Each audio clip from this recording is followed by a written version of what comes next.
Yeah, apparently Etheria Restart is also doing their EWS, their Etheria World Series. I think that's what it's called. Right? That is today. Like, right here, the esports one, right? The Global Invitational. With, I don't know if we're going to be seeing this. I'm not 100% sure. But, we're going to be seeing these 8 players play here. So we have Kekker, Depor, Sarun, Reroll You, who's I voted for because that's a E7 vet of somebody who's been playing Epic 7 at a high level for the Europe server for a very, very long time. One of the best European players. Is it Yeonjyo? I don't actually know who this is. Shiny, and then Han. So these are the people that we're going to be seeing supposedly here in just a moment. Right, over on the actual live stream. So, I kind of have this all still set up from yesterday from E7, so I'm probably going to have to make, like, let's be real here. I'm going to have to, like, make a whole new scene, bro. We're just going to have to, like, make a whole new window capture for this. And just, like, throw it up over. There we go. Yeah. For some reason, it's not sized properly. Whatever.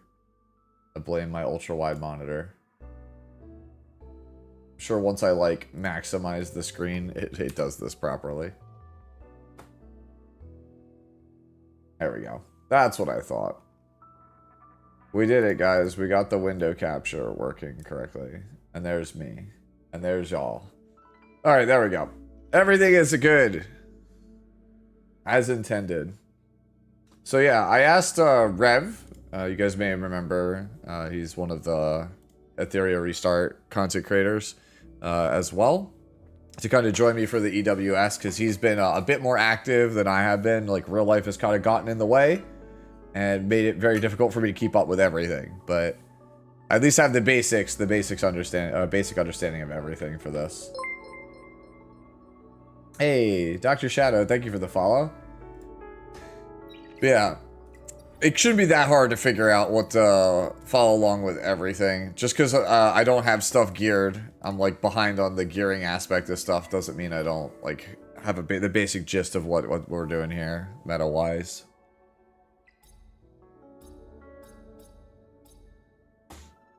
Let me see. Let me see where Rev is at. See if he is actually ready. This thing starts in 10 minutes. Did he send me? Oh, there it is. There it is. There's like the join thing. Boom. Let me see. Do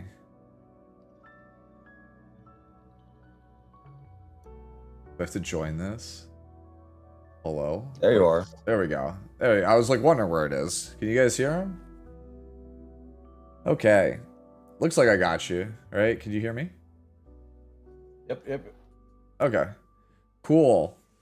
Let's go. So, I'm very curious to see how this turns out because this is like their, I think, like first real foray into esports. So we will see how it pans out. Yeah, they flew out that boy Gotcha Smack and Yeah, they flew out Gotcha Smack? Okay. Dude, Smack's a good guy. I actually think he's like, that man rolled nat 20 in charisma. He is very, very charismatic, that man. Like, he just goes, man. That's why I say I respect the Halibero. He speaks with his whole ass chest. And him being a fellow Houston boy like myself, I know for a fact that boy is real about everything he says. Yeah. You don't foresee it going particularly well. Okay. For the show. Okay, I got you. Also, homie, thank you though for the subs for 2 months. Appreciate it, Rev. Dude, so like how you been feeling about the meta out of curiosity? Like I have not played a lot of I've just been doing like the bare minimum because I'm the kind of guy you probably know from E7. I like it when once I got all my gear done, all my shit's like ready to go. I got a game plan iron out. That's when I start hitting the ladder. I'm always like fashionably late. I'm the same way. I'm kind of taking the same approach. Only the The only difference is that I kind of have Rahu kind of online already. Yeah. So my turn 2 style is kind of already there. Yeah. But even with like tank down, even with bloodbath, like if you get some guy to hit you with 3 revelation users, it's GG. It doesn't matter. Yeah, Revelation is definitely, I think, the most broken shell. Like, as you can see right now while I'm talking to you, I'm literally farming Hoyan Inferno. Like, literally at the moment, it's all I've been doing nonstop. Like, if I get stamina, like, that's what it's there for. It's there just to farm Hoyan Inferno. I'm not doing anything else. My team's not, like, it's fast, it's just not 100%. Like, so yeah, I'm hemorrhaging some stamina here or there, but whatever. Yeah, mine's the same way. It's like 80, 70, 80% for Hoyan Inferno. Yeah, like my team clears in like 30 something seconds. It's just, it's not consistent. Like, it just depends, right? We'll keep wanting to call it 15%, but it's 10% in this game. You get absolute resisted. 30%. You die. 30%. Yeah, you just die. Damn, bro. Like, but no, to answer your question about the meta, it's whoever goes first and whoever has the most revelations. That's who takes it. Yeah, it's basically this. Just need to work on my passes. There's no diversity. Yeah, so for those of you guys who like don't know what revelation is, like I'm sure most of you guys who are like in franchise players, you already know what it is, right? But hold on a second. Why do we have double chat here? My chat is like, yeah, there we go. But yeah, if you guys don't know what it is, I'll just like, so you can see where it says right here. Before the owner takes an action, it enables each critical hit dealt by the owner animus in this turn to deal additional indirect real damage, so that's true damage, equal to 12% of the target's max HP. Total damage per hit cannot exceed 180% of self-attack. But basically, like, this is like, for those of you who play E7, it's like super Daydream Joker. Like, Daydream Joker is like 3% of your max health per hit. This is like 12% on each crit of your max health. And you have to keep in mind that certain characters like Rosa, right? If you read Grand Hunt is 3 hits. So this is 36% of your max health, just like straight up at the start of the fight, in addition to the base damage of the move. So like Rosa's S3 Grand Hunt on Revelation basically does like a minimum of half your max HP no matter how tanky you are. So that's why we're saying it's how many revelations you have, because anybody can wear it in this game. It's not a class restriction game like E7. So characters like Freya, for example, here, Dream of Chaos is a 4-hit move. Meaning that if you can get enough stats on Freya, you could theoretically do 48% of their max health off Revelation. So now Freya's an opener, so you can go Freya with Revelation into some kind of CR pusher, into Rosa, and like that's probably an insta-kill. There's very little counterpoint. Kazuya the Reverie. Yeah. Kazuya could do it as well. Is she multi-hit? Yeah, she's 3 hits also. Oh, wow. This is actually the most broken one. This is more broken than Rosa. Holy shit, dude. Yep. Just slumber. Yeah, you just take 36% of your team's max health, and then everyone's just disabled. Yikes. Let's go on Shad. So we'll see how this goes. I'm expecting this invitational to happen, it to be pretty bad, like show off how bad the balance of certain things are in the game, and then we get like a huge sweeping set of changes in the next like month or so. That's my hopefully. Yeah, that's my thought. Well, yeah, I do think we need changes. I definitely do think we need changes. Like, the devs have been very receptive to the idea of changes. That's why I decided to stick with the game. But I think they're a little bit slow to act on some of this stuff. I don't know if you agree with that. No, they are slow to act. They're trying to wait and see, or should I say the wait and see. Yeah, because certain things like I think Sean B, I watched one of his videos. I think he said it pretty accurately. The fun part of the game is Arena Realm. about 98% of the player base can't engage with this content because everyone's just stuck in like lattice hell and shell hell and module hell.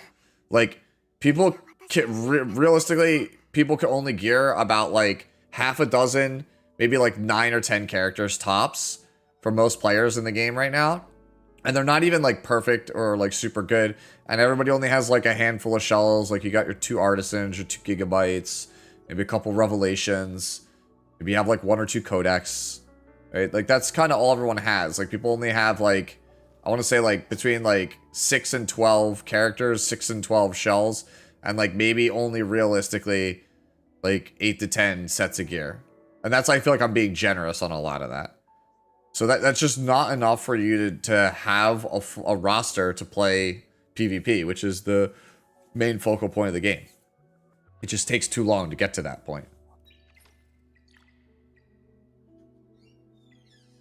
So it's not like E7 was at the start. Well, it is and it isn't. Like E7 was worse in some aspects, but it feels like it's just very slow to get to the point that is engaging. Thank God, like, you know, they have things like this Dreamscape and Ember Trek, because without it, I think you would lose a lot of people. These are at least like relatively fun game modes that you could engage with daily. People are telling them their game design has a lot of problems and they spend a bunch of time and effort on it. It makes sense they'd wait a long period of time since they want to feel like their original ideas are justified. Yeah, I mean, that's true.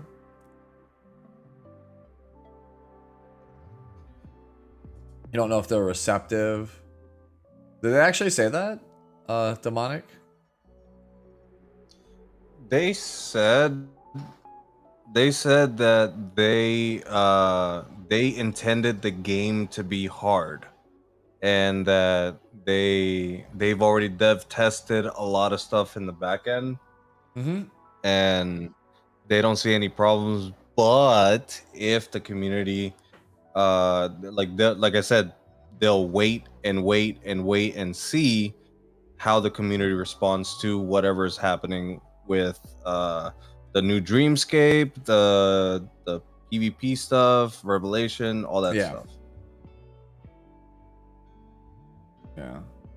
It might be better to go about doing it so that it is different window capture here. Yeah. Probably better to do it this way, how we had it last night for E7, so that way chat can see and react to it in real time. Oh yeah. Let me move that over.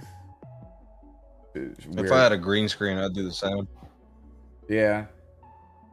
Yeah, web browser's being a little bit annoying because it's like the window's not sizing correctly, but there you go.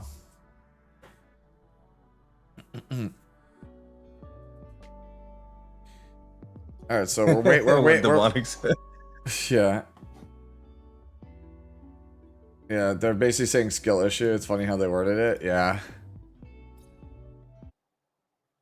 I mean, there's some truth to that, right? Because to give you like an example, like from like fighting game perspective, when Ultimate Mario vs. Capcom 3 came out, Albert Wesker from Resident Evil was considered like the best character in the game. He was considered super, super cheap. Oh my god. It's a half hour. It's a half hour for it to start. I have not seen this cinematic, actually. But yeah, Wesker was the best character at the start of UMVC3. And everyone said he was broken, he needed a nerf, so on and so forth. And then the devs basically said, get good, skill issue. They buffed the character, right? And everyone thought that was lunacy. And then, like, within, like, 2 months, everybody had kind of, like, downloaded and figured out how to beat that strategy. And then Wesker was just never really seen outside of character specialists ever again.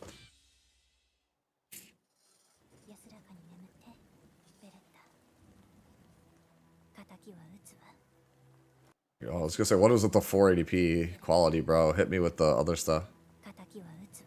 Alright, so yeah, they're starting it the same day as E7WC. That is correct. Alright, I'm not gonna sit here and watch the LE trailer for 29 minutes. So instead, you can take care of some like Ember Trek or whatever have you while we wait. I haven't done like any of the hard Ember Treks through this month. Also, let's go. Yeah. I just been kind of dilly-dallying. I've been saving it for stream specifically. So yeah, I'm saving my Ethernet rally for a later date. Yeah. So I'm also sitting on content.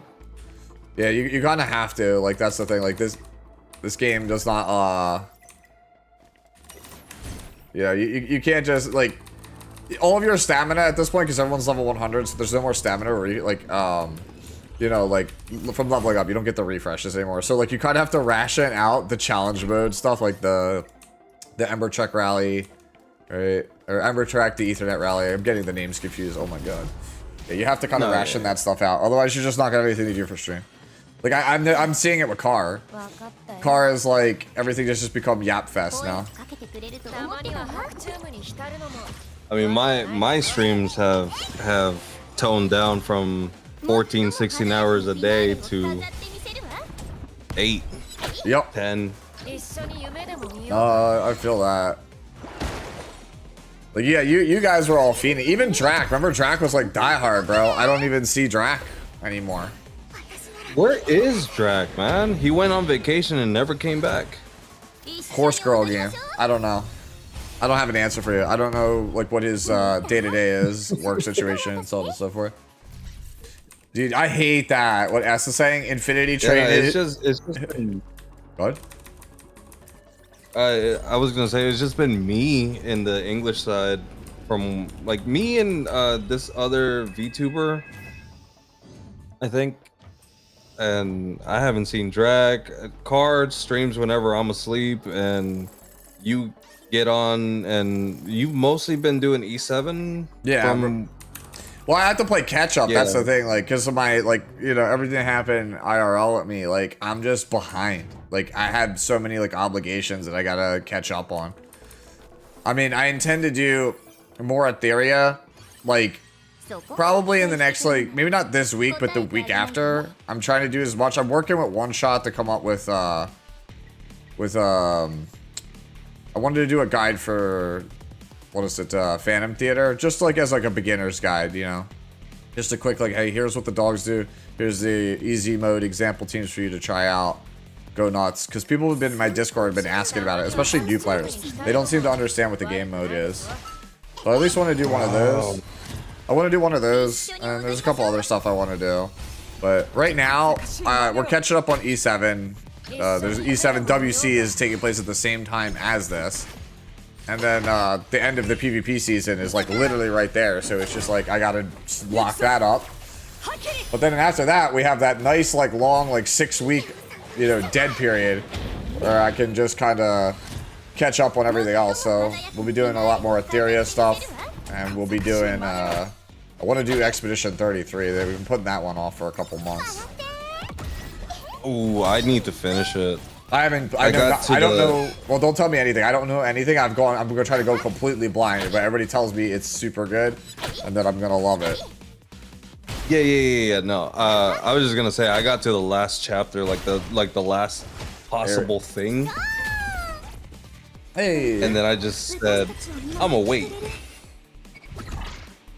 You got the gifted there. Hey, Akko, thanks for the gifted. Hello, new player here, says Anya. Yeah, you know what, honestly, yeah. Dude, people keep doing this hello, new player thing in my chat, but this might be the first time it actually is relevant. I'm only somewhat kidding. Anya is like, you think I don't have time, bro? Anya has no time. See, I'm trying to keep up with 3 gachas. Anya's trying to do like 6, and I'm like, dude, yo, that's too much. He's like, yo, I'm playing Nikkei, I'm playing Etheria, I'm playing E7, I'm playing Uma Musume. Right, I'm playing Lost Sword. Oh. I'm playing like 5 right now. Oh. I got Etheria, Uma, Lost Sword, what's that? Silver and Blade, Silver and Blood. Rookie numbers, dude. If I was still keeping up with every gacha I want to play, dude, I would still be doing Arc Knights. I would still be doing ZZZ. I would still be doing, what's the other one? Oh, Woo-Wah. Not Woo-Wah for me. Oh my god. So there's Arc Knight ZZZ. What was the other one that I really wanted to play, just no time for? Not Woo-Wah. Nah, not HSR, not that. Oh my god, why am I blanking on it? Oh, FGO, duh. I would still play FGO too. Just not enough time. That's the only reason I don't like play FGO anymore, is because like it's so time consuming. Like there's no auto battling. And like, yes, I know that there are ways to auto battle, but it breaks the terms of service, and I don't want to have to auto. But like I spent so much at FGO, like I that's like the only gacha game I have like sunk cost fallacy in.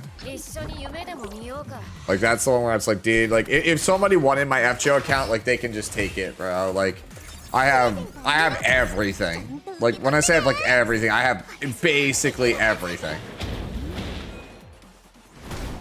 Did you hear how bad they messed up the collab with HSR? Yeah, I did.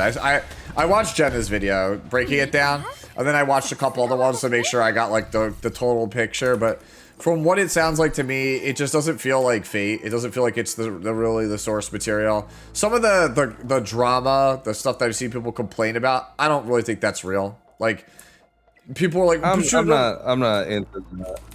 But people are like, oh, but Saber is worse than Archer. The gacha character can't be worse than the welfare. I don't care. My big thing is that the story does not seem like it's true to the source material, and it feels very phoned in. Lost Sword is a chill game, good personality too. I mean, I've been calling it Jello Girl game. Because every girl moves like a bowl full of Jello in that game. I tried to explain this to Anya. I was like, yo, when every girl is Luna, no girl is Luna. If you know what I mean. Oh yeah, I know what you mean.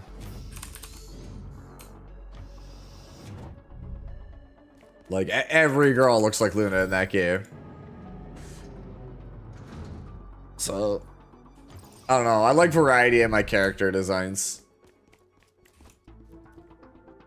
How are we doing on this? Yeah, how are we doing on this? Still 21 minutes. They're just playing the trailers and whatnot. All right. Oh yeah, I'm not giving that speed away. I'll just take the damage. You got it.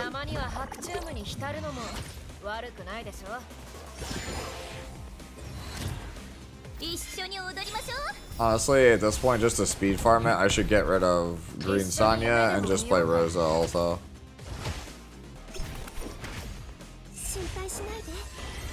Oh yeah, double up.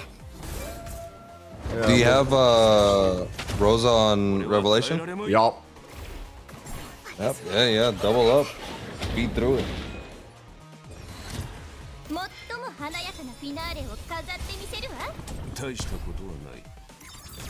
Yo, can you stop sleeping me so I can follow up? Thanks. Appreciate it.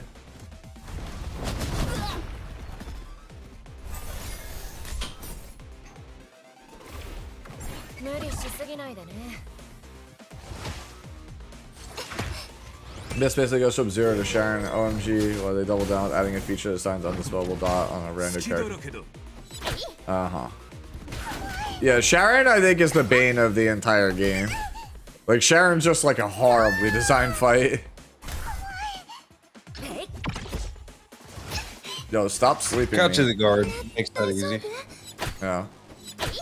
I have him invested in, but like I don't know. I just don't like playing him as much, even though I know he's like he's the answer. I don't really have a good reason for you on that one.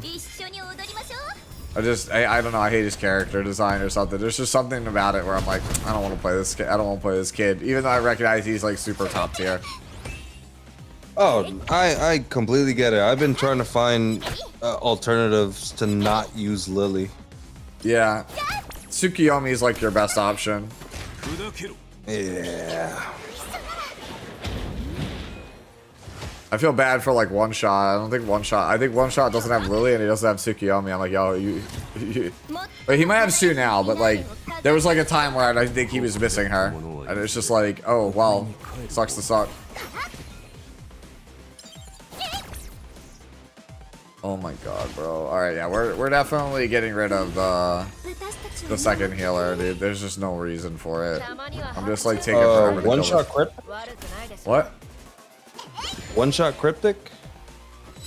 Or no, like, one shot with the W-O-N? W. Okay. The Marvel Rivals player. Gotcha. The one who literally is like crashes out over Marvel Rivals on the regular. That one shot. Okay, yeah.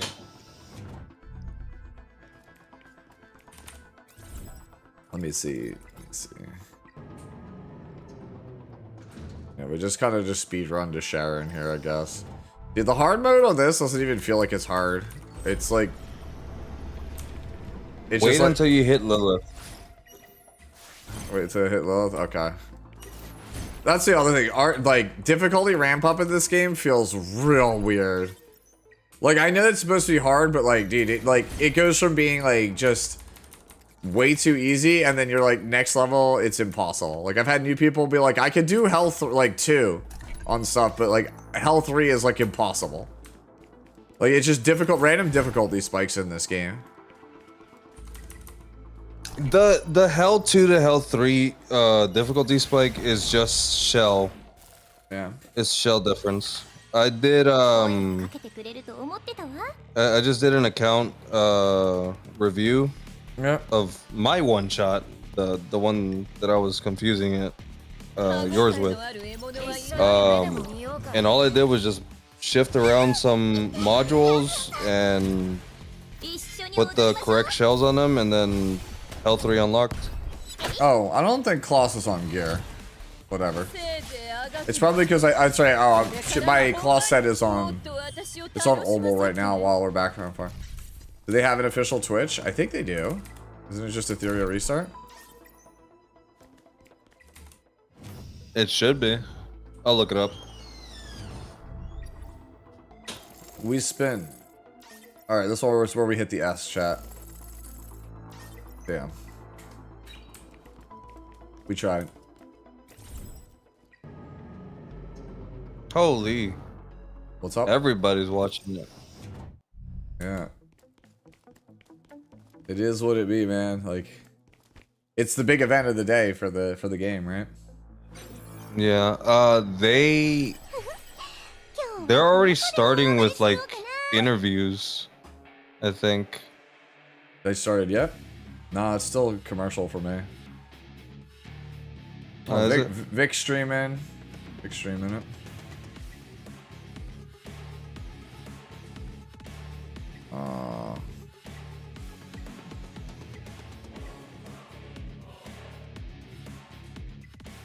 Nah, yeah, it's still on YouTube. That's weird. They should. It's actually like still on gear here, sure. They're Kazi on here. I don't care if she's green.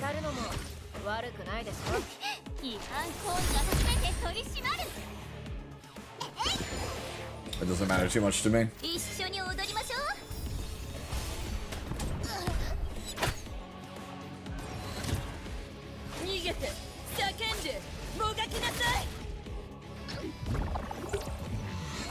Yeah, it's only on YouTube. That's like super weird. Like, why would you not also have it on Twitch?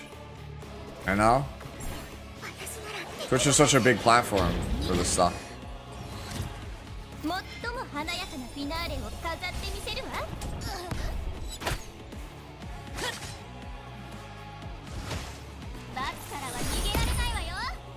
I probably value YouTube ad revenue more. Yeah, but multi-streaming is still a thing. Like, it's still worth a chunk. Like, you could just have 2 revenue streams even if one is not as good as the other, you know? It just doesn't make any sense. Yeah.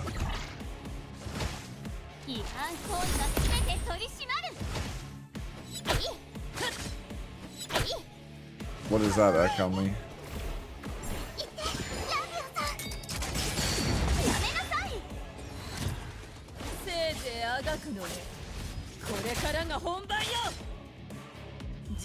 Rosa still got it.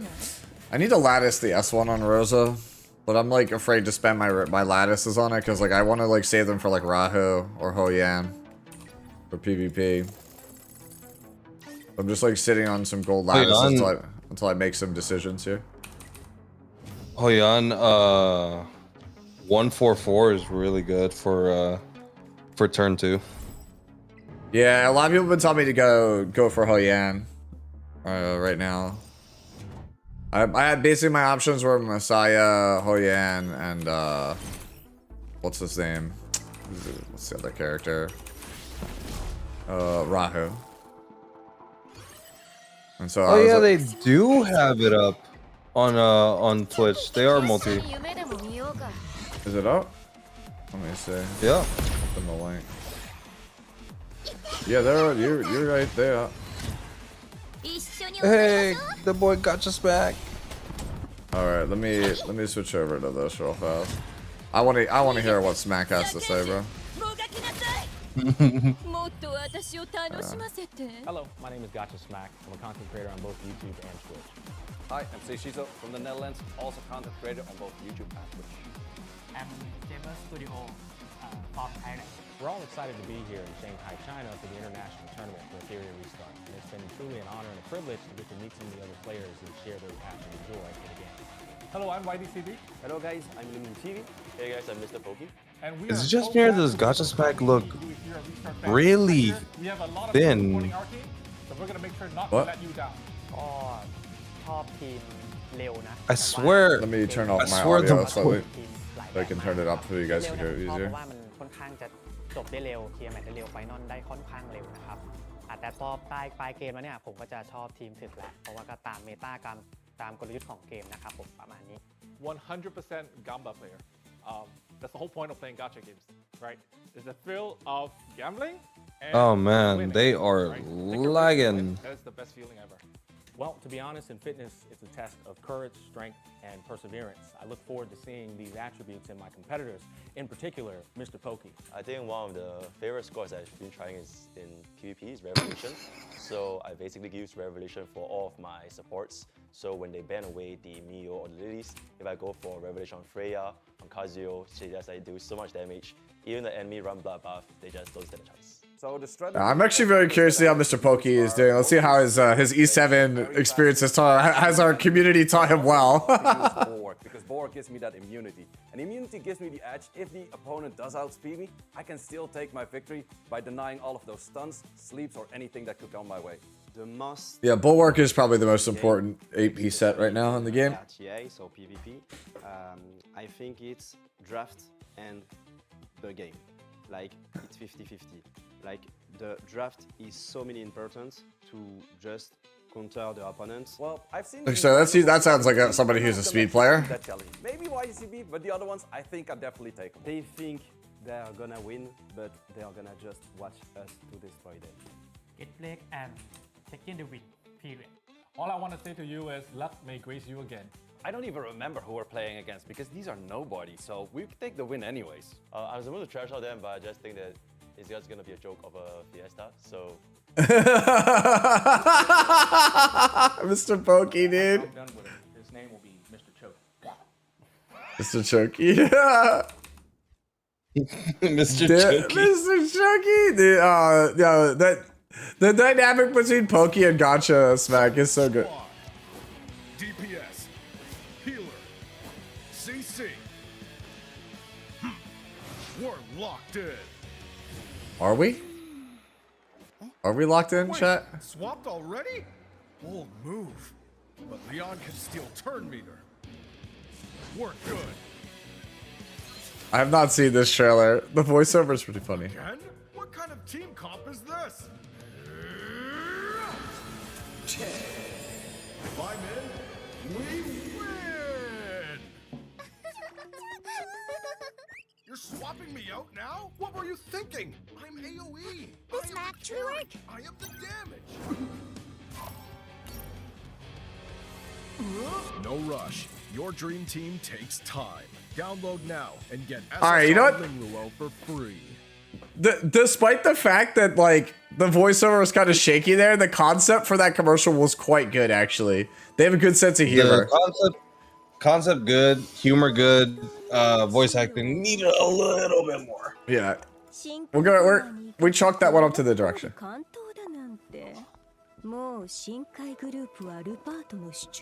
Every time I hear what's him Shada speak, I swear it's Chiwa Saito, who's Dorothy's voice actress from Nikkei. But it's not her. I've looked it up. I'm like, damn, this person is like really good at mimicking that voice. Have you gotten Fushu? Yeah, Fukui or whatever her name is. Is it Fukui? I still don't have Shada, but I have Fukui. Fushu. We think of the same one I'm talking. I'm thinking of the girl with the fan, the one that's on stream right now. Yeah. One on screen, yeah.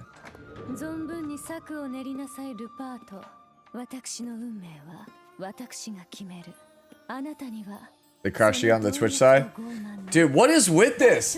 This was like it's like E7. They have the event the same day as the E7 cast, right? But it's also crashing at the same time, right? Like the E7 had the Twitch kept crashing last night during their World Championship, and then now this is crashing.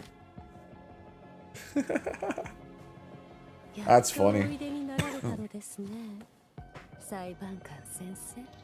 Yo, this guy kind of fell flat, right? Absolutely. Naylor. Yeah, if his AI prioritized S2, he would be really good. But the AI prioritizes S3, which is kind of trash. If the AI prioritized 2, he could at least be used for Aurora. He'd actually be quite good there. Well, even then, Viper still edges out by a lot because of survivability and the fact that you can't freeze the minions on the sides. So half of I told you to finish him. it just no bueno. Defense break is nice. Yo, these commercials are actually like really well made. If only the voice acting was like a little bit better. Your show is waiting. Like like they're great ideas for commercials, but I just this voice direction is not it. They should have put us do some VA work. Sound better than that.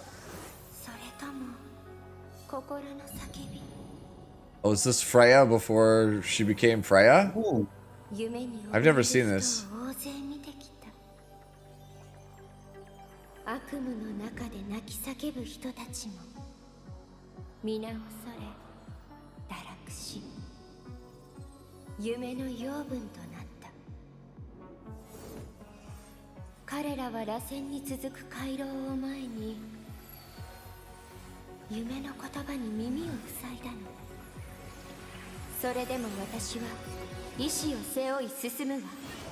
I've not seen this trailer. Me either. This is new. Freya. Yep. Do you know the VA for Freya? No. No. Don't feel bad. Most people can handle me. Big talk from the guy who was always getting beat up. Let's see when this is all over. Whatever you say, cry baby. Cry baby? You're calling me a cry baby? Crying soon. And that's the band pick. Heinrich and Lilith are off the table. Match incoming. Know what a safe slot is? I'm about to wipe the floor with them. Wipe the floor with us? Guess you didn't see your lineup just got encountered. Next time, take the front line. Download Etheria Restart. Win your way to the top. Okay. That was weird. The voiceover direction, that one was even more like off than the other ones. I don't get it.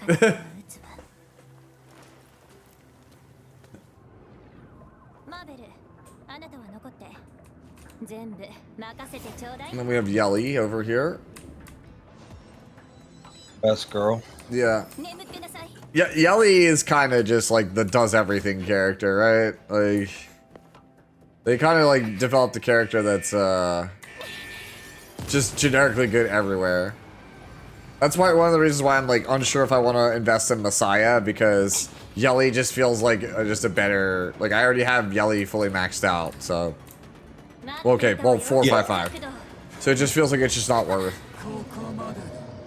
It's not. Look, it's the Eye of Sauron. I mean Holden.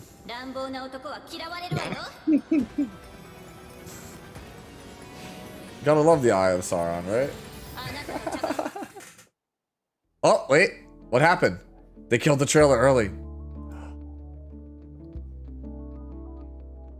This is the part where we get in trouble because whatever music they're using.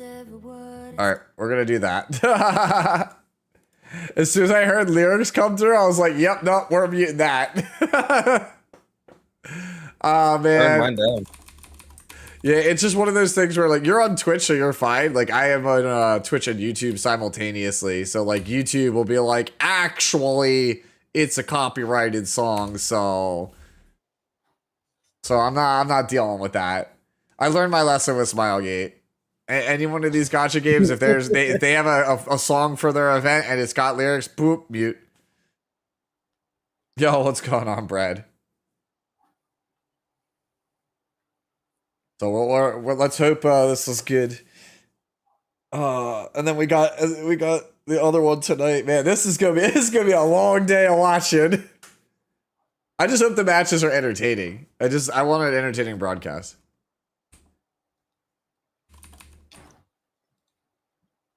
Yeah. So once that counter goes away, we'll be good to go. I'm still background battling stuff. Oh, look guys, we got an S. We did it. We got 200 gems. All right. Labels. Yeah, we got that, yeah. Let me finish this. I'm gonna finish this floor real fast and then we're gonna do the summon and then by then the broadcast should be on. Quick run. Grab this last one. Send this. Oh, again. All right. So let's see. Do we actually hit? That's the question of the day. Do we hit? How far am I away? 40. So we're like halfway there. We slam. We don't hit. Of course. We got a Rin, though. I like Rin. I think Rin's a cool character. I think that character is super underrated. That's definitely one of the most underrated, I feel like, in the game right now. Taunts are really strong. I mean, Vice being a 2-star and being used generally everywhere. Yeah. Also because of the control that he does with that taunt. Rin also has an AoE taunt and a fat shield. Yeah, I know. She's gonna be a problem later. I know. I had her as one of my SR characters to keep an eye on at the start, and I got a lot of flack because I said I thought Rin was really good, and then I also got like a ton of flack for saying Kloss was good at the start of the game, which is like history's kind of proving me right on that one. No, dude, like if you like my video that's like these are the best SSRs to like start with. A lot of people gave me shit for recommending Kloss. This was like literally day one, like day 0, day 1, like the day before the game came out. A decent number of people in my comment section were like, yeah, no, dude, this guy is recommending Kloss. What does he do? These blah, blah, blah. So. Actually, see which is better for Doki Doki. Marvel, Mia, or Nahor? Mia or Nahor? I haven't played too much of Nahor, but Mia is pretty decent.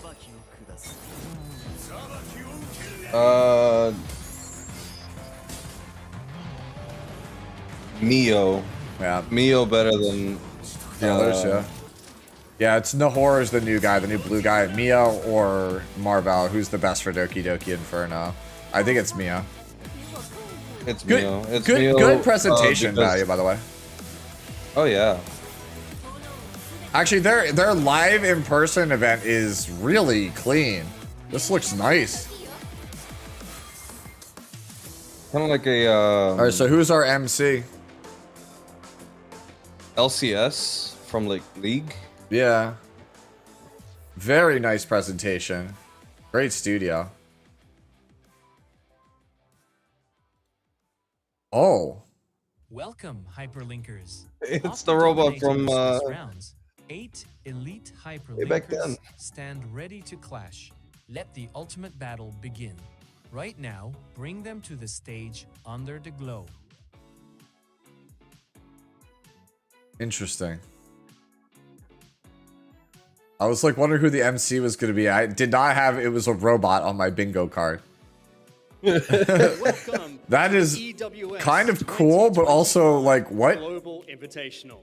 I'm Matthew Fish Wong Stewart, and I'll be your host. There's our MC. Which started with 128 players in the online qualifiers, as has been since narrowed down. Yeah, to he has 8 taken over the players MC's that job remain too. Live here from Shanghai, China. It's an invitational, Scrub Lord.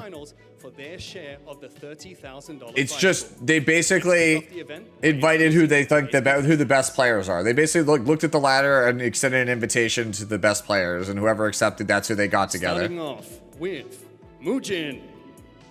It's largely just to showcase the esports aspect of Etheria Restart. Mujin.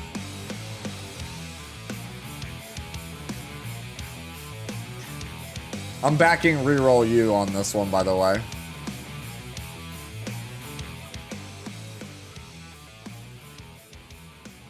Facing off against him will be Kecker. Oh shit! I got Kecker here. I'm just saying overall, reroll you was like a very strong E7 player, so that's why I was like, he's the only one I recognize. That's why I'm backing him.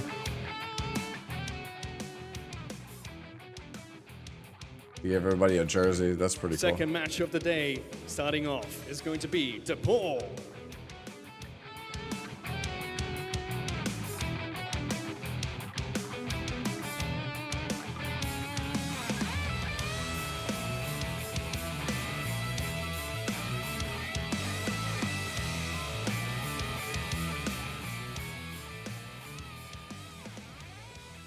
His opponent will be Shiny.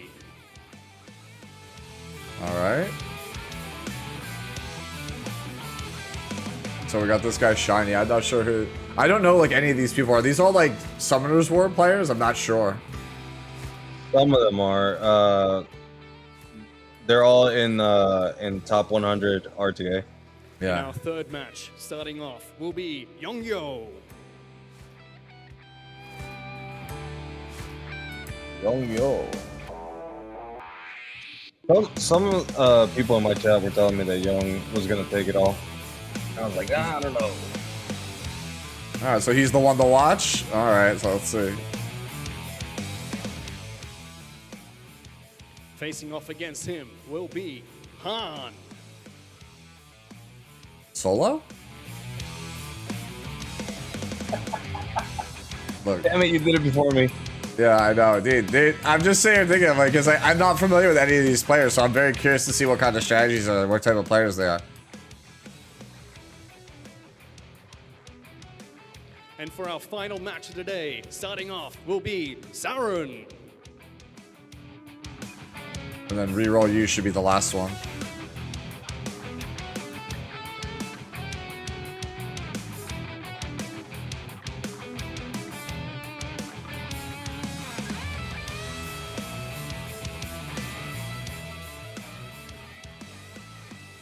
Yeah. His opponent and final contestant to round out the top 8 will be Reroll. Yeah. This guy was very strong in the E7 worlds. So I'm very curious to see how he does here.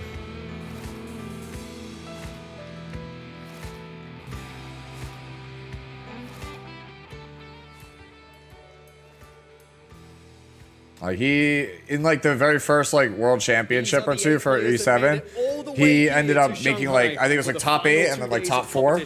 That's enough from me. I don't think he really plays much E7 anymore, but he's definitely gotten very far in a lot of the tournaments that he's been in. And like I said, he's the only name I really recognize, and I was like, hey, he's a good player. Like You know, before we all were talking about KHM, reroll was one of the names we were talking about. So welcome everybody to the casting desk here at the EWS. So tourney tested. Yeah. I'm Scoundrel, joined by Vulcan on the caster desk for the first time ever. Mate, yo, it's so weird to see Vulcan without a hat. Without a hat. I know. I'm like losing my mind. We've seen a lot of different strategies, but we have had some time for them to develop their strategies more. We've seen 2 clear play styles develop, and I'm looking forward to I like how the crew is like working behind the scenes diligently, like trying to stay out of the camera. You saw the guy I know. falling in the back. Yo, that tie is sick, by the way. Yo, how can I get an EWS tie, dude? That tie is actually sick. It's textured too. Turn 1 players, which are playing heavy Revelation, trying to just destroy their enemy before they get a turn. And then we got the turn 2 players going more of the bloodbath type route, especially. I don't know. I'm more partial to the blue blazer on the left. Help mitigate that, get the healing, get the advantage. Not that The it's blue not blazer with the magenta looks good. It just so happens that the way this draw has gone, our first 4 matches. Yeah, like there's nothing wrong with Vulcan and the black. The black looks good, but it's just like I don't know. I've never been like one to wear a black blazer. It's like very traditional, right? Very conservative. And we're going to dive into. I like crazy colors in my my formal wear. The players that we have here, they just got introduced on stage. Keka Depor, Sarun, You got reroll, and I got Kecker. Anybody who stands out to you here? I think the favorite from the majority of the analysts was Keka up there in the top left. Yeah, Keka definitely doing some great things out there as well. I know Depor is a bit higher in his account value, so he could definitely have more dupes and more chances to get that extra damage in. I just want to take quick note that 2 guilds heavily represented here, with Keka and Depor being representing Scarlet, and then we have 5 of the others coming from Big over on the Europe side, and then Youngyo is from Church. Yes, absolutely. It's a huge representation from the French community Foolish as well. We've got lots of French players here in this top 8. They were very consistent getting through the qualification. Now looking at the tournament format, we're over 2 days. 15K for an invitational is not bad. Semi-finals of both. Best Free trip to Shanghai. We have the grand finals. Free trip to Shanghai, room and board, and then yeah, chance to pocket in 15K. Not too bad. That prize pot, but if you make it to the semis, you're guaranteed 4,000, and that second place, the runner-up gets 7,000. You got Depor? All right. At the EWS 2025 Global Invitational. Definitely, and it's great to see these guys have been really good behind the scenes. Everyone is friends, but at the end of the day, it is a competition, so they're going to be pushing for it. Exactly. That's crazy though. Like reroll you, everyone from the Europe server. There are 5 Europe server players in this invitational, and they're all from reroll U's guild. They're all guildmates. Like that's insane, right? Like in the top 8, because this was a 128 man bracket, right? And they whittled down to 64, then round to 32, then round to 16. So, regardless of what you want to say, like, reroll U's in the best guild in the game. Because they just have the most representation in the top guilds. Right? Because there's 5 of them, they are guaranteed to put at least one into the top 8, or top 4. At least one will make it into the top 4. There's a very high chance that they will put at least one into the top 2. they're bringing home something. Interesting. I mean, obviously, I want to link. Hey, Shikio, thank you so much for the follow, homie. Coming in as kind of a tournament favorite, but like by the way, I just want to put this out there. Like I have the stream set to 1080p, 60 FPS, and it's still like not super clean. I don't know how it is on your end if you're watching on Twitch, but. I'm watching on YouTube. Yeah, I'm watching on YouTube. Like, and I say I have premium, and I have fiber optic internet. Like, I'm just like, dude, this is like, it's a little bit shaky, right? Like not like we're not dropping frames, but like the quality is a little bit. It's not crisp, you know. Thank you very much, Scoundrel. Oh, I see what you mean. Mr. Pokey and Gotcha Smack. Yo, yo. You guys have been seeing them side by side. Is Pokey just like really that's all, dude? And everyone back at home will be seeing more of you tomorrow, doing a couple He's like of 6'2" matches that we might have planned. But Mr. Pokey is like 6'2". Damn, that's crazy. Broadcasts is to go. So that make Pokey taller than me if he's 6'2". Now we're going to put that up on your screen shortly, so you can see who all Yeah, the casters I'm or 5'11". you guys predicted was. But I'm really interested Actually, in that first insane. because after talking to so many people here, a lot of people are saying that Kekker might be one of the favorites of the tournament. Yeah, that was like my first time I met Valky. I was like surprised how tall Valky is. Valky's like 6 foot, 6'1". Certain demeanor to him of confidence, like he's been here before. And then I also cool would say Shizo. He says he's picking him to win as well, and he knows his stuff. So yeah, I'm rooting for Kekker. But to be honest, after Shiny walked out with all that confidence, I became a fan of him. He put his hand in the air like all might, bro. He might be the one for all of us. Yeah, I was exactly the same as you. Like Kekker had my initial confidence, but after all, I think just like Shiny, Han also had a lot of personality. I feel like he might be starting the table that will bring you to the stage. Shiny's got a nice catch to it too. I like it, man. One of the things that the casters touched on earlier is that we've got a really convenient matchup for the quarterfinals where we've got one player. Their background music is louder than the mics. Yeah, this is the same issue that the sound mixing was an issue for E7 also. I don't know what it is. Like, I feel like this is like a lot of these PvP gacha games, they have the same issue with their presentation. The sound mixing is a little bit off. The turn one is the one to prevail, but I'm more of a brawler fan. I think the 4 lighthouses are going to be able to sustain in the end. What do you think? Me personally, I believe in Revelation. I think like just if the problem is Revelation is Revelation spam. It's gonna be the answer. All right, so all right, I guess I voted wrong, bro. I should have been on Team Gotcha Smack. He's like, yo, sustain and tank down is the way, and Pokey's like, nah, just cleave it. Matchups taking place tomorrow, but also like we mentioned just. Oh, they have their own predictions. There you go. There you go. Today. We talked about match 1. Any other comments, Smack, about the other matches you predicted for? Pitch me, who's match 2 going up again? Is it Shiny versus... Hey, everybody's got Kekker and... Okay. Kekker, Shiny, Young Yo. First, Yeah, first 3 matches. He's locked in, yeah, so I'm rooting for him. For me, I'm going to be rooting for Han right before it. Yep. Right, so that's match 2 as well as match 3 later on. All of the quarter match. It'll be very interesting to see, dude. What if Kekker loses round 1, man? Like, I mean, not saying they will. Like, you know, not saying that that's gonna happen. But like, last night we all had AB Jinte as the final 2, and neither of them made it. Sometimes, man, on the big stage, sometimes people they don't perform, they don't show up. Yeah. Lux says he smells an upset. Please don't. Stop smelling. Well, to be honest, I can only go off of my intuition because I haven't been able to see any of the strategies from these guys. I'm more so interested in what they're going to be bringing to the table. Maybe one of them brings up something we've never seen before, but yeah, it can go either way. I really want to see some plays outside of like perhaps Revelation and Bloodbath. Maybe like Veronica, a couple of plays here and there, or just very niche units that is just like more unique to the playbase. Yeah. Well, there's the predictions that we talked about from the audience back at home. Any surprises, guys? Young Joe. 21% of people say Young Joe. Just looking to have a good time, see what happens. Go hard. A lot of people also voting for Young Yo as the favorite so far, scenes from the fans back at home. You know, contradictory to a lot of. Like I said, man, I'm the underdog, bro. Reroll you set 7. What was that again? Say that one more time. Young Yo, fan favorite right now, 21%. Han's at 7, reroll 8, Kekker 9. Yeah. I know. Me personally, I saw that Young Yo, he was at top in the leaderboards for PvE, and every single one of the recent players at the fastest, he was always there. So maybe his account is just really, really good. Yeah. Well, thank you so much for your time, gentlemen.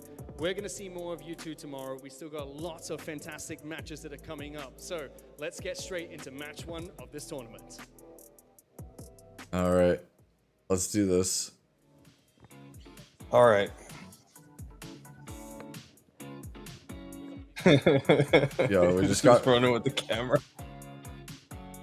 I mean, hey, look, they're trying, dude. That's the thing. Like, if they take all the money that they got and they just reinvest it back into the game, like I think they're gonna go somewhere with this game.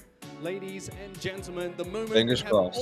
They're making the right moves. They're just slow about making them. Introductions are over and we are set up and ready to go. I agree. Let's Like, get down to business. like shift up with DK wasn't perfect at first. It took them like 2 months to get on their feet, but once they got on their feet, they just like it just ran. It just went. So Mujin is our first match. Mujin. Oh, does he have like an intro video? No shot.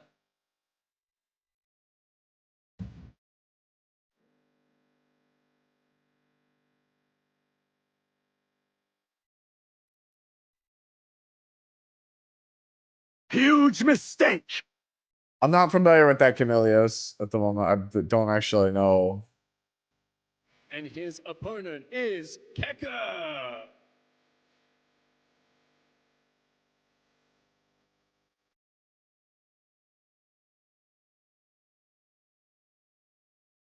All right.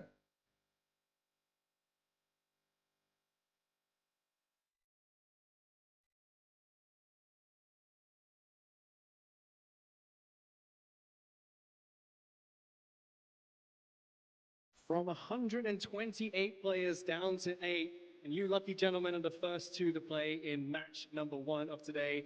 Keka, I'm gonna have to start with you. You know, it's single elimination time. Feeling any pressure going into the first match, especially since you're the first to play? Definitely very nervous. First match, no info on this guy. You know, just hope I don't get cheesed. Well, we'll have to see what happens in that first game. Mujin, how are you feeling about that? Oh, the mic cut out.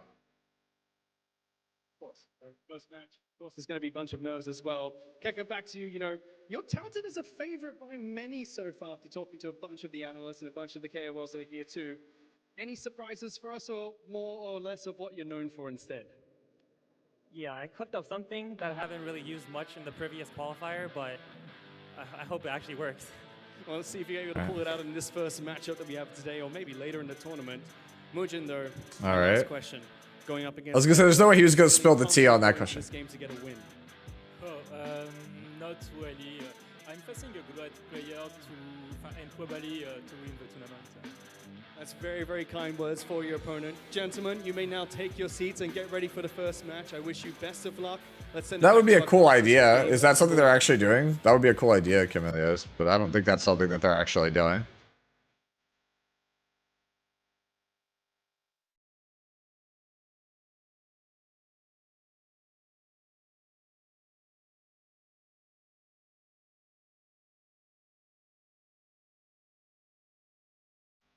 Thank you very, very much, Matt, with the interview. I mean, yeah, that's what I was saying to you, Ice Lord, that they straight up, He's bringing it to this tournament. He's not seen it in the pre-qualifiers. Could we be the sound mixing is a little bit weird on this broadcast. And also, it's going to be our first look. I mean, Belkek? Yeah, this is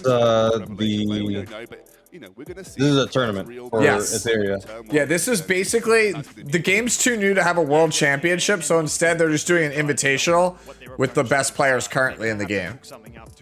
So this is kind of like this is basically Etheria Restart Worlds, so to speak, until we get to an actual Worlds where the game's been out long enough, you know, that they can host one.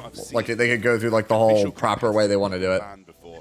Volk, talk us through. Yeah, it's like, yeah, exactly. Zero World. Yeah, it's like Season 0 World Championship.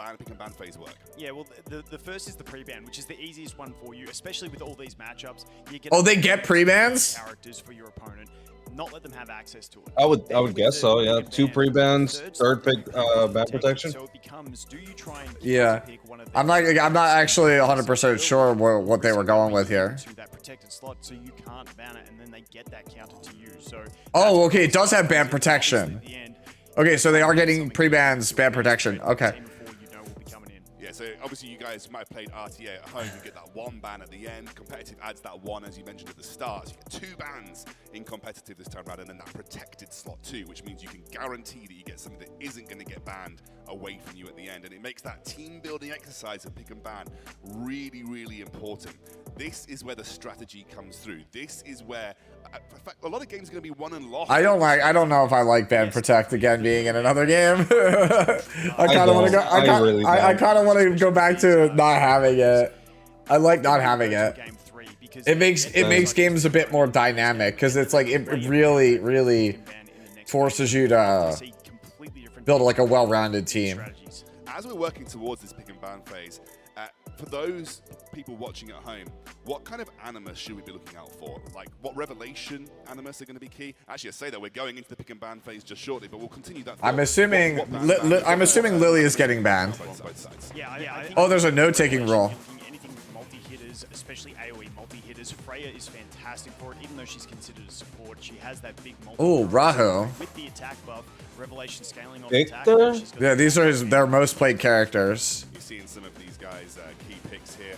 Not the picks they've actually locked in, by the way. These are just some of I think they're some of their favorite picks for those particular roles. But we're jumping into that pick and ban phase right now. We are thereabouts. We've seen a couple of bans come through already, which will come up on your screen very shortly. Yeah, I'm going to start talking about them because we have them on our screen in front of us. The pre-bans, Keka banning Ling Wo, and then we have, with Mugen, he's banning the Heinrich.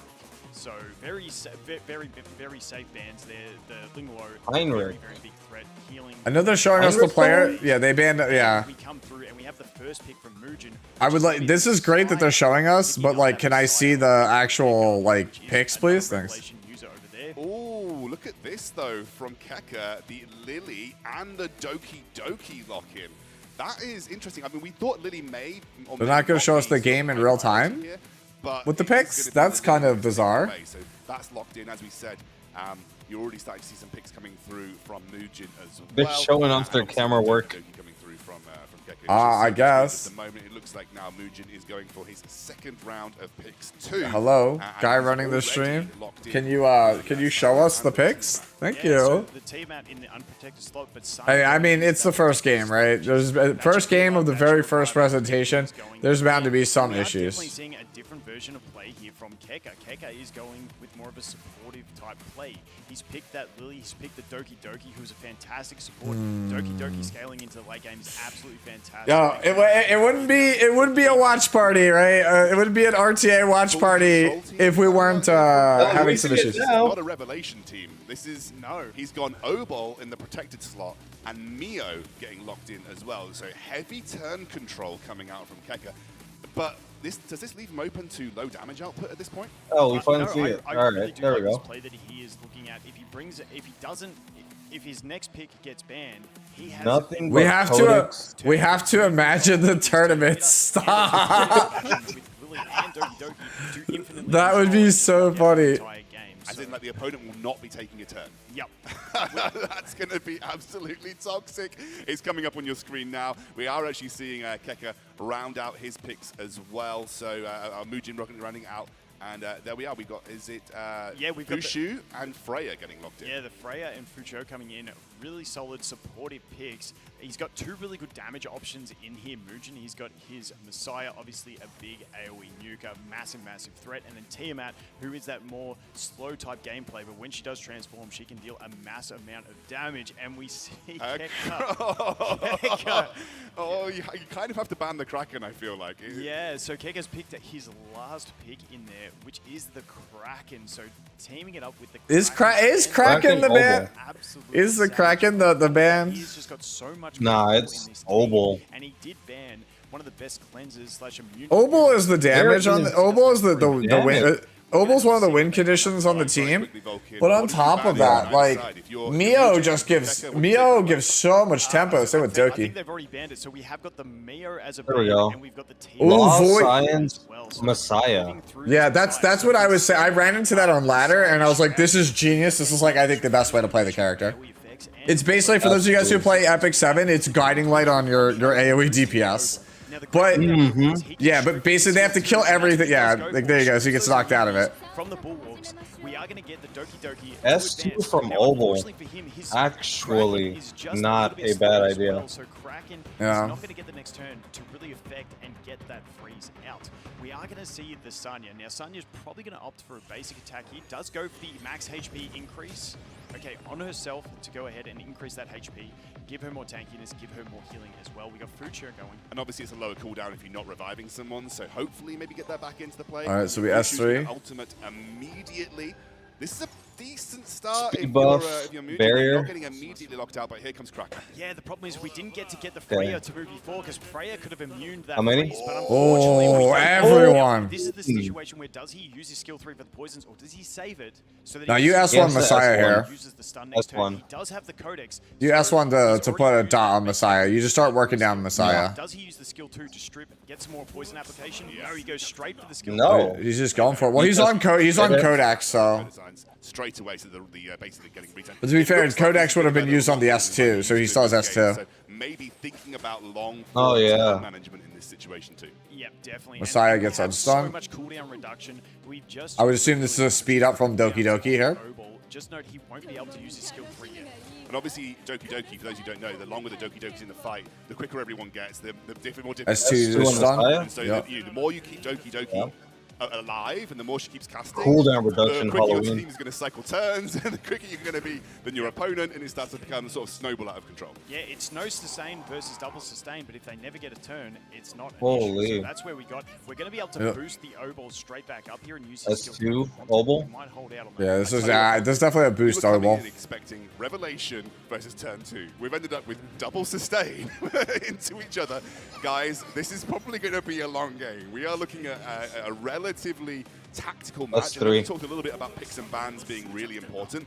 But in this type of game, Wow. turn management, skill management, It's just gonna be skill like shell cooldown. I mean, here's the thing.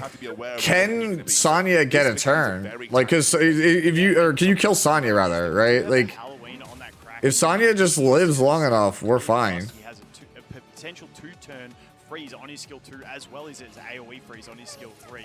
And it's just a matter of does someone slip through the cracks and get a turn? We do have the revives on the team as well for Mugen, so even if Keka does manage to, kill that Messiah, we still have the revive as a possibility from the Sonya. But you already start to see, watch that turn bar at the bottom.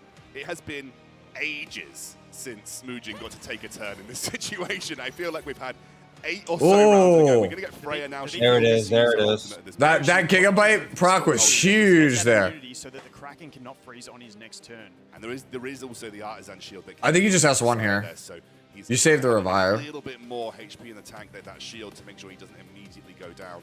Obviously, You're already going to get the 2 here. And so the great The thing 2 purify. she doesn't. It's not a straight immunity, but because Kraken only has the single hit on his, it does get to stop it. But Obol hits There's so the many stun. times with extra dots and extra chances to apply the stun. He can actually get through this and still stun the enemies. And he gets a full field stun with it. That is huge. And we could go. I mean, obviously, you could go into full field CC here, but you might not need it. I mean, if you're going to use a cooldown here, it's W on Messiah because he's under half, so it's a double freeze. On whoever you're trying to kill, and then we just keep rinsing through and waiting. Trying again, looking to focus down on Messiah. I mean, once the Messiah's gone, there is no damage on the side of Mugen. So they are really S3. just hammer in all of their single targets, their S1s. Gonna get Reset. a cooldown reset here as well. Yep. Cooldown? The awkward thing is they are getting those not necessarily on the one you want. That Sonya is going to cut in between after this, and unfortunately we don't have the skill 3 ready. We are getting those dots from the strip, which is not too bad, but we are going to Oh, Messiah! If Messiah gets a turn here, if he resists, like we're Gucci. The question is, do we resist? The S3 cooldown reset him. Knowing that the revive could actually be genuinely pretty impactful in the situation. A full team freeze again.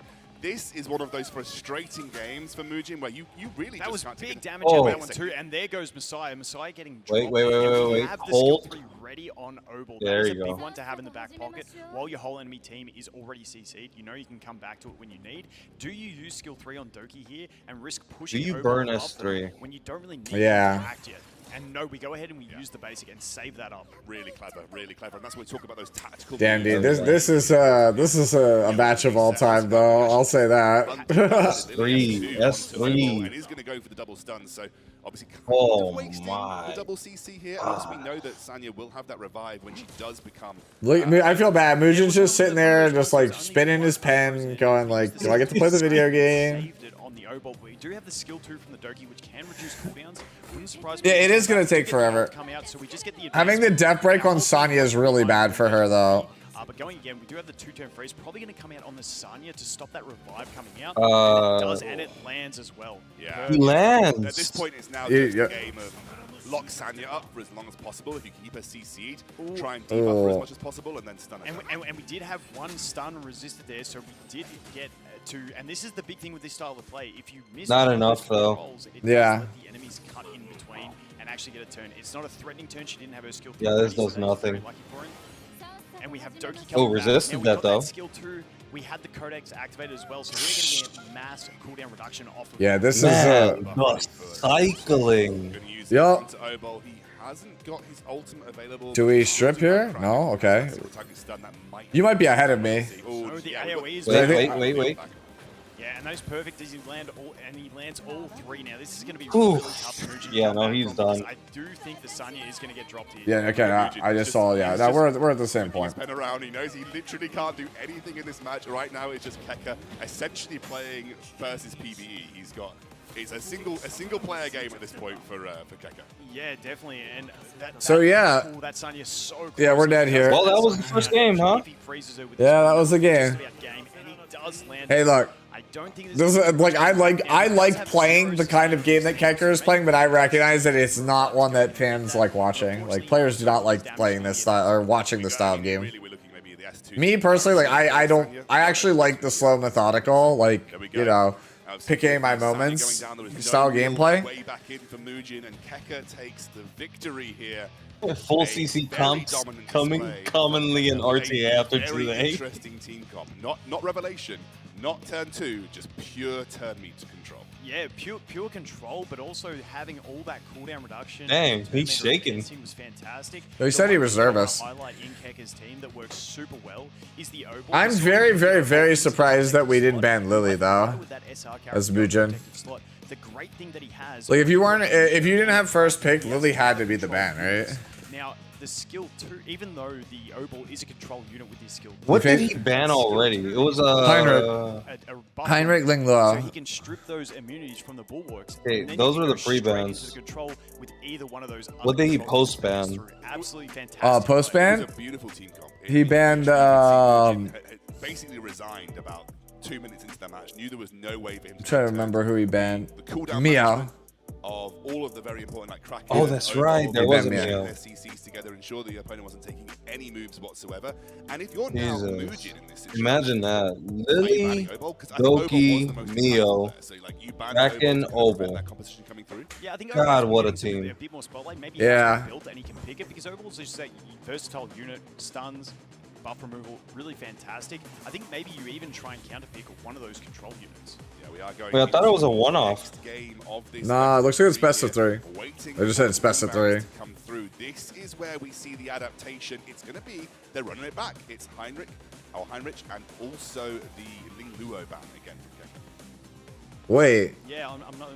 We're looking at. No shot. We're running back the same bands, even though Lily just kind of ran you over. Mujin could possibly be even picking up that Lily. Most people have a Lily build. If people have Doki, most people have. Yo, do we not have stuff on Bulwark? But like you said, we are seeing the Lingluo and the Heinrich ban at the start there, and we will wait and see how they go through these picks. But I think that is a really good strategy. Pre-banning Linglo and then playing a CC comp as criminal, yeah.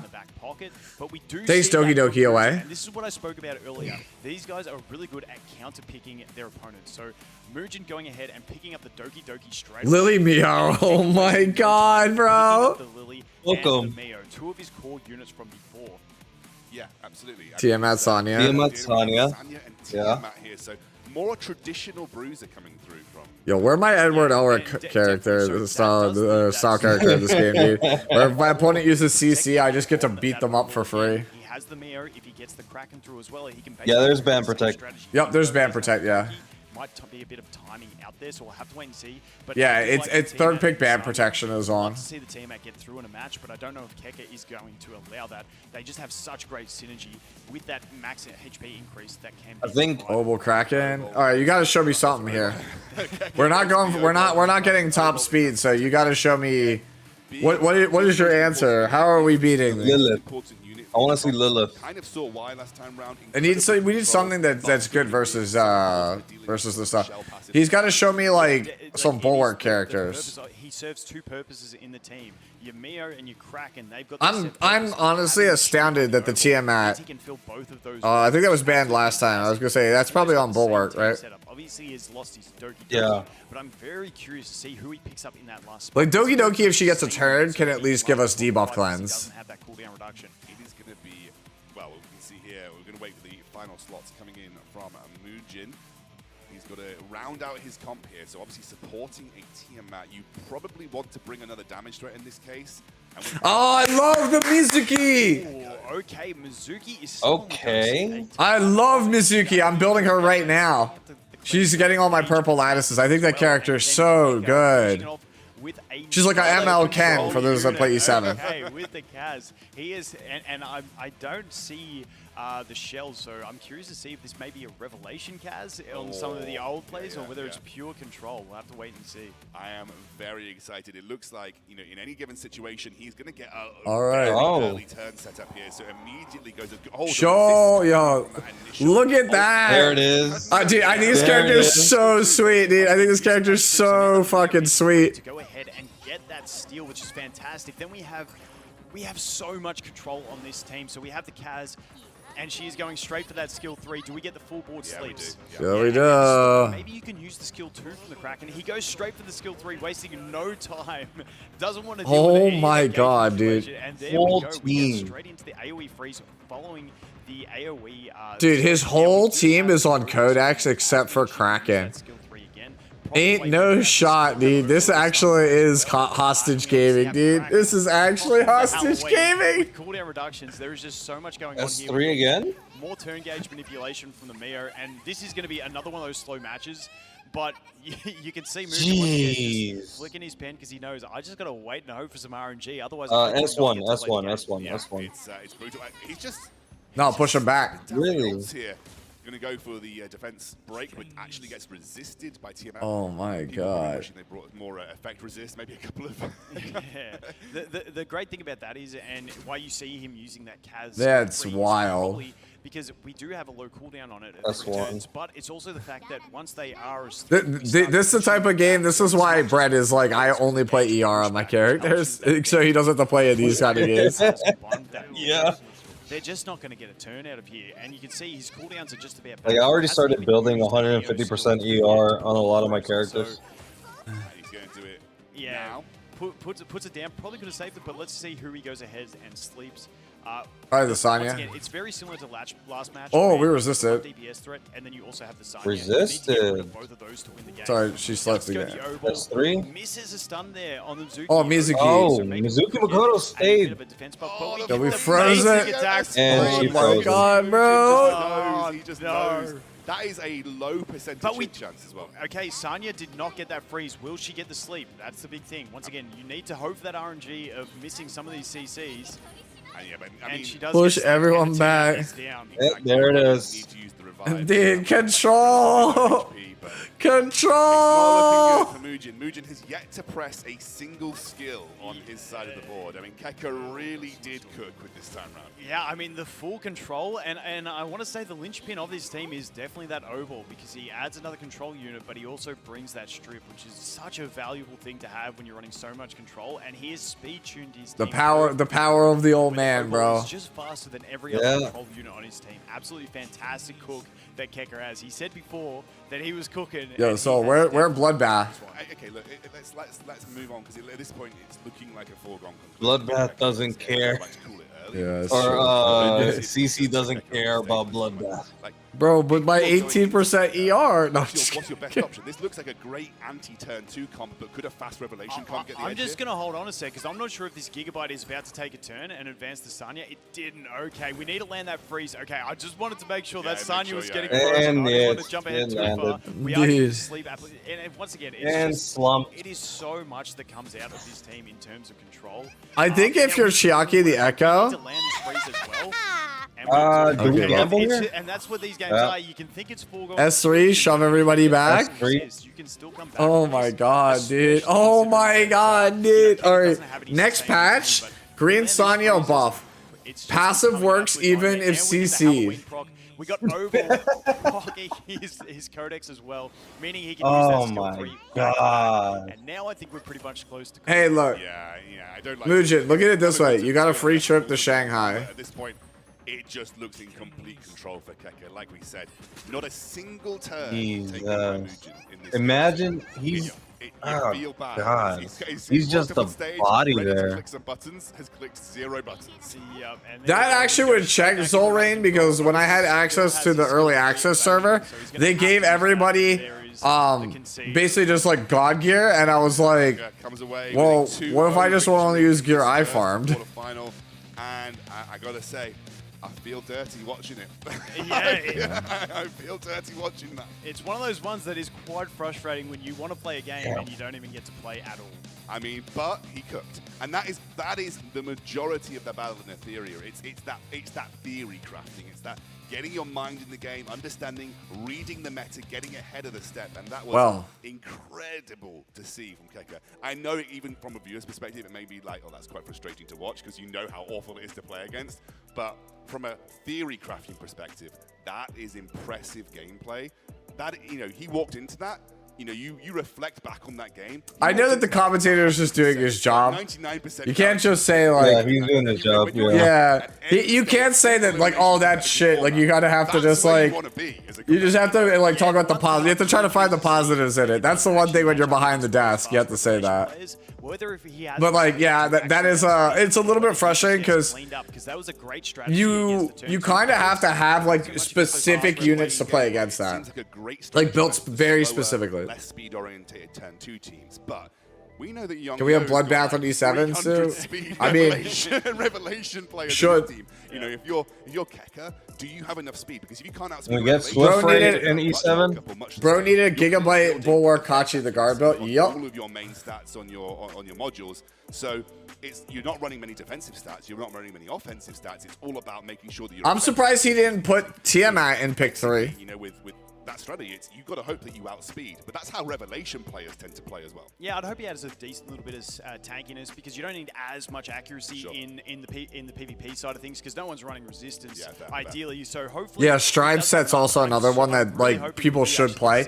You hit me, I'm just gonna get more CR. But honestly, fantastic. I got Strive on my Doki Doki. Amazing stuff. Yeah. We're going to take a look at the highlights. Because I don't have of the S1 match, level guys. 5 It was to get that incredible. speed. Let's take a look back. We're taking a look at match 1 highlights. Oh man.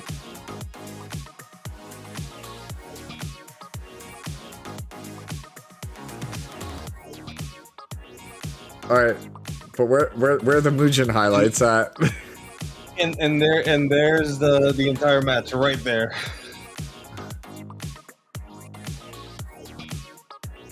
Well, we have Bloodbath at E7. Celine exists. No.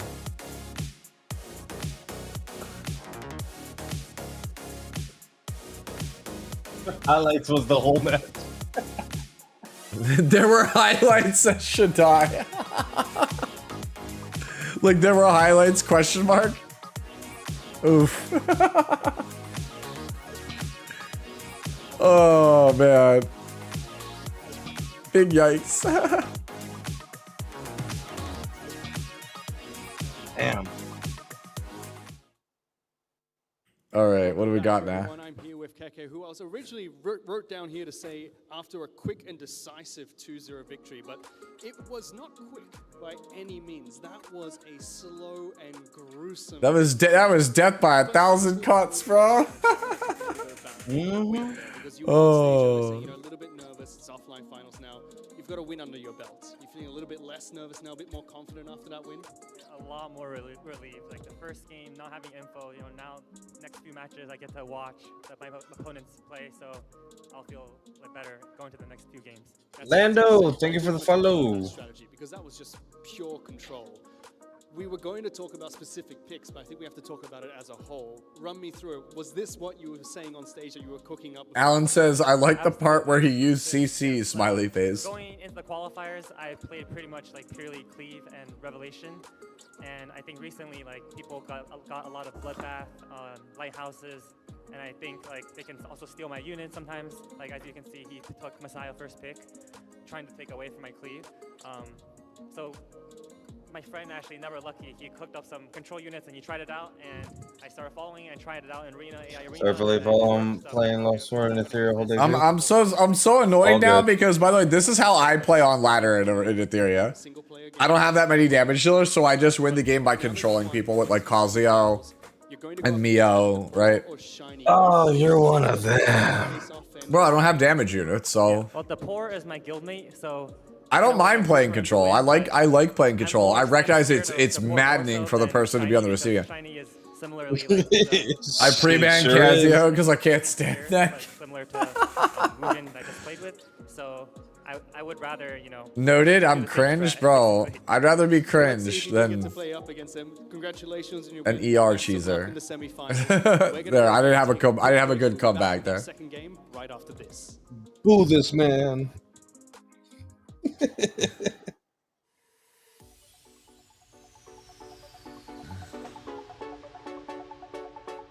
You got the 10 poor mi- and 10? shiny. Bro, 10 minutes? They gotta just figure out sit- their yeah. audio. They're sitting backstage. Come on. Like, what are we doing? Alright. Alright, you know what time it is, chat. It's back to Ember Track.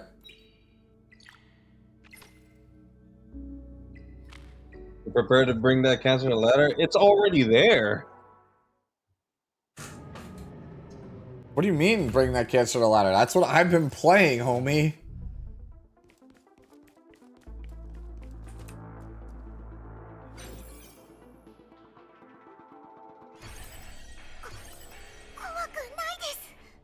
You don't have people. You're not queuing in at the right times, because every time I try to climb ladder, it's just triple control or triple cleave revelation spam. 一緒に踊りましょう大したことないわ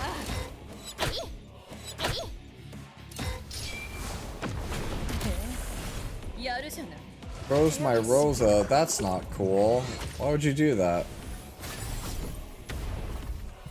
Sounds like I'm playing at the right time then. Oh, can you stop sleeping my Rosa? Thanks.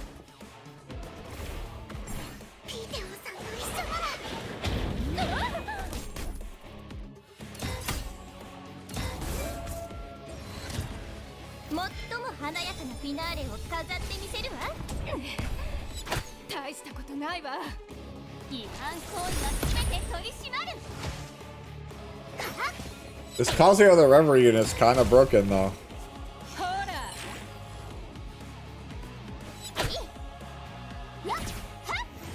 Put a revelation on there.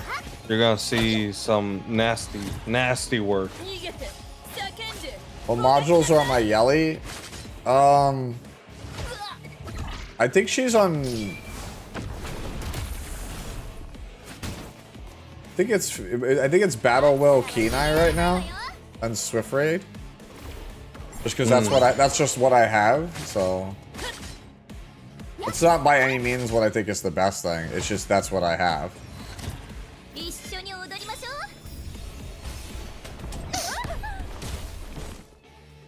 I got 2 revelations that rolled nat 20. Oh really? I was like, all right, I guess that's where this goes.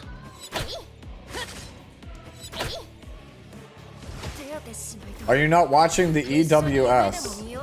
It's on commercial break. That's why we're playing right now.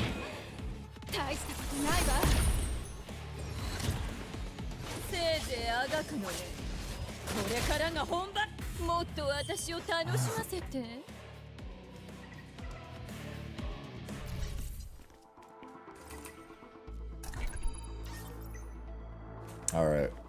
We go next door. You think this game has a problem of too many hard CC units? I think that the cleansers are not strong enough in the game. That's the problem E7 has right now. Cleansers are not strong enough in the Epic 7. Because they keep making absurd debuffers that have just get way too much for pressing buttons. Yeah, I agree. Like that's E7's like biggest problem right now is that characters get way too much value for pressing buttons, and there's not enough ways to stop people from pressing buttons, or at least counter their buttons. Like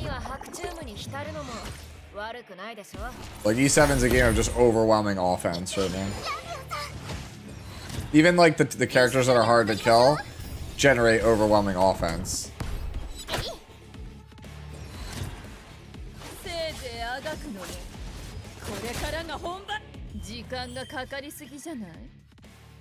I mean, if Control dominates this tournament, you'd expect to see, I think, a character that like just straight up puts Control on the ground as like another 5-star that they'll throw out, another SSR. Maybe. Oh, I would expect so. Now, the really awful thing, right, is if Control takes hold of the meta and they make it an SSR, like LD, that's an issue. If they do that, I'll be pretty pissed. I'll call them out on that. You can't lock away, like, important counters to things behind LDs. It's like really bad. You have to like the best counter can be behind an LD, but like you have to have a comparable counter. A comparable. Like it doesn't have to like there could be one that be like the LD can be slightly better, but you still have to offer a low rarity answer. That the majority of the players. Hello, Aeonic. Yo, what's going on, Aeonic? We're just on commercial break with Etheria at the moment, so we're just doing some Ember check hard while we wait for it to come back. Should be about 4 minutes, I think, is left. Correct me if I'm wrong, Rev. I think it's like 4 minutes based on... It is, yeah, 4 minutes. You got it right. I'm just guessing. I'm not looking at it. I'm just guessing based on my internal. Oh, we got the S. Let's go. Got a pretty good internal. We want the 2 summons, actually, or the, like... Oh, actually, no, the 500 gems. 500 gems are 2 summons. Oh, we fished our wish.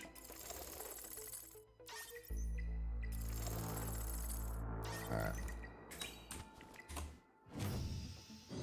Alright, so we could probably have enough time to do this last fight, and then, back to the game we go. Oh my god, oh my god. It's, never mind, it's Jellyfish Booby Lady, or whatever her name is. It might take a while.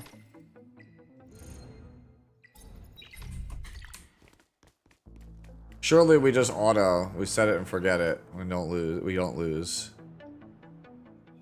Surely.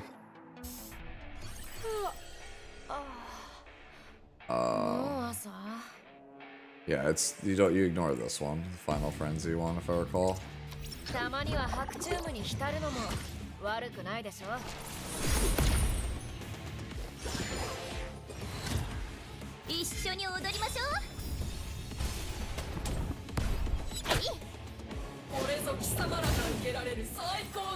Oh my god, there's the dark one.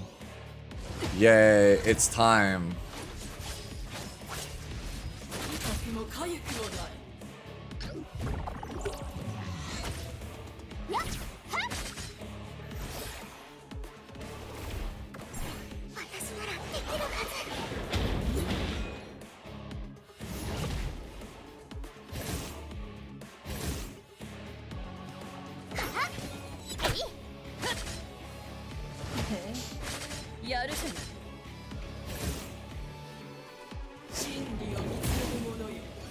All that damage.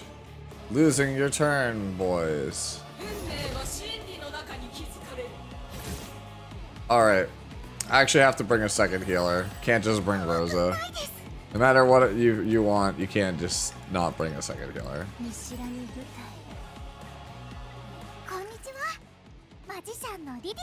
Where the drops? I have no idea. Where are you? 言葉で表せないものを私の歌声に込めて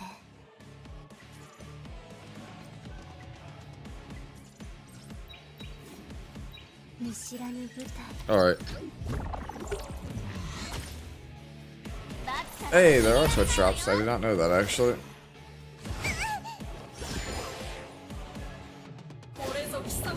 Bro, At this point, you just refresh it so you don't hit the dark one, bro.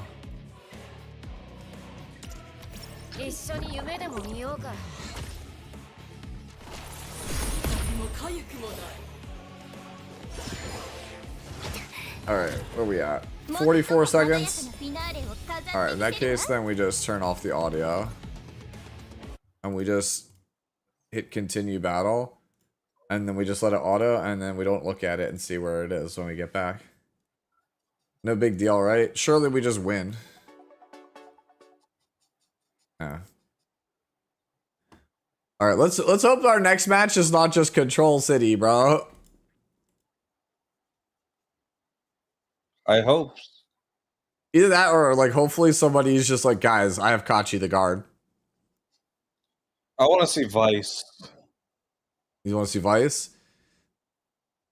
Yeah, I want to see Vice. It would actually be a pretty cool showing to see Vice. Game 1 was just total control. There we go. They could not have summed it up better. Keka said that he was cooking, and he cooked up an absolute lock on game number 1 to be the first contestant to move into the semi-final. Now we need to decide who is going to be the opposition that he goes up against. Let's bring out our next 2 contestants. You're cooked without a ram? Nah, just pull the ram. It's just it's that simple. You've got the game gives you so many free resources. I still haven't been able to pull Aram. I even missed out on Huayang.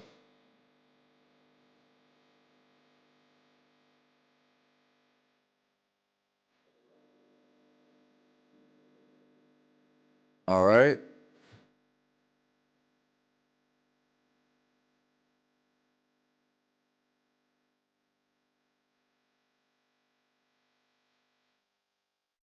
All right, so who's he up against?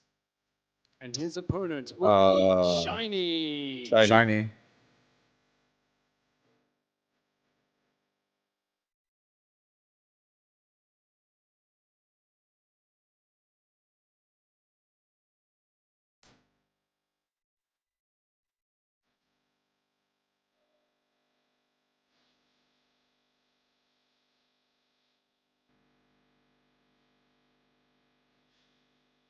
Gentlemen, you were able to watch that first game from backstage, but now it's time for both of you to take the stage. DeBoer, I'm going to start with you.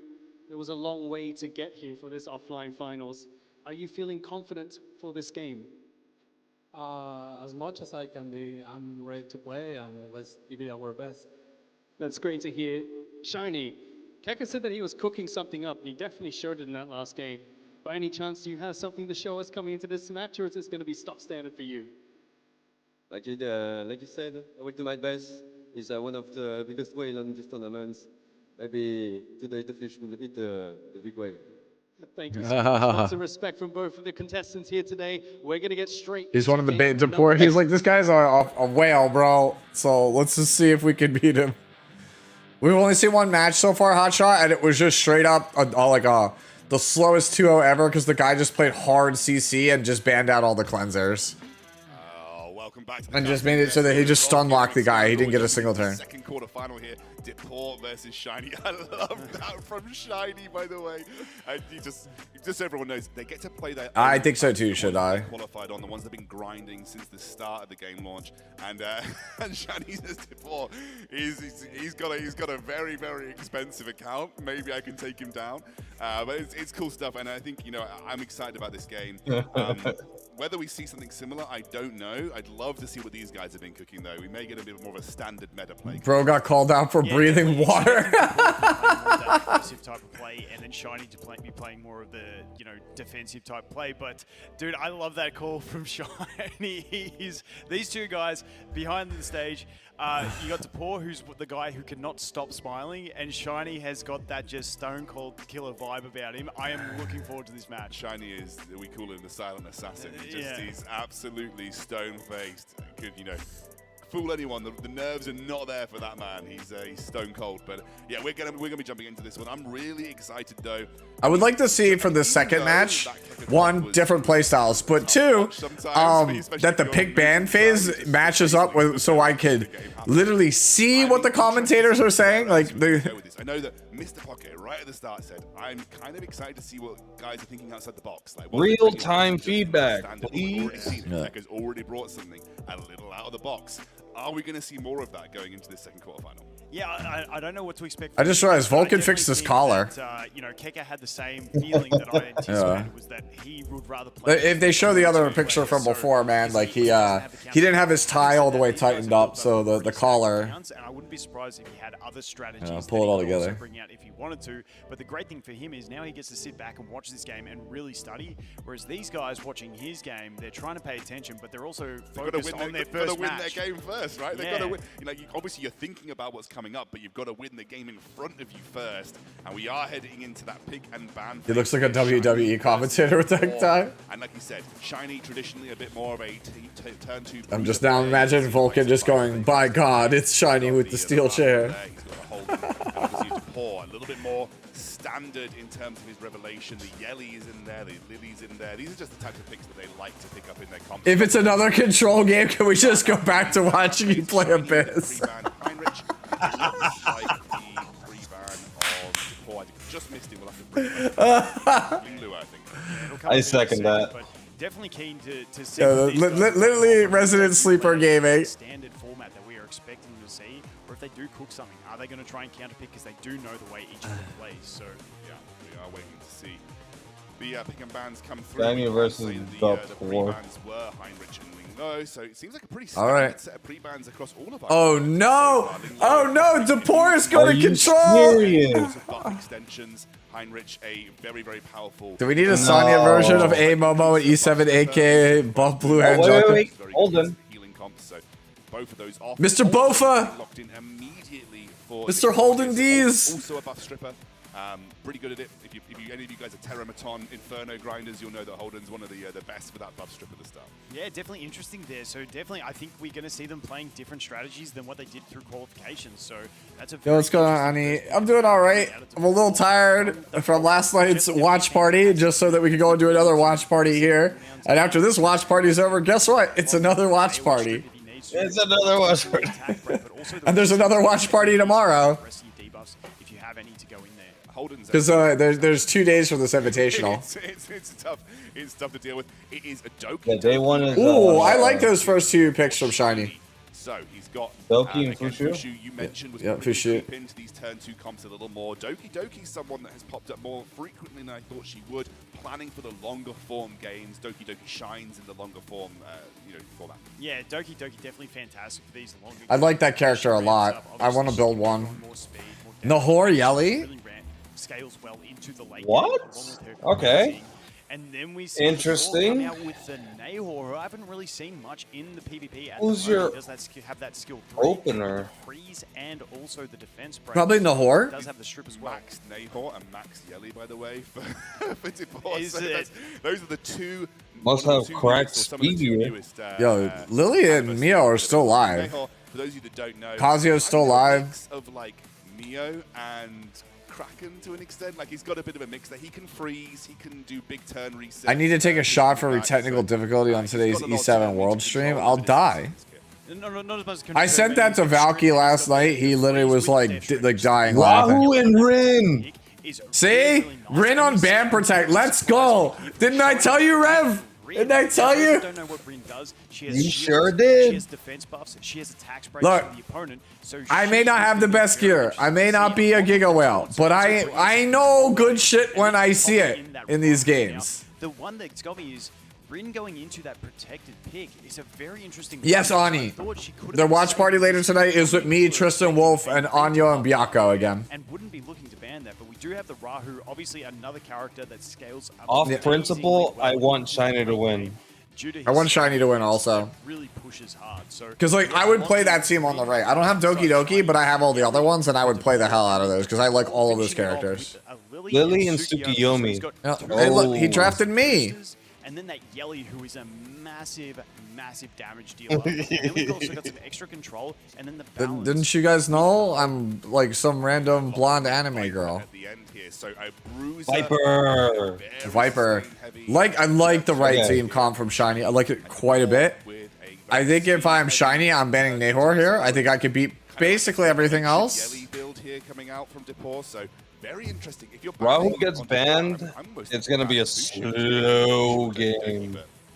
Over on the side of shiny, what do you want to get rid of? I mean, you could also ban the Rahu, and that is most of the damage on the team. I'm looking at maybe Tsukiyomi as being the ban, and it is the Tsukiyomi and the Doki Doki. So the thing with the Fuzhou is she can she can advance, and even though Lily is advancing, the thing about Tsukiyomi, she gives the full gauge, so you're getting that turn. So Lily's turn 1. Here we go. Yo, look how fast that Rin is, though. It's always what you want, is it, Lily? I like it.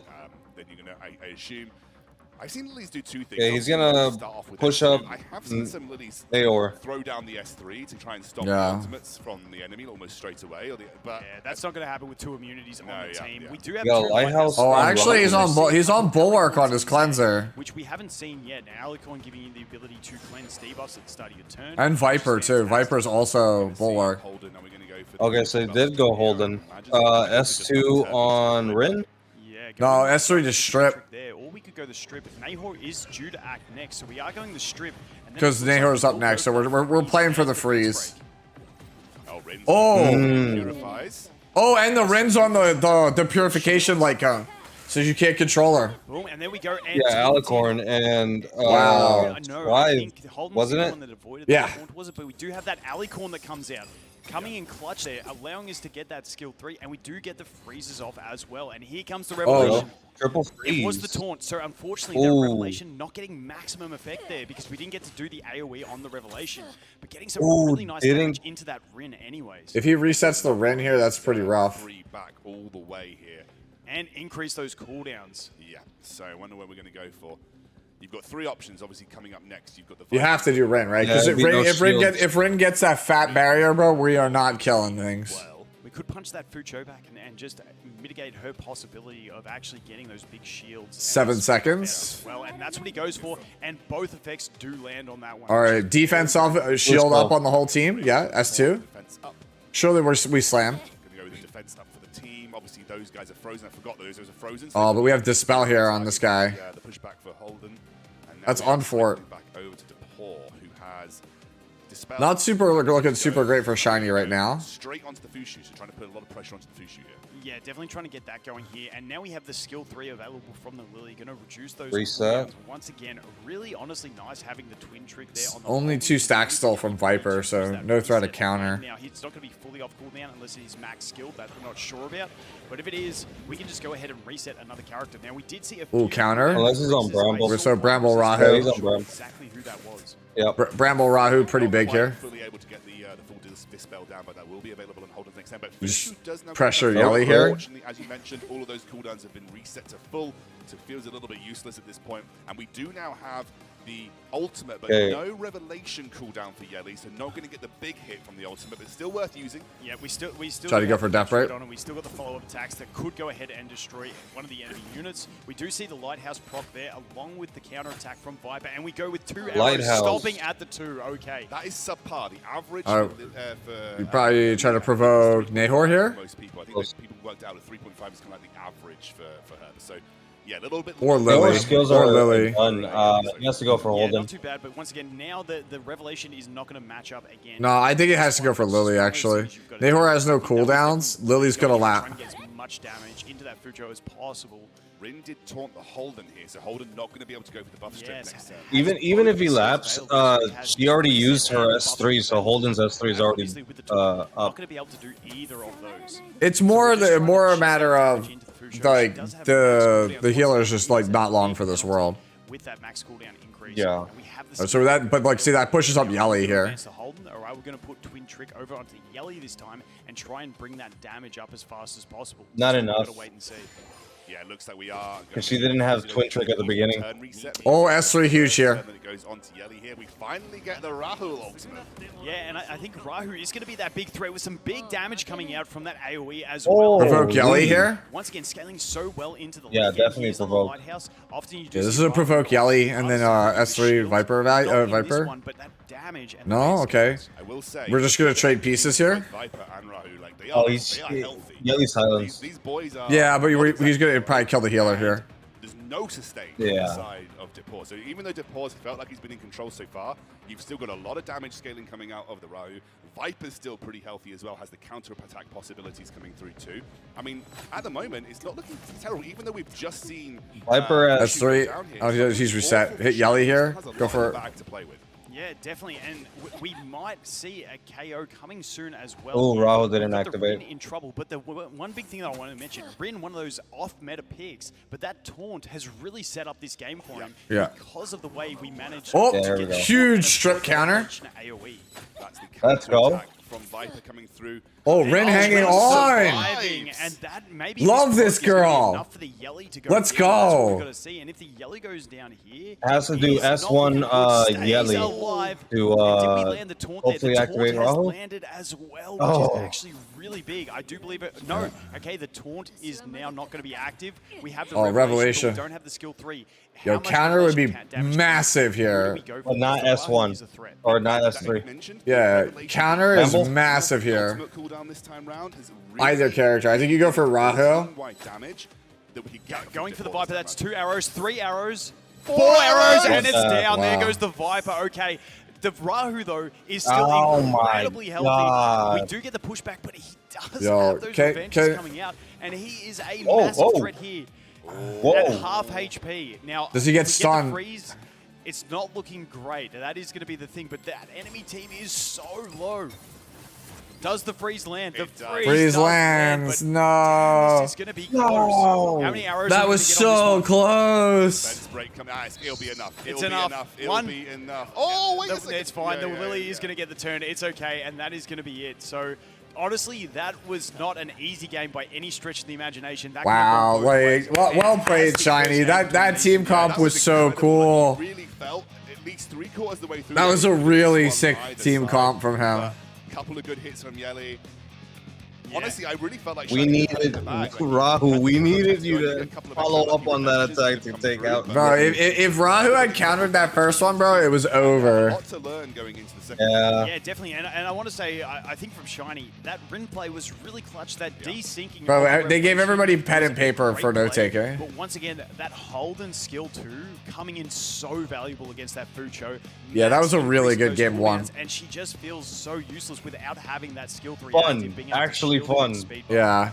Absolutely. It was a back and forth. Yeah, see, this is the fun part of the game. Now, devs, fix the game so that we can farm, so we can play that part of the game.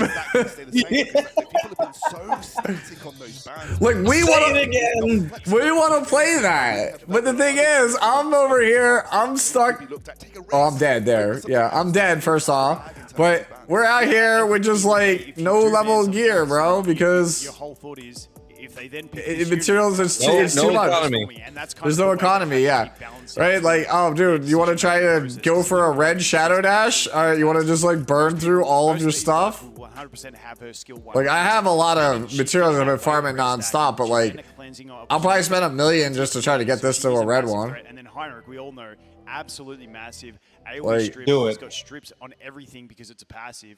The buff block, the heal block, he just has such a solid kit. I mean, I'll end up having to I imprint this can one see us anyway. seeing those more, but, you know, maybe they see it directly. But, like, look at this. Like, it's just like a crapshoot. Yeah, I mean, Ooh, obviously, if a you're adding blue. Yelly, there are other options you can bring to the table. Like, it's just like, so, Another it's, alright, yeah, see, well, it's just like such a crapshoot. The Messiah, if you want to. He's only 2 hits, obviously, on his ultimate, but he's still defense break, passive ignore. It's still very, very strong.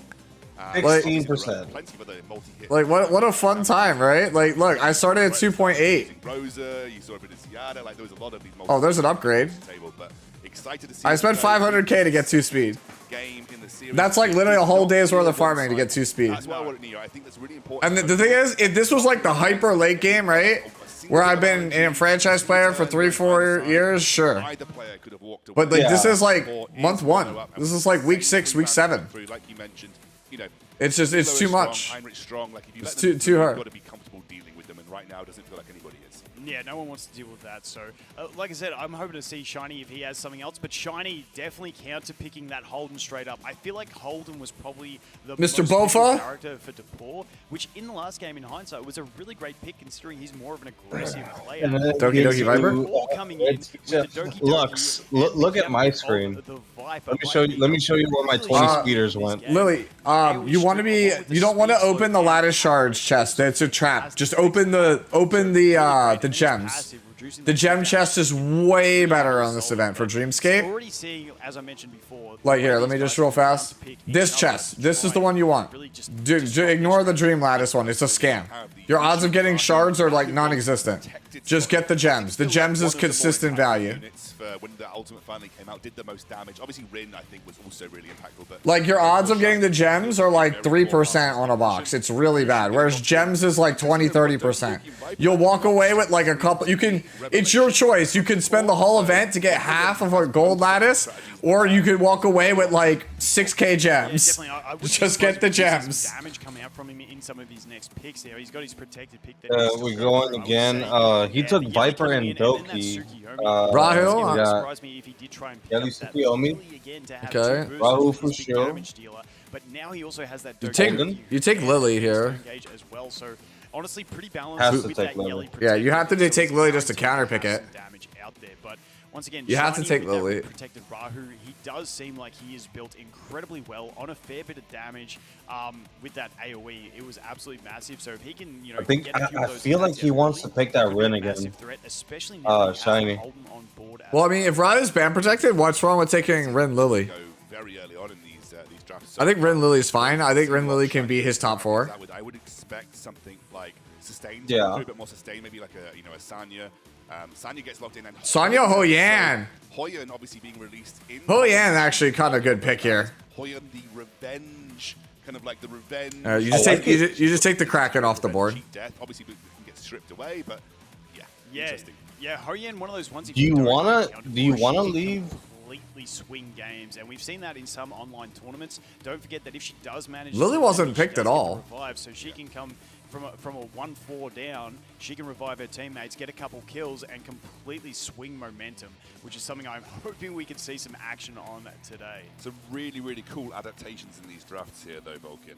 Obviously, the ban's coming through. Looks like the ban was Doki's on. first. Doki coming. Wait, we left Kraken in, but why? The Viper as well, going to be able to strip that one immunity that's out there, but that slow and attack rate coming out too as well, which is really But nice. why?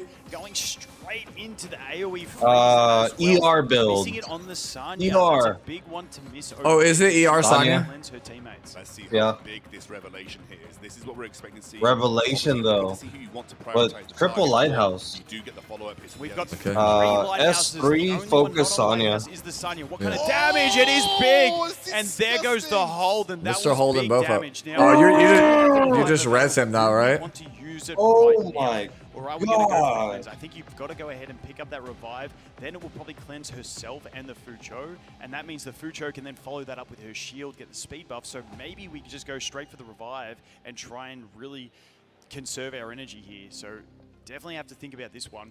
But that Kraken play, missing the freeze. Okay, so we bring back up the Frustrating Holden. on that one because Sanya, the most pivotal unit to miss it on, and we didn't actually cleanse the freeze, unfortunately. So that is very unlucky. If that freeze had been cleansed, would have been a great situation. Oh my God, we're getting frozen again. Shiny just shaking his head. He knows that unfortunately, in this situation, Shiny lost Oh, it. and Sonya's frozen. Yeah, it's GG. I just don't know why we didn't ban Kraken. Like, Kraken was the lose condition. you are definitely going to Like, is Yelly getting to, like, a turn? Like, before you get to react, really that powerful? Yeah, no Rahu, no win con left. We're done. And I think for Shiny, Ah, man, I just think that you have to respect last pick, man. Like, last pick ban, handshakeage, like, that's like the E7 classic. That's why we always call it the handshakeage. Like, you just handshake ban last. Like, and like not respecting last pick is just, I've seen so many people lose so many games over the years from doing that. I just don't know why we didn't ban Kraken. Like, especially after you watched the first match, you saw Kraken's, even with the nerfs, still relevant character. Yeah. finishing. Wow. He banned Tsukiyomi. And that shows He banned he banned me. as well. That revelation was ahead of the That's what Trista keeps saying. He's just like it's you, but a blonde anime girl. And I'm like, yeah. Yeah, and the big thing there was that Kraken play was really nice. Obviously, Was that like a release form they put in his face for him to sign? Making real good use of it, having a speed tune with the Viper, stripping that immunity, going the AoE freeze, got unlucky on the Sanya, but returned the luck with the cleanse, not hitting the right debuff. Yeah. That was an upset. Really incredible game. No. That was not the upset. Is my number one pick. I told you. You said I told you I smelled an upset, but so far, both of the people that were predicted to win won. Quick wins there for Tabor. I will say the first game was super cool though. That was a really interesting back and forth, but a little more straightforward in the second. Unless I'm wrong. Yeah, definitely like Kekker was absolutely favored to win that. They were like, everybody had picked him. At the analyst desk. That freeze coming out from the Kraken, synergizing great with the counter pick on that Viper, working really well. And then we got to see the value and why he was locking that Yelly. All right, I'm eating another one of these cookies, bro. I'm starving already. You can see why Yelly has been. It's after these show matches are over, bro. We are going to get ourselves a big dinner before we're back for another watch party for E7. Crit strike increase, you have a defense down on the target, and then because of her passive, you're following up on a target with up to. Well, It's so weird to see Vulcan without his trademark hat. Realistically, 3 or 4 single targets, which also buff strip if they have a good chance of taking it away. So, you know, Yelly just Looks looking like what's the famous football player? I do wonder, maybe band strategies later into the tournament, but right Peyton Manning. Peyton Manning. Yeah. Incredible stuff from Depor though. On all the commercials, yeah. I was thinking, you're like, which one's the famous football player? I was like, Rev, which one? There's so many. And obviously Kekker will have some extra strategies there, but looking like he's running more of that control heavy team. Yeah, Kekker was hoping for the shiny matchup, but not getting it. And something to note is these two boys are in the same guild as well, so a bit of guild rivalry in between them. So fantastic to see. They would have been helping each other, but now they're straight against each other. So, I mean, look back at these first 2 quarterfinals. We had a very control-heavy first matchup from Kekker cooking something a little different, Depor bringing not standard revelation, obviously a little bit more sort of control, Mid-range. more control in there. It's mid-range. It's mid-range. The phrase you're looking for, Mr. Caster, is mid-range. This next matchup going. He's playing mid-range. Based on what you've seen. I mean, I'm liking Depor at this stage, but we'll have to wait and see. Absolutely. We're going to jump to the highlights from that game. Hey, Sue, I'm sure about these restaurants. All right, no problem, man.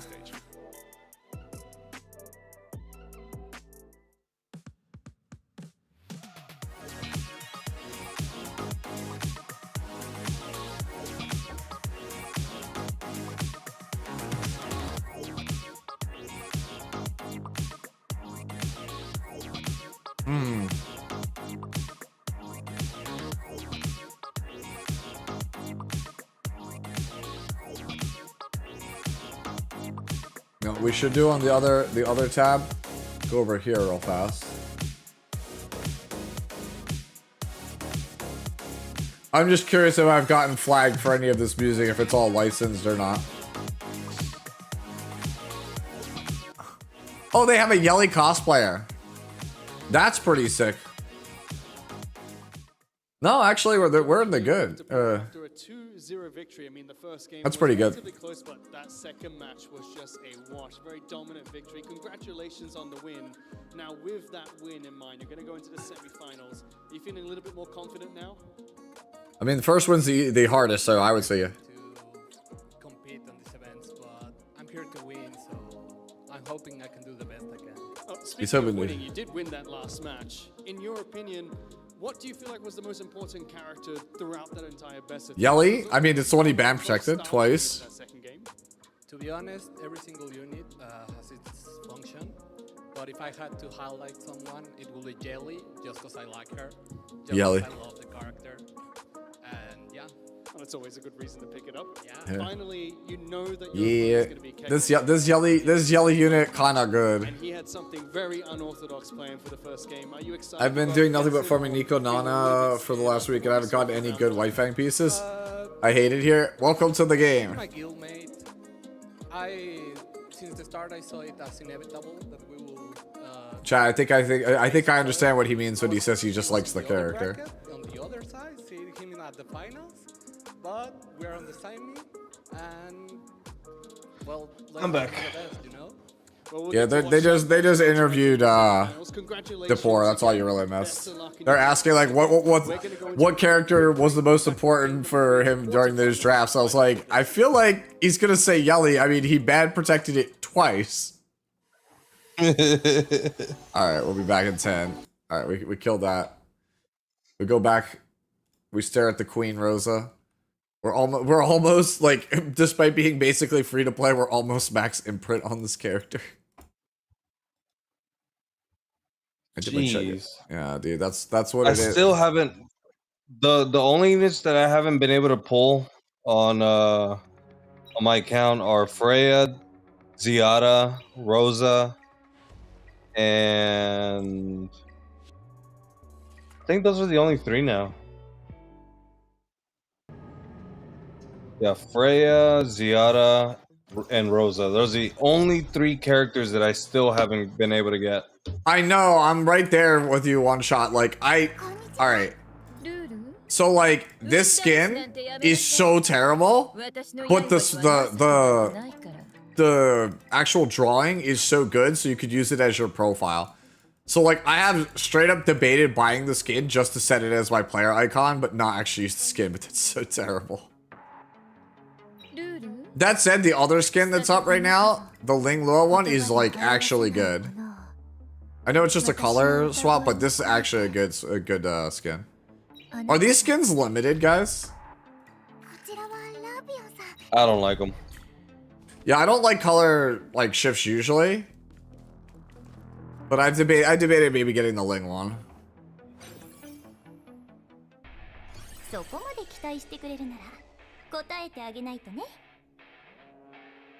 You know what? I'm gonna take that. I'm gonna ignore the Final Frenzy, even though I think that's probably wholly incorrect.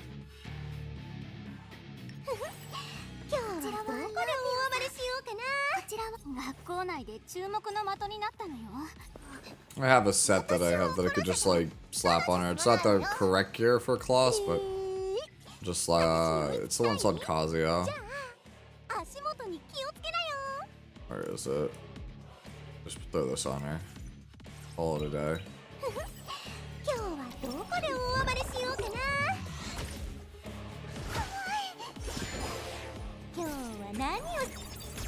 I did 40 chests yesterday. Yeah. For Dreamscape. Take a guess how many fragments I got. 2. Yeah. Was I right? Dude, it's such a scam. Yeah. One shot was like, no, dude, just get the gems, bro. Just get the fragments. The fragments are a scam. I'm inclined to agree with them. Yeah, and that was after the hot fix where they supposedly increased the chances or whatever the fuck. Yeah.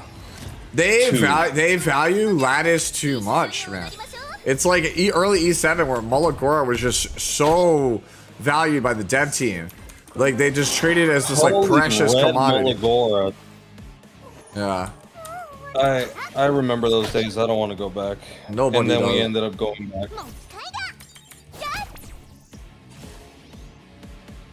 Alright. Well, we'll try and kill this one before it goes.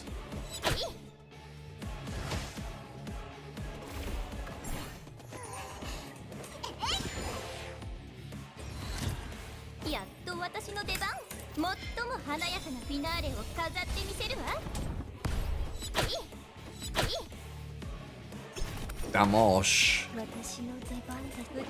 Just extend all those cool buffs. I'm gonna hold the death break. Just cause. Just hold these cooldowns for phase 2.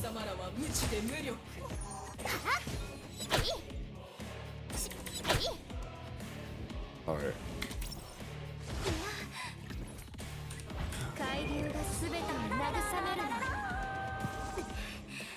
Yeah, that's true.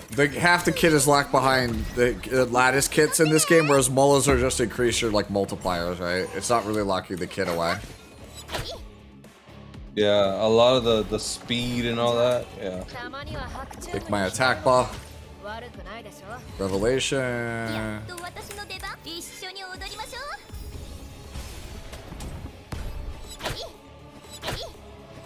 Alright, that's out of here.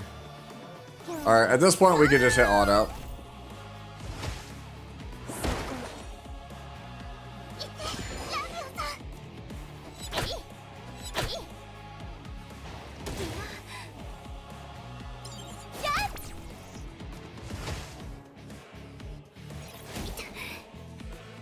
Just don't kill my Yelly and we're good.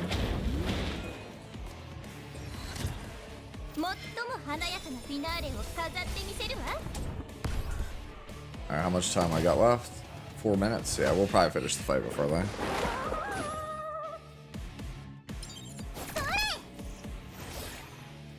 Alright, this kills one, right?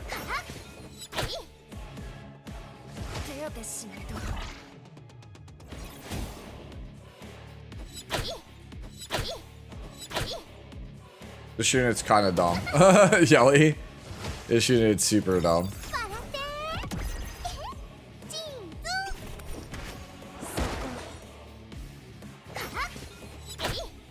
Valerian getting her SR at the start of the match is so dumb. I mean, it's what gives the character value. I think she wouldn't be played if she didn't have that. It's literally what makes her usable. It's SSR didding. Yeah. Oh, for Yelly? Yeah. Basically. I mean, like, I completely phased out didding. Yeah, me too. I don't use him at all.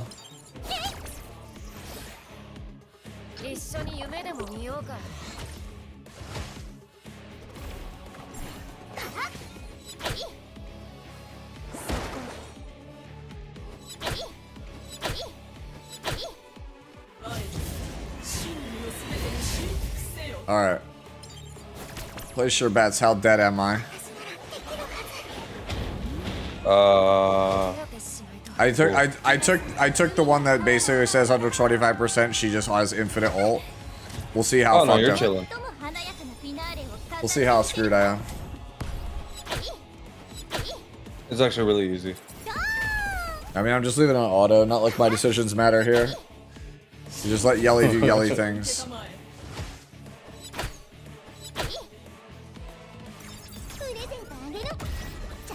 There's my slow. I was like, where's my slow, bro?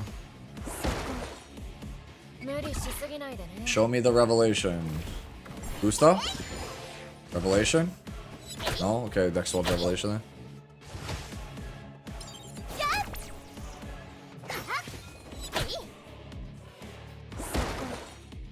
Gusto? Thank you. 8. Oh my god, I didn't crit! Are you kidding me? What? I have like 90 something percent crit. It's like 90. It's like 97 or whatever. 50%, you mean? Yeah. 50% crit. Yeah.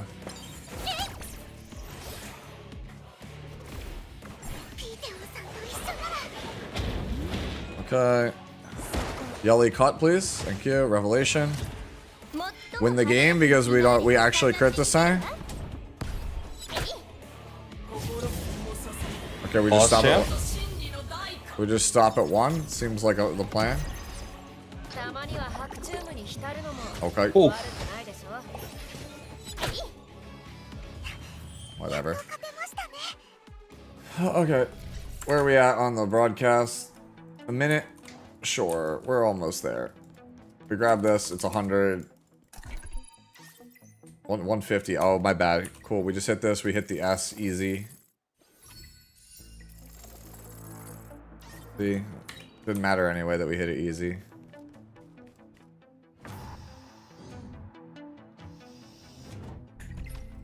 This is usually the part where chat goes, what the fuck, how did he know it was an S? It's magic.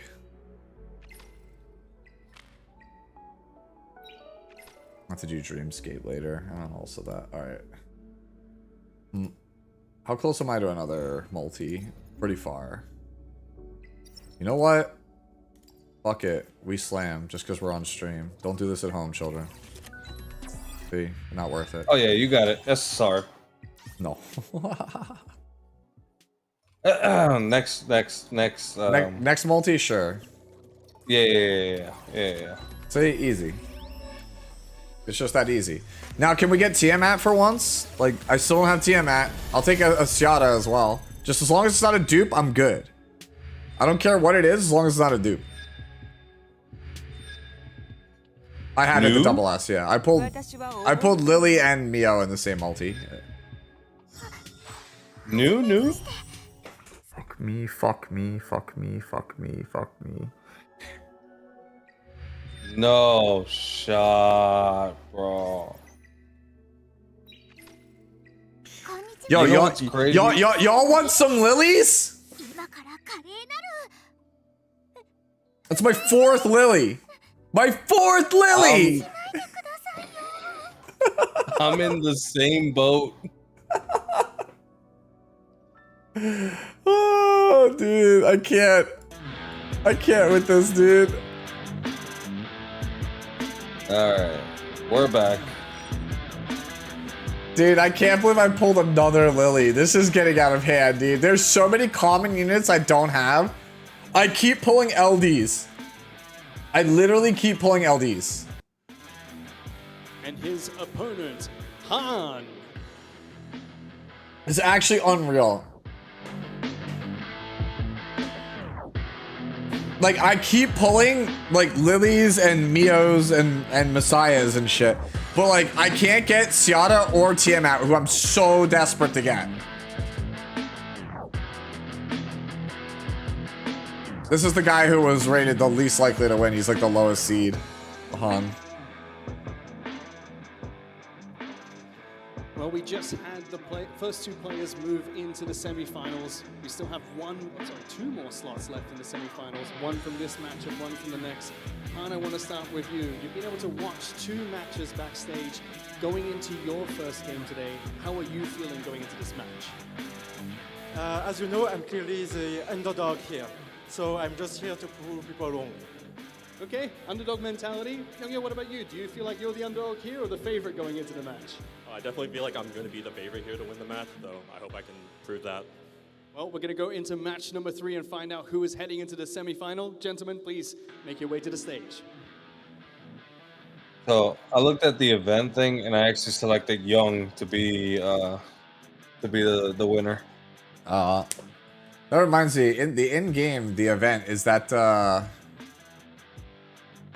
like the whatever, it's like the redeem that you can only activate during live, right? Into the 3rd quarterfinal. Yeah. And Youngyo obviously mentioned. Oh, okay. I clicked the button and it was like, okay. Well, I like how it links to day 2. In terms of an overall winner, you talked about Keka. I think the other side of the bracket for everybody, there was only me that disagreed with Keka. Everybody else, Youngyo on the other side of the bracket there. So he is probably coming in as the favorite. Han, definitely that underdog scrappy mentality. Tell me a little bit about what you know about these guys. You know, what do you know about Youngyo and his play style? And if you know anything about Han, or you're just waiting to see what he brings to the table. Yeah, I think with Youngyo, he's the stereotypical guy that we think about when we say revelation player. This guy is, or at least was, we've got to wait and see what he's cooked this time, but he is the typical revelation player. He's got 9+ units possibly built on revelation. Dude, I'm missing a similar amount of SSRs to you, strategy in the past Steve. we've seen has been just revelation and win. So keen to see what Han has. If he has some sneaky strats, hopefully he's been able to farm up some of those lighthouses, maybe get some bloodbath and sort of counter that. I can't believe I pulled another Lily. Like, come on. Like, it still hurts. I'm anticipating more of a Dude, I'm gonna have a Max Lily eventually. We have had surprises in both matches. Max Lily before nerfs, let's go! Youngyo's his favorite units in the game. Freya, you've got obviously this. Yo, RC77. Let's go. Yeah, RC77 as well. All No these shot? multi-hitters Hell yeah. on their skill 3s that he uses on Revelation. Ling Lo, most commonly played character for Han, so that's probably getting banned if they know each other. Switch up in bans here for the first time. Yeah, I also, Aderon, I just pulled my 3rd dupe. 4 copies total. We've got a Mia first ban coming from Han, and then we've got a Lily ban coming in from Youngyo. Yeah, and believe it or not, Lily, the ban of the Mia Another character that can actually run a cheeky. Bro, I just want Tiamat, dude. It is a 2-hit. Tiamat, both hits Seada. able to That's like the strip only and two push units back I the still enemy. want, So, and I you know, can't get them. Those 2 hits with the support could be a little bit of a threat. And then obviously the Lily band.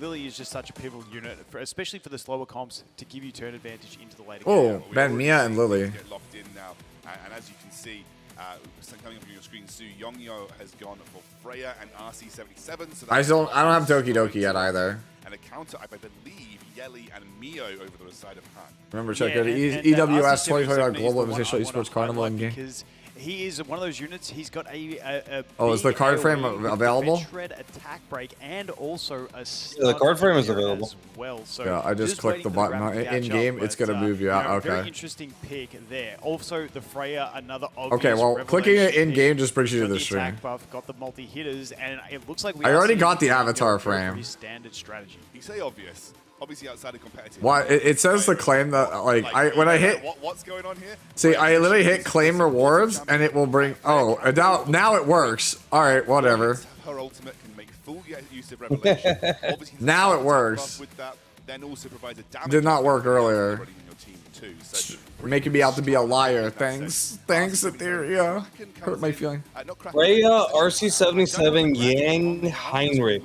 I want Seada because she's just a very powerful PvE farm character, and I want Tiamat so I can play turn 2 in PvP. Picking up the Kaz, obviously Kaz, very powerful character with control with the sleep. Wow, Han's team is very good. Oyan, a great solid pick. However, I like Han's team a lot. Which I could see maybe that Heinrich coming up as a ban because he is a great counter to the Hoyan, stopping her from getting that Soul Ward. So Hoyan, honestly, a really nice pick, and then capping it off with the Valerian, another cheat death in the team available.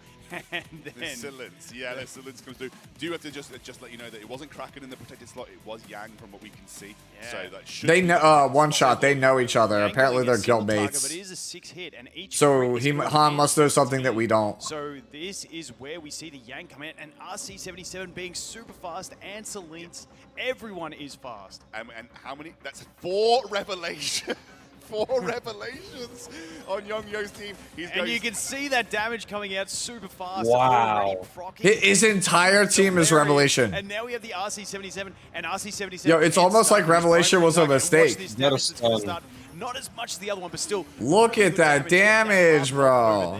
Onto the Valerian as well. Every single one Wow. of Yongyo's characters outspeed his opposition here. And I think now that Freya comes through, and we're not running any gigabytes, we do have the... We do get the revenge with the revive. And the full revive. As we mentioned earlier, Hoyan can absolutely... All right, we're building this Hoyan. I was like, should I build Hoyan? 2 of the units, but that Hoyan There you go, there's your with her answer. ult ready. If she can snipe one of these, You 1000% killed the stunner, I think here. No, you killed the Yang, right? Hoyan, if you can't counter her, You she kill- can no, you absolutely kill- turn games. Here it comes, I see. and we do get the kill, see. and back comes the Kaz. And here this is where a problem Who knew Apocalypse Robbie was a good character? Who knew? not on available. It's off cooldown at the moment, so does not have the ability to proc. And both of these characters having 4-turn cooldowns, so they won't line up their key skills with their Oh, revelation, it but didn't. looks It didn't. like Yo, we could be sleep. okay, depending on these Sleep. sleeps, we do have Freya's skill 2 active. Do we land both the Oh, sleeps? we land both the both. sleeps, which is very, very crucial. We are so low on this Hoyan, though. I don't think she's going to be able to land the kill, and this is where she might get killed on the next turn, and then I think it could still go to Yongyo, but fantastic showing from this Hoyan. Yeah, that was a really, really clutch. If you can kill Yang, he can win. Cooldowns now there. Not Like, going to be able to one-shot someone with... She does! And there we go. We get the kill with the basic, and we have the full health Yelly. Yo, that coming yo. back. We land the slumber, and here comes the revelation on the Yelly Yo. with a massive, massive upset. It's over. Yo, that was so hype, actually. That was massive. Dude, Hey, Man, hey. the underdog. that was so Go loud. build Yeli right now. Yo. Or go build Hoyan. Yeah. All right. So like this moment right here. Right. So he gets these. I want to just rewind this so chat can see this. Do land both the sleeps. This moment right here, the tension in this moment We are so low on this Hoyan. is like unreal. Because it's like, will he? Won't he? Where she might get killed on the next And then when he goes for this S1, still go to Yongyo, but right? When he goes with this S1, from this Hoyan. this is the most satisfying sound effect ever, right? You just, it's a lightning fast leap into that sound effect. Not going to be able to one-shot one. Just 1, 2, like that. Just that was just unreal. out, she can just play her entire game. But dude, the amount of damage on that Hou-Yan with the basic attack, managing to wipe that Yang, get the extra revive on the Yelly, and clean up the game. It was It tells you a little bit about the gearing strategy from Young Yo as All well. right, guys. So the answer is we prowess this character, right? Obviously, 4 revelations, so not even running a defensive set of shells. Just Yeah, Revelation Abuser versus Chad Hou-Yan Enjoyer. I agree, BK. Like the production is very good.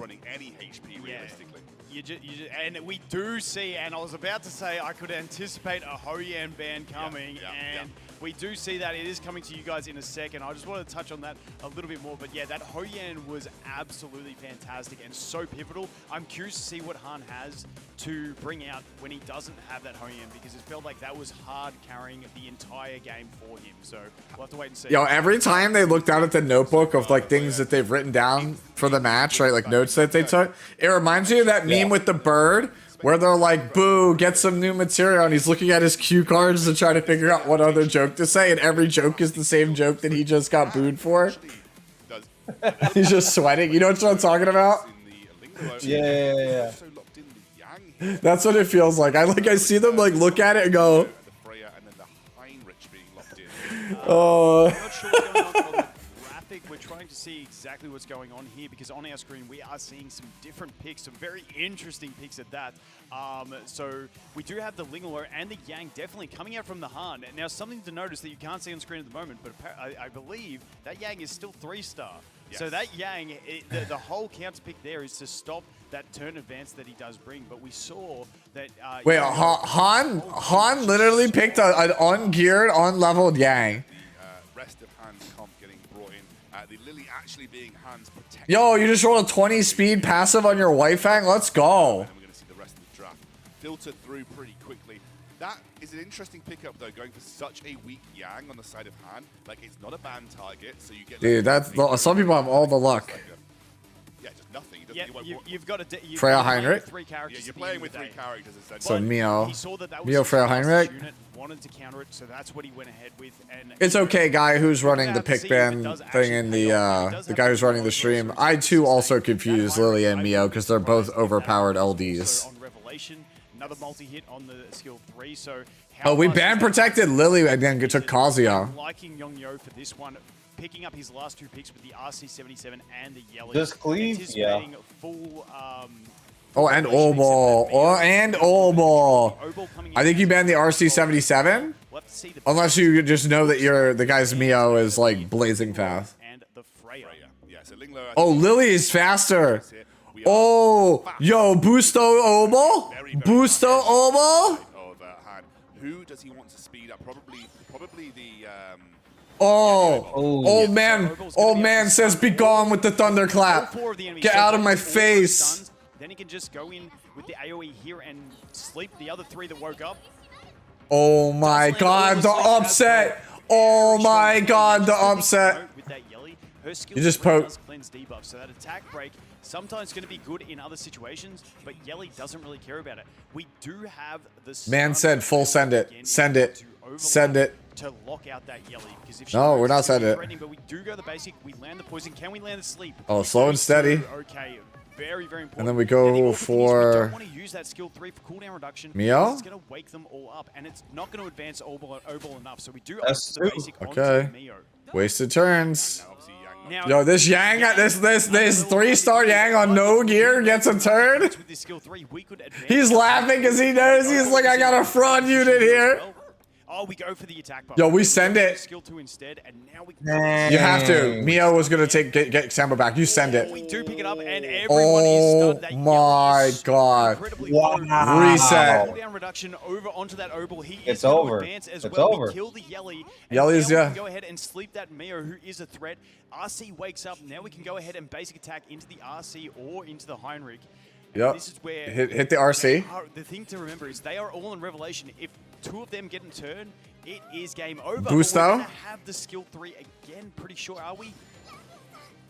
Yes, Yo, just sleep them all. Send them back. on the Kaz, and there we go. We get the full team sleep, and we have it available on the Opal as Oh, well. you just send it. Opting to double up. Do we land the stuns? The RC is gonna have a chance, but it's gonna be too late. Yo, turn meter Will boost. get the chance to sleep it again.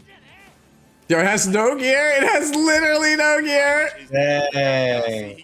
Oh, it's over. And we get the It's kill, and over. The offset. And there it is, the game. Han getting excited. Get around the man. Fantastic. Oh, effort. yo, well played. Well played, Han. Well played. He only had 3 characters. Han says he's got that dog in him. Dude, the balls to pick a ungeared 3-star so your opponent can't have it. Unbelievable. Unreal. That is actually crazy, dude. Dude, his picture says it all. Number one. Number one. Quickly that Yang was the threat, because the Yang was the one that was Like, dude. I'm just saying, Asia server watch party for E7. Where you at? I want to see you pick ungeared 3-stars to win the match. I don't think you're gonna have anything that hype. No one can have as much aura as Han.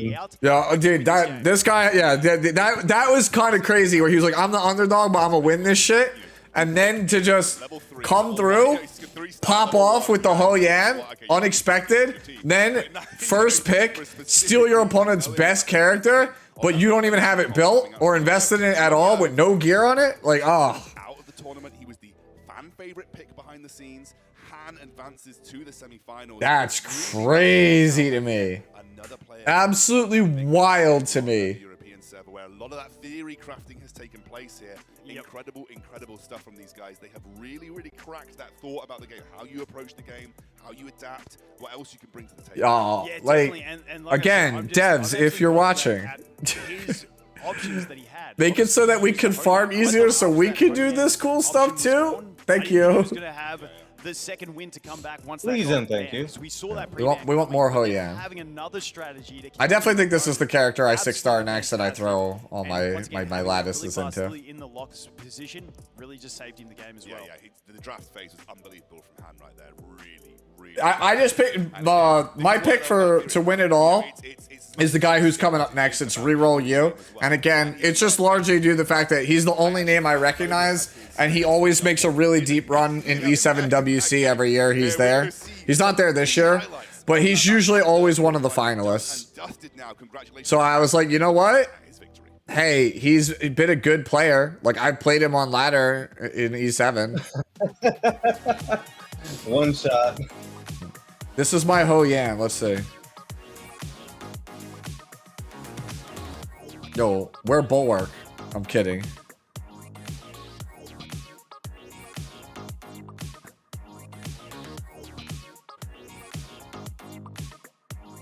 I kind of want this Ho Yan skin also.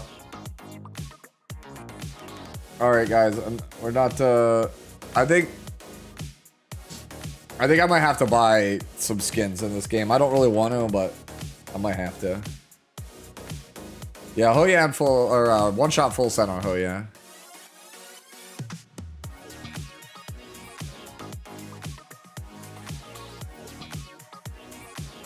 Yo, I've been farming Revelation for like the last like 3-4 days.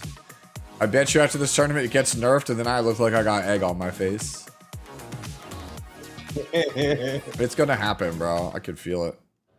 Welcome back, everybody. I'm joined here by Han after a really decisive win in that last best of 3. Han, I think you lied to me because pre-match you said that you were the underdog. It did not look like it during that game. Yeah, I was underdog because I'm saying that because of the votes and the projection. He had like the highest, it was 21%, and I had 7% of the votes. Also, the casters also predicted Yongo to win. That's why I think I'm the underdog. Well, you managed to prove all of them wrong, but I think there was a pivotal moment to everyone there. You picked a 3-star character going to the... Were you shaking when you decided to make that decision? Hey, Furlez, thank you for the follow-up. After the game, when I realized I won actually. But the 3-star young pick is because... Crit damage is usually worth more, but it's harder to get high crit damage. strat for the revelation. Because like only one set really get two. There's two sets that give crit damage. One of which is means you have to go up speed for it, and the other one doesn't give a lot of it. Like crit damage in the terms of math is better than attack so far in this game, but it's way harder to get high crit damage than attack. And the other thing is also Revelation is broken at the moment, and it scales off attack, not crit damage. So most people are trying to chase attack for that reason. Well, we'll see in just a bit. Yeah, I did, Charles. Thank you for pointing it out, though. But yeah, for those of you guys who haven't seen it already, in the in-game event tab, you can grab your frame and your whatever have you. What is it? Your title. All right. Portrait.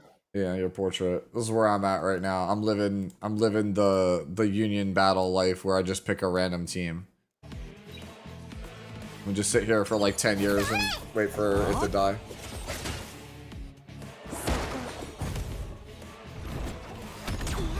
I just kind of pick stuff, so like I'm expecting I'll probably only get like an S on it. You have an E7 question? What's that, Boyle? What is your question?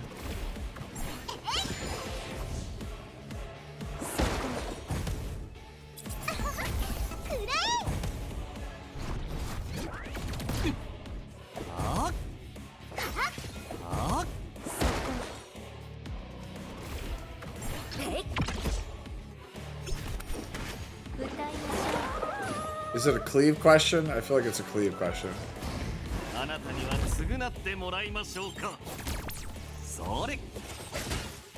Your enemy picks ML Runka and Harsetti as their pre-ban. And picks FCC, ML Senya, and Celine. What do you pick? New Moon Luna.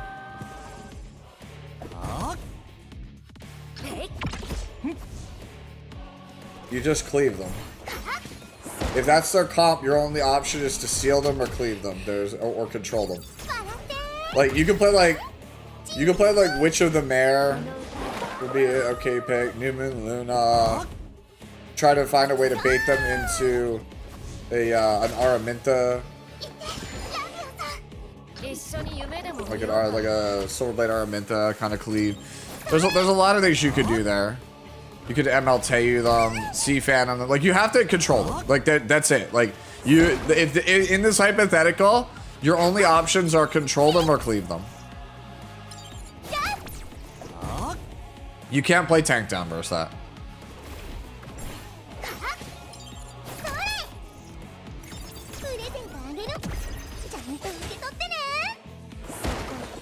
It's definitely a Muna under ban pick protection though. With a book.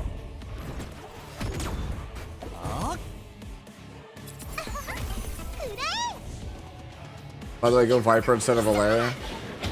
I mean, you're right. I should have. I didn't have Viper gear at the moment. I was feeling kind of lazy.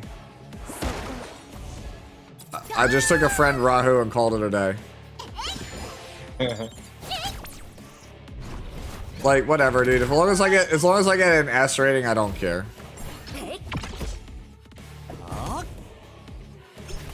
Is that probably a bad attitude to have? Yeah. But like we literally clear it all the time.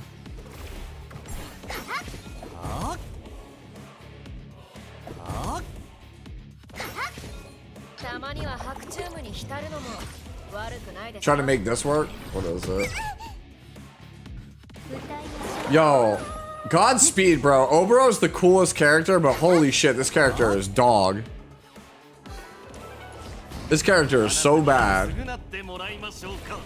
Like, if there was a character I could get buffs for, this is the one I'd want it on. Because she's so trash. Yeah, in my opinion, she's the worst character in the game. She is the coolest looking character, but she is terrible. The problem is that they literally took Blue Corinne from Epic 7 and said that kit's too good, and then they nerfed it. In a game where in a game where Conquer Lilius but better is in the game.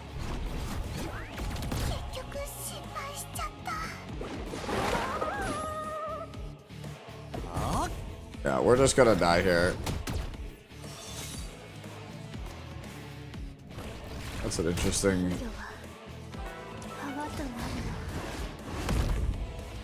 Yeah, just kill me so we can get out. All right, that's fine. Yeah, her base stats are just terrible. Her kit's bad too. She like all she does is CR push somebody back, and it's not even like a ton of stuff. Thank you for the Baba sheep. All right. Yeah, where was I going? Event page. Yeah, so make sure if you guys haven't already, come over here to Esports Carnival. Scroll down here, click this button, get all your free stuff. Right while we're watching this. They'll be back in 5 minutes, he says. Is it 5 minutes? Let's see. 5 minutes? There we go. It showed 6 for me, but it was like lagging there for a second. Could do dogs. Could do AnySync. AnySync is such a chore though, bro. Actually, though, I did just get a purple lattice. You know what that means.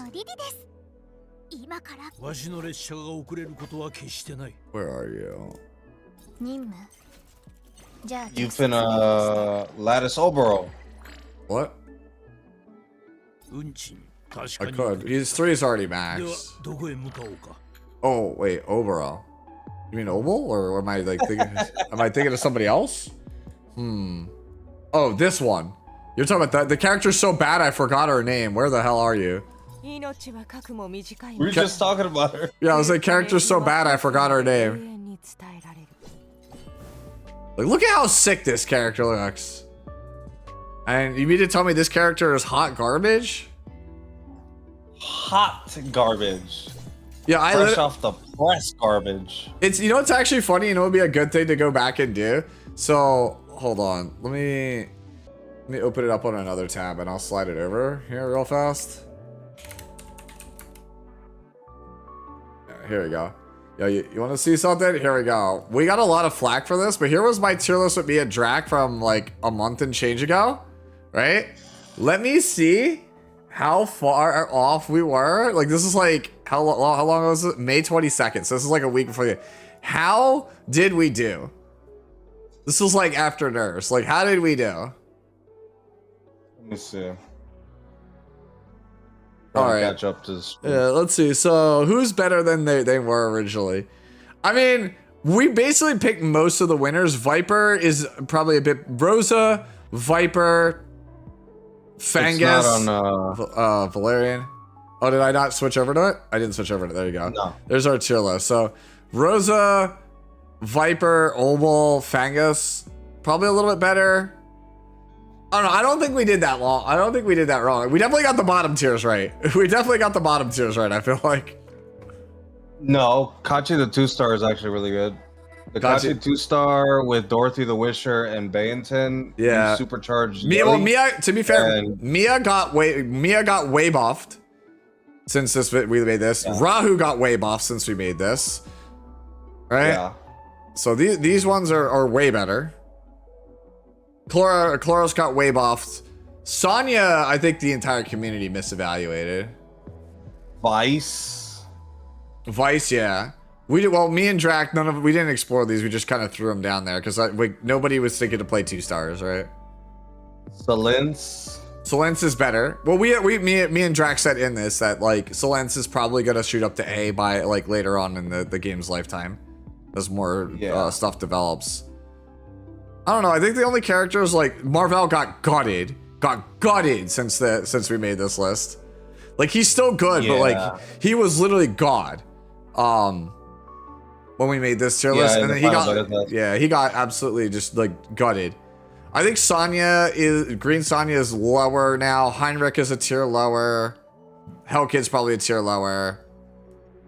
It'll be interesting to come back and visit this again with like Drac. Maybe we grab you, like the 3 of us, do like a round table tier list at some point.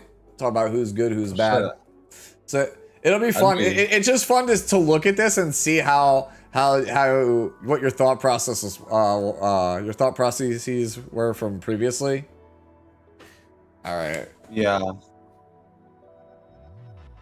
right. So let me go back over here. Throw more purple lattice into this character.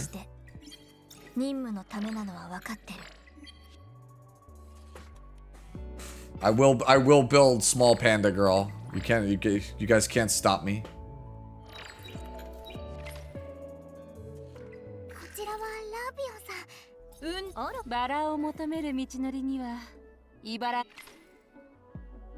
Alright. Outfits. Whoa. Limited outfit. Okay.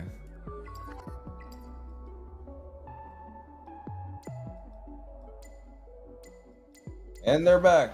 I didn't spend enough money in the final beta to get that one. Rip bozo. Anyways, back we go.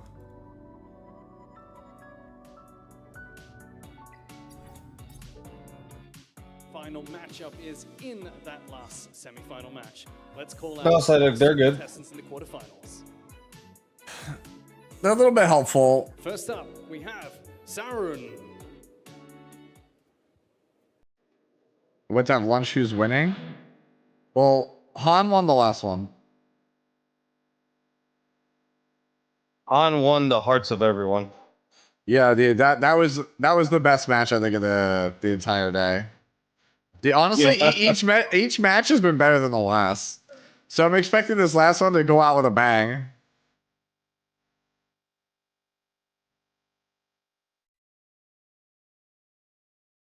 Going up against him is Reroll. All right.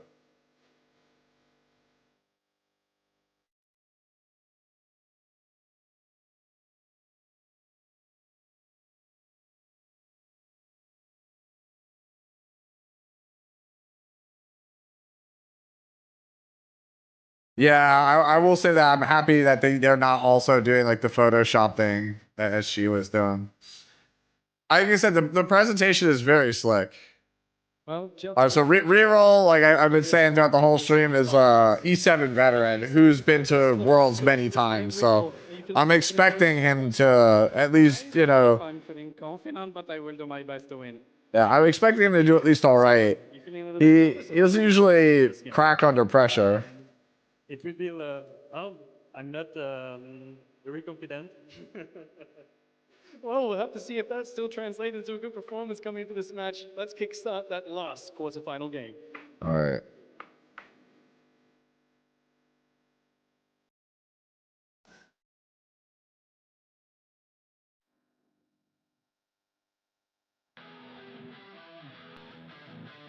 The track reset. The last quarterfinal, Vulcan. We are here. Reroll versus Saren, both from the same guild over on the European server. And yeah, I mean, it's looking pretty good for big. Oh, they know it's another matchup where the guildies. So this bracket was set up in such a way that the guildmates played each other. A turn 2 versus a revelation guy, but let's be real. They were throwing. I mean, it was most of them that. Yeah, I know there were five out of there were 5 out of the 3, but I'm just saying like the way that the bracket. Well, the way that the bracket played out, the guild was all on the same side of the bracket, so they were playing each other. I'm still on a high from that last game. The Hoyan, the 3-star Yang, fantastic. Yeah, but that would mean that we are looking at reroll as being more of the aggressive. that would mean that they are guaranteed to put somebody in the finals. Once again, maybe we see some change ups on that one. Right, because obviously, like one member from their guild advanced last round, then one of them advances this round, then they play each other, the winners of that match, next round, which means that one person from their guild goes to the finals. Kekka's strategy that maybe they knew within, so maybe these guys have a deep insight. And I'm Better that than have all 3 at the finals. Yeah, I know. We are heading into the pick and ban phase for this final quarterfinal so far. You can see some of the favorite choices. Ooh, Born! Reroll so far. Yo, let me see that Born. The Rahul, I want to see that Born. Picks that you expect to see in a more defensive bruiser type comp, and then you've got.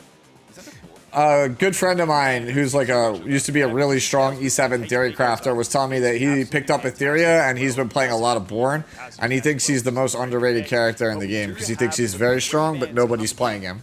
With the pre-ban of Tiamat coming from Reroll and Yelly coming from Soren, so definitely trying to counter those core playstyles of turn 2 versus turn 1. So, you know, very, very safe pre-bans based on the strategy they know about their opponents. I was hoping we'd get to see a Tiamat come in today, but it's not going to look like it's going to happen. Freya first pick. Anyway. Yelly pre-ban, Tiamat pre-ban. Freya pretty good first pick because could go either way. You go turn 1, turn 2. Honestly, Freya is probably like a character I would want to build. my account around, I However, think. things like Ling Luo, Heinrich are still open. Wish I had her. So some of those Lily Ling Luo. You didn't pull for her on your first banner? What are we doing, bro? Lily and Ling Luo come through the Saren. I skipped. Two very safe Man, picks. that's wild. Obviously, everyone at home probably heard something or two about Lily along the way. Two fantastic characters. I went all in on standard. Got every LD except the other units that I need. Absolutely fantastic. And then we get the next two picks of Tsukiyomi and the. I actually like the Heinrich to counter the Linglaw here, and then blonde anime girl is just Lily at home. Tsukiyomi, massive booster. They got Sue. Yep, they got me. Kiyomi. Sue, Kiyomi, yeah. Two really good attack buffers on the team for reroll to play with his revelation plays. I wouldn't be surprised. It's actually really funny that her name is Tsukiyomi because my handle used to be a variant of Tsukiyomi, and before I abbreviated it to just Sue. And then also like my E7 handle is Haruhi Suzumiya, right? And yeah, Haruhi over here wears the armband on her arm because she's the student council president, which is what Tsukiyomi is in this game. Like, it's like, honestly, it's like mascot character. It's literally you. Yeah, that's what I said. That's why Tristan always refers to her as me. I should set her as my, I think, is she an Annie sync? I should set her as my, my avatar. Not. She's not. Alright, when she gets a skin, we'll buy it, and then we'll set my profile to that. Yeah, now, quickly about that. Overall, if we know he's a revelation player, another one that does do multi-hits on that skill. Okay, so reroll, just going hard control. Anything that has multi-hits is able to do it, and it does look like we will Viper. see a very uniform revelation play coming out. I'm thinking this Heinrich is on revelation. Multi-hit, Death Shred, attack break. He's got the stun for a single target. Really fantastic. Now over on Sauron's team, you know that. Who else do you take here? Same sort of thing. We've got AOE strips. We've both got the attack break. We've now got a speed slow, res down. Holden being very valuable with that pushback as well. And it does look like we are going to see Veronica, let's go! In the Veronica. Wow. That is absolutely vital for cutting between your opponent's. That's culture. That's a comp I would play on the left. Veronica is a massive Yeah. threat. Were you mentioning It's a comp I've played in the left. Veronica in the tournament thus far. It looks like the bans have come through. Looks like it's going to be Ling Luo banned and Tsukiyomi. Yeah, it's that said, I still want reroll to win because that was my prediction to win it all. that comes through, which does mean that Veronica on the field here. Yeah, but we don't have any sustain, so that's where the ban of the Linglo comes in. We do go straight It's Vulcan. in Vulcan's the caster. on the revelation, doing about Vulcan gotcha is the caster. Revelation Heinrich. Everyone, which is big. But then we do get that Veronica cut in as she gets the advance when she's hit. Now she can use her skill 3, put that wall Double revelation. I just saw RC. Heinrich on the opponent's team. So the Heinrich is going to be very important for stripping those buffs. We do also have the Obel as another. Yeah, see, but here's the thing. Veronica got an early turn, but it didn't do much. Yeah, we do have obviously Heinrich come through, but No, she spread immunity. between Heinrich and Obel But, on the yeah, this is turn to GG. hit, so maybe Lily gets to go first in this situation. No, but everyone on immunity. If he strips the soul, it's just game over here. So let's see what he gets. Wait. No one goes down. Wow. No one goes down. But Obel does manage to come back in the speed. Holden has Veronica. lost the soul ward though. Dies to He's dot. going to go down by the looks of it. We do have the amber proc on the Viper, so Viper is going to get round to his The next dots. turn, but it is not looking good. It looks like we will see the first revelation really come through. Yo, can Viper solo? This has to be Viper solo. Lily if we want to, but we do go for some damage It into won't. that Viper. I suppose, yeah. And I think that's going to be it. There's not much else you can do about that, and that is the true power of that revelation coming in. And once again, I think we were in a pretty good position anyway, but that Heinrich being able to strip the soul ward, absolutely fantastic to allow you to gain those kills. Yeah, I mean, you just strip him. Like, what else are you doing? There's nothing else to do. It is going to be Sauron that just nods his head. Yeah. Can't get people back on Well, you're not going to win that out with just reroll one one's a very quick victory. That is the Yo, level of yeah, victory Kawhi. speed that we were Dude, I expecting. really think that Revelation is getting nerfed after this First event. turn, kind of dominate. I offset fucking the hope next so. one. So reroll now. It's too strong. It's too strong. As Sauron, where are you heading? Way too strong. 12% max HP for each crit? Yeah. Well, I mean, like I said, we have it in Epic 7, but it's only 3%. More of a nuisance, in my opinion. And it's still one of the best things. It's still one of the best things in the entire game at 3%. Maybe he goes Yeah, for a different pre-ban, DDJ. but we'll have to wait and see. And the pre-bans do come in, and it looks like it's going to be Tiamat and the Yelly. I got like 9 of them in my That's what we're going for. on my I don't know. account. I mean, and we've seen it before. Is maybe he counterpicks. Yeah, I think it should only get nerfed in PvP also. Otherwise, like, that, and then maybe if he has, we saw it in the previous. like otherwise this is gonna be super awkward for PvE because a lot of players won't be able to clear stuff. If they nerf Revelation, like most people's farming teams just go in the toilet. Mine included. Absolutely, one of those not mine games that you really expect. Now we do see Yeah, he's laughing. He's like, yeah, he took my Lily. As to be expected, Lily is a very strong unit. Unfortunately, she didn't get to do much in the last game, but let's see how we go in this one. Yeah, and what we see is going to be Freya and Tsukiyomi again, so very easy pickups. It worked for him last time. He's not going to have to shift things up, and we'll see how we respond from Sarun here. It looks like potentially he's thinking about rejigging the way he approaches the draft, waiting for him to get those next 2 lock-ins in. Yeah, reroll looks like he's having a lot of fun. See what he ends up with. Yeah, definitely. And the thing to note was how fast that Freya was in the underscore toilet underscore bowl just subscribed. Cisco underscore CWF gifted a tier 1 sub to the underscore toilet underscore bowl. They have given 20 gift subs in the channel. Thank you, Cisco, for the gifted. I love the creative use of gifting it to just random, like, words. Locked in, Ling Luo protected this time round for Sarun. It makes me laugh every time. Like, yo, who's Cisco gifting to now? The guaranteed strip from the Heinrich now, so it's going to have to be reroll, rethinking how he approaches this next phase. I have no idea, Kawhi. See, the thing is, you look at all this stuff, right, and you're just like, this looks really fun. If only I could build this many characters. So I think that's a great protected change for him in this one, and hopefully it can pay off. We'll see how he responds. Reroll goes straight for Yang in the protect spot. Now we've seen how Yang works in Revelation comps. We saw it from Yongyo earlier on, and we also have Obo getting locked in as well. But Yang protected, so will not be. Isn't it Yang? We're expecting Whatever. Very quick with those 6 hits to push the turn meter up. And as I mentioned, we think Tsukiyomi is going to be super fast. We know that Freya is super fast. There is just a lot of speed and turn advancement in this team. I wouldn't be surprised if we did see the Veronica come in again, but is she going to be able to protect that team enough to make it worth it? We shall have to see. We're Yeah, reroll does have all the Revelation.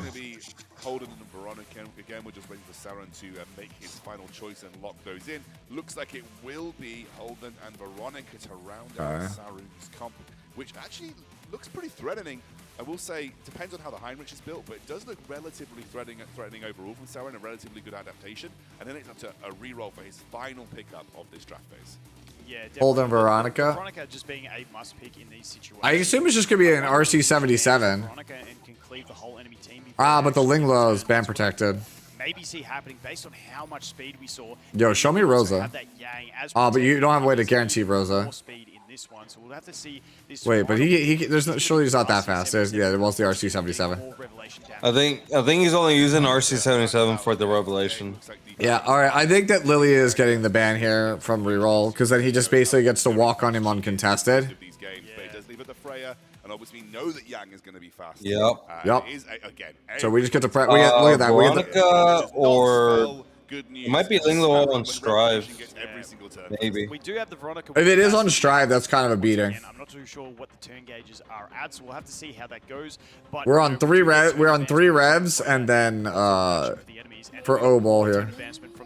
She goes the skill 2. That was so It's that gotta Veronica go. could not cut it in front. Wouldn't be surprised if we try and nuke the Veronica here. Really? Go for someone else so that Veronica. No, we're trying to- Holy. And we do. We get Wow, the massive damage. on that Linglo, and the heals are going to be gone now. It doesn't really matter at this stage. If that Veronica takes the turn, we can safely go for all those AoEs. Let's and go. Okay. He's still going to get his turn anyway. We can go ahead. You just yeet it because you're on Codex, right? The Veronica isn't going to be able to. Yeah, he's on Codex. Yeah, so even if, but here's the thing. I mean, though. I think you just have to This guy's S2. spread immunity.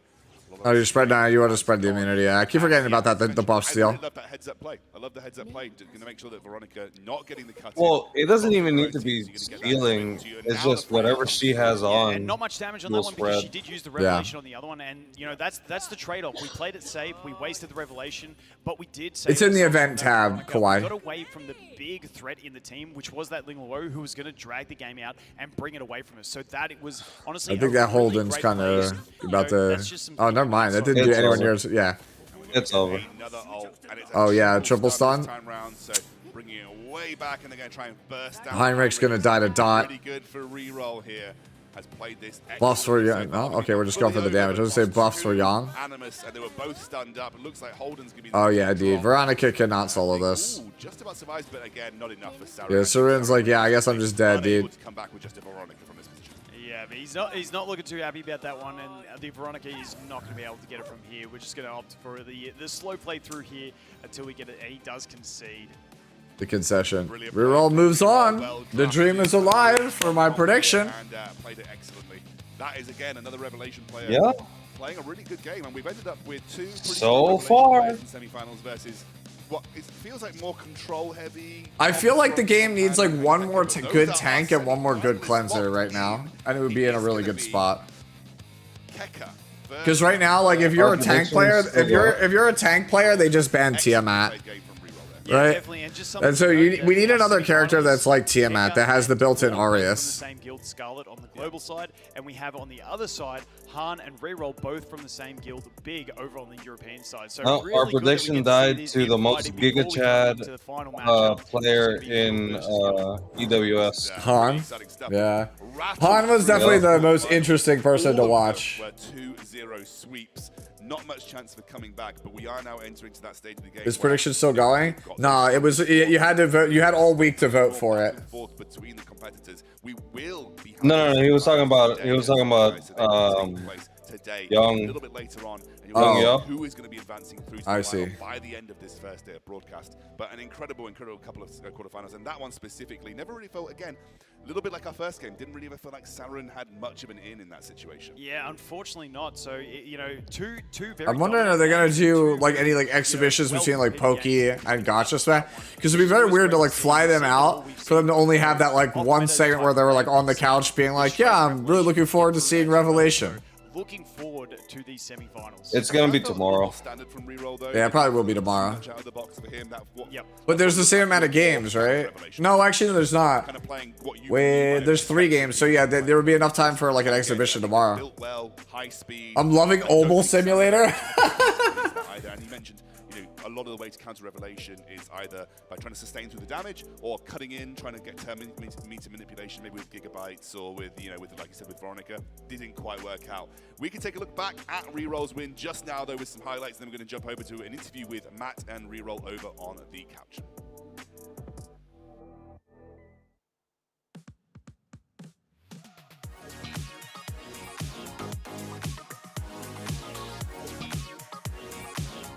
Well, it's early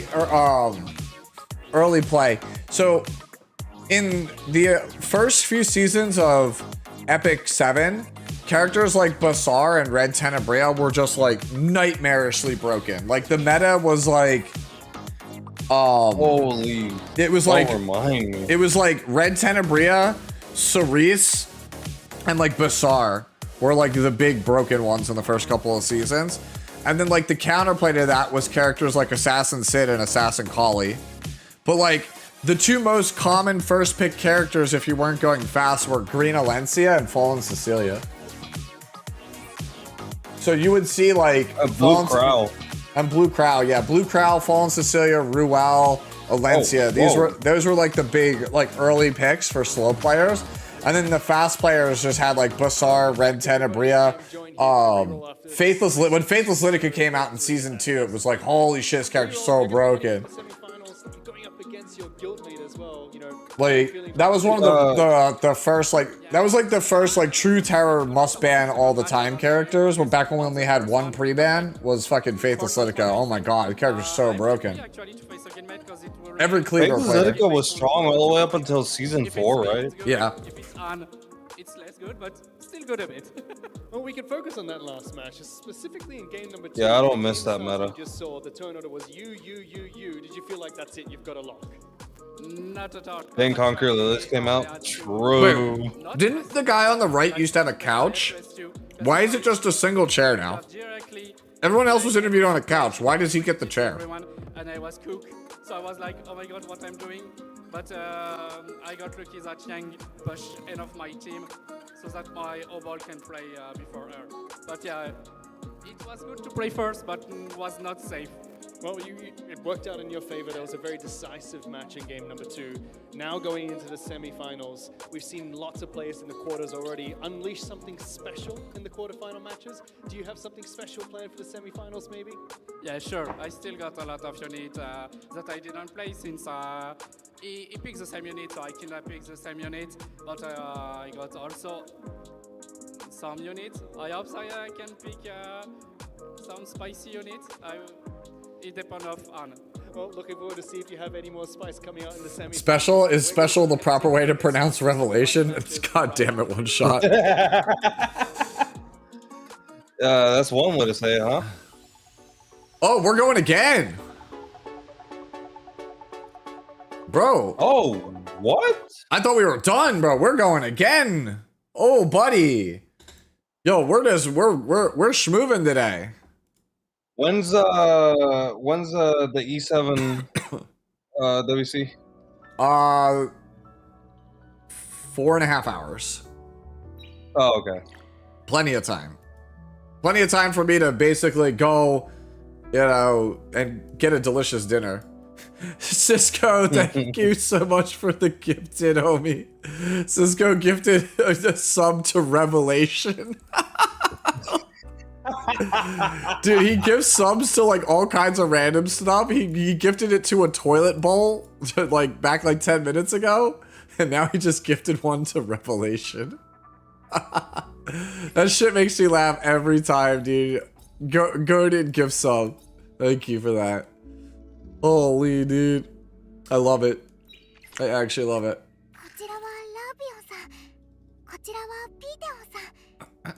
行いには規律が、立ち居振る舞いには礼儀があります。 Alright, I think we start working on this whole yan. What do I get?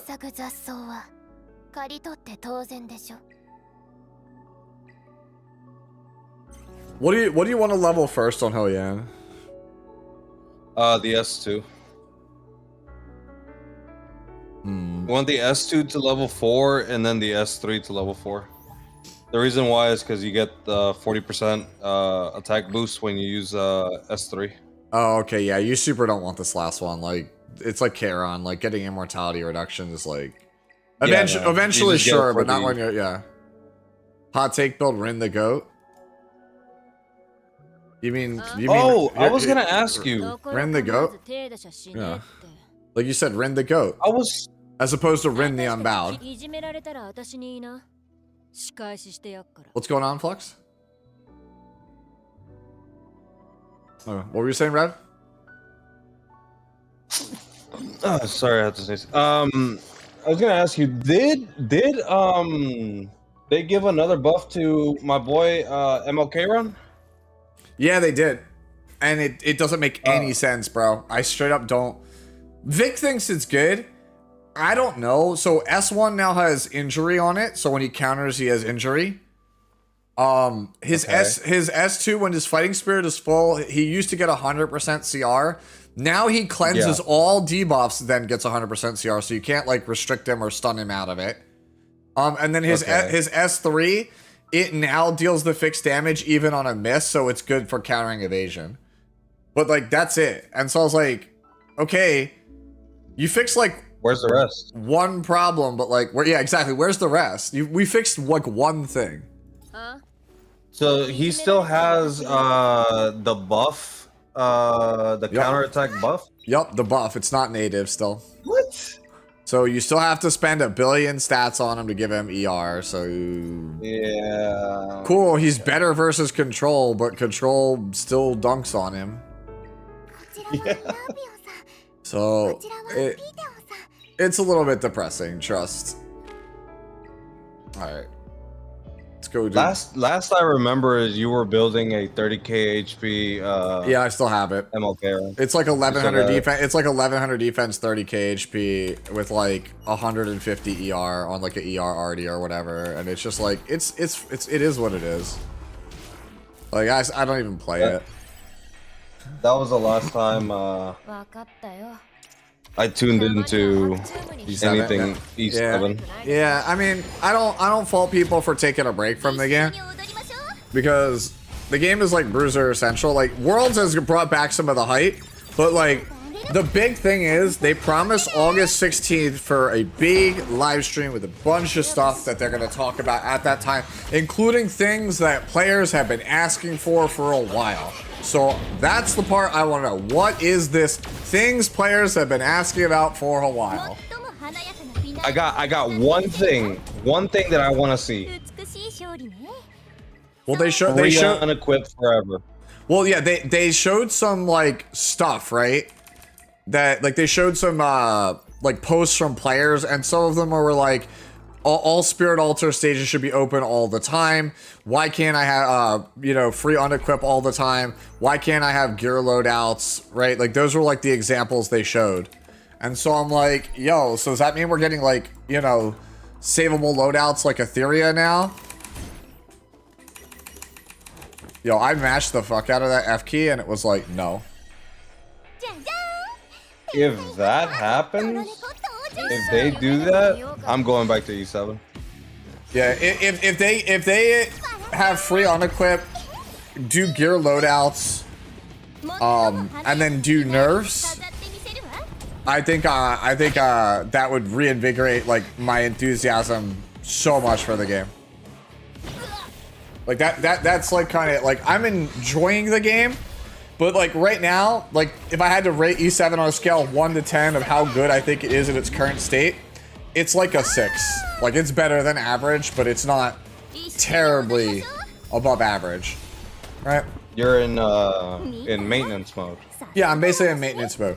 It's like I play it because I find it enjoyable, but I can only play it in short bursts. Like I'm not in love with it, and I want to be in love with it because early E7 was like peak. New player E7 stuff, like when you have products to work on and stuff, that shit's peak. And then I'm enjoying Etheria because it's the closest I can get to that without replaying content I've already played, like making a brand new account. Yeah.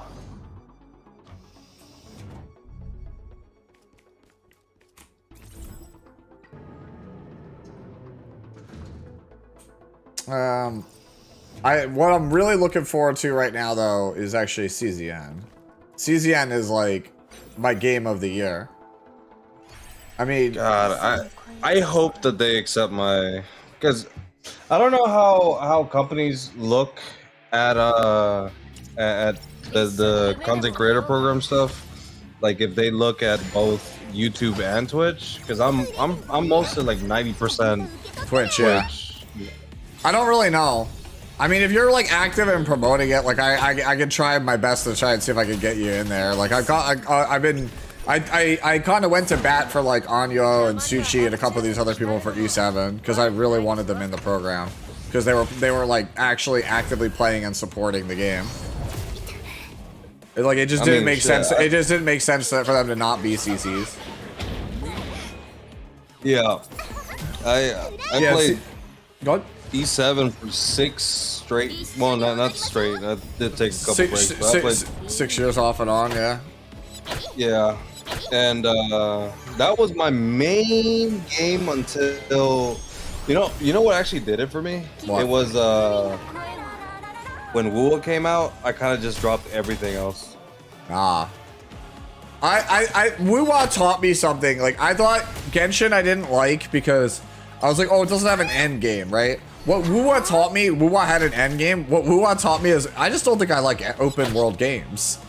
I think that's what it comes down to. I just don't think I like open world games. Like there was like nothing wrong with Wuwa. I just didn't like it. And I was like, you know what? This isn't a Wuwa problem. This is a me problem.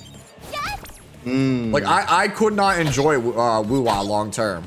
It felt like the things I wanted to be doing in Wuwa were like not really present like all the time. right? When I played Zenless Zone Zero, the parts of Zenless Zone Zero, the minute-to-minute fights, like those like scrappy fights that you would do for like story missions or like your dailies, those were the fun parts of ZZZ, and that was plentiful in that game and not that plentiful in Wuwa.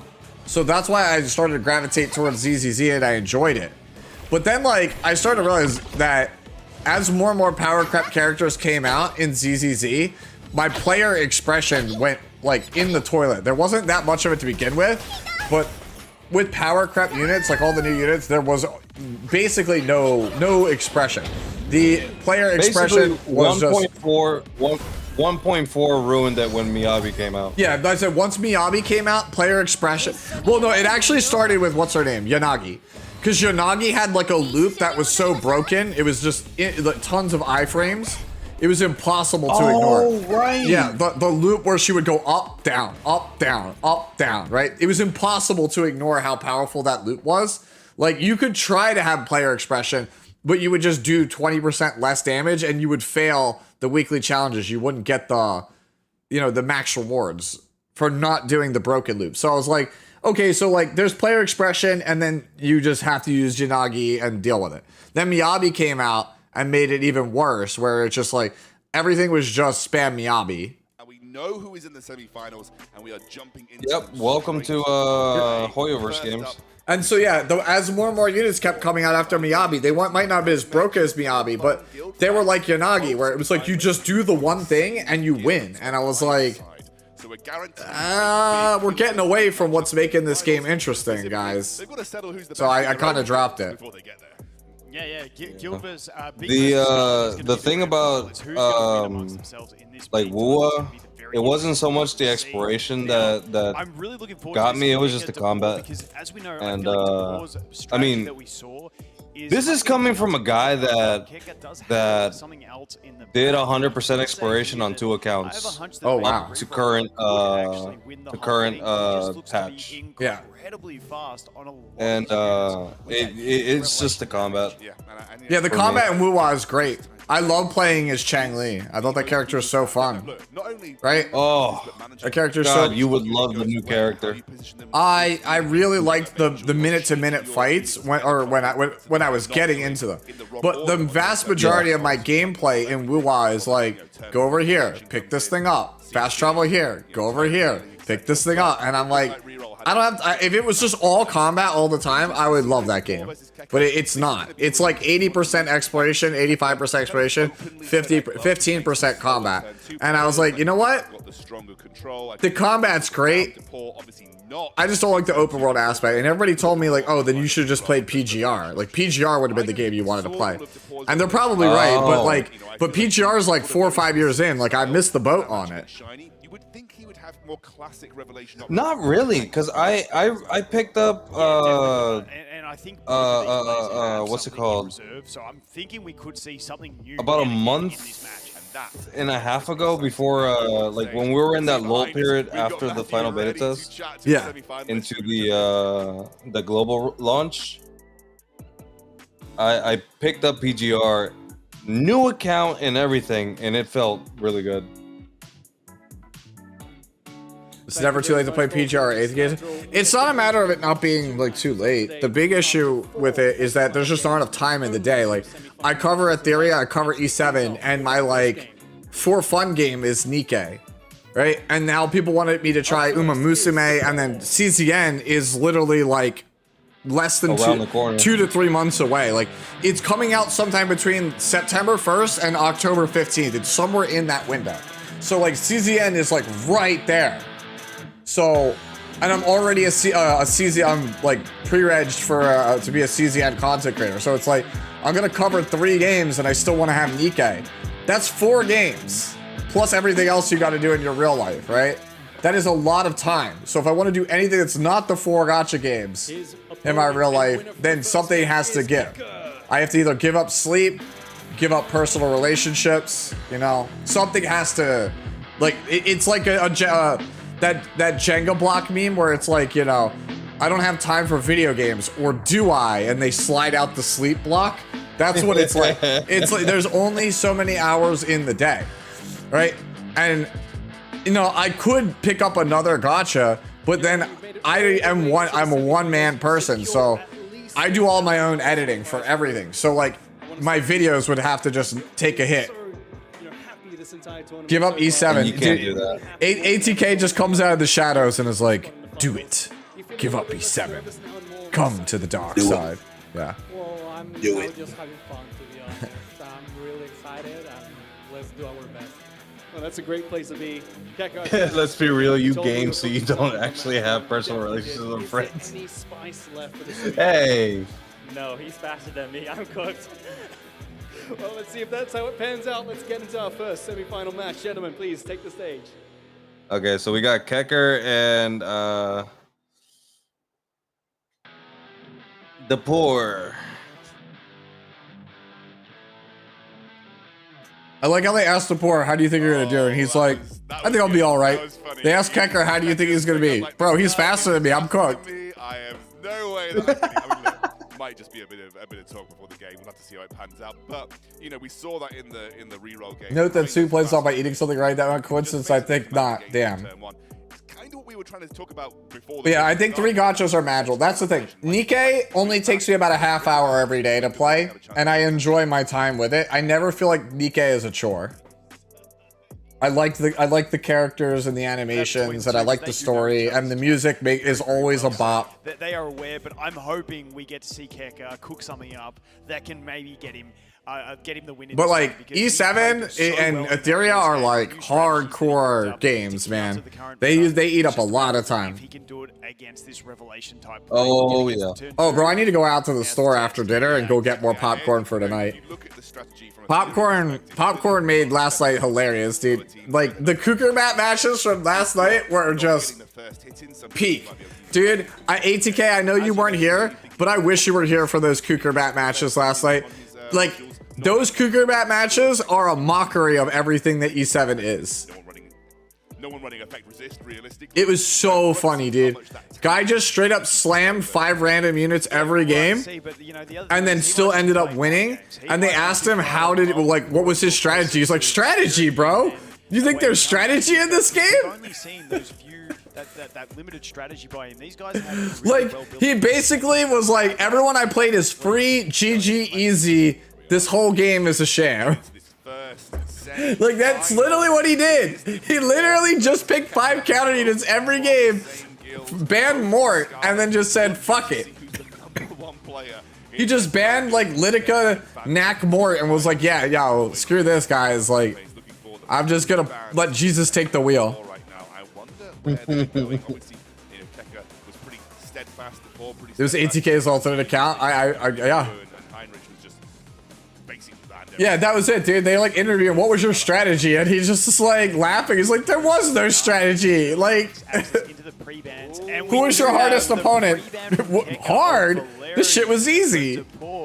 Like the post match interview was the funniest thing I've watched at E7 in years. I did mention it, and I thought maybe we were like, me and Red and Tristan were dying. It was annoying to deal with the strip, specifically the buff strip. All right, but that's enough yapping about E7. We gotta focus up. That's enough for threat, but obviously things open Lingler and Heinrich. Obel and Valerian. Subscribed. Cisco Rebounds. CWF gifted a tier 1 sub to Landy. Yeah. They have given 22 gift subs in the channel. Suki only first pick. Yep. Thank you, by the way, Cisco, for the 1 gifted sub to Landy. As you mentioned. All right, so Haruhi Suzumiya picked first pick again for Depor.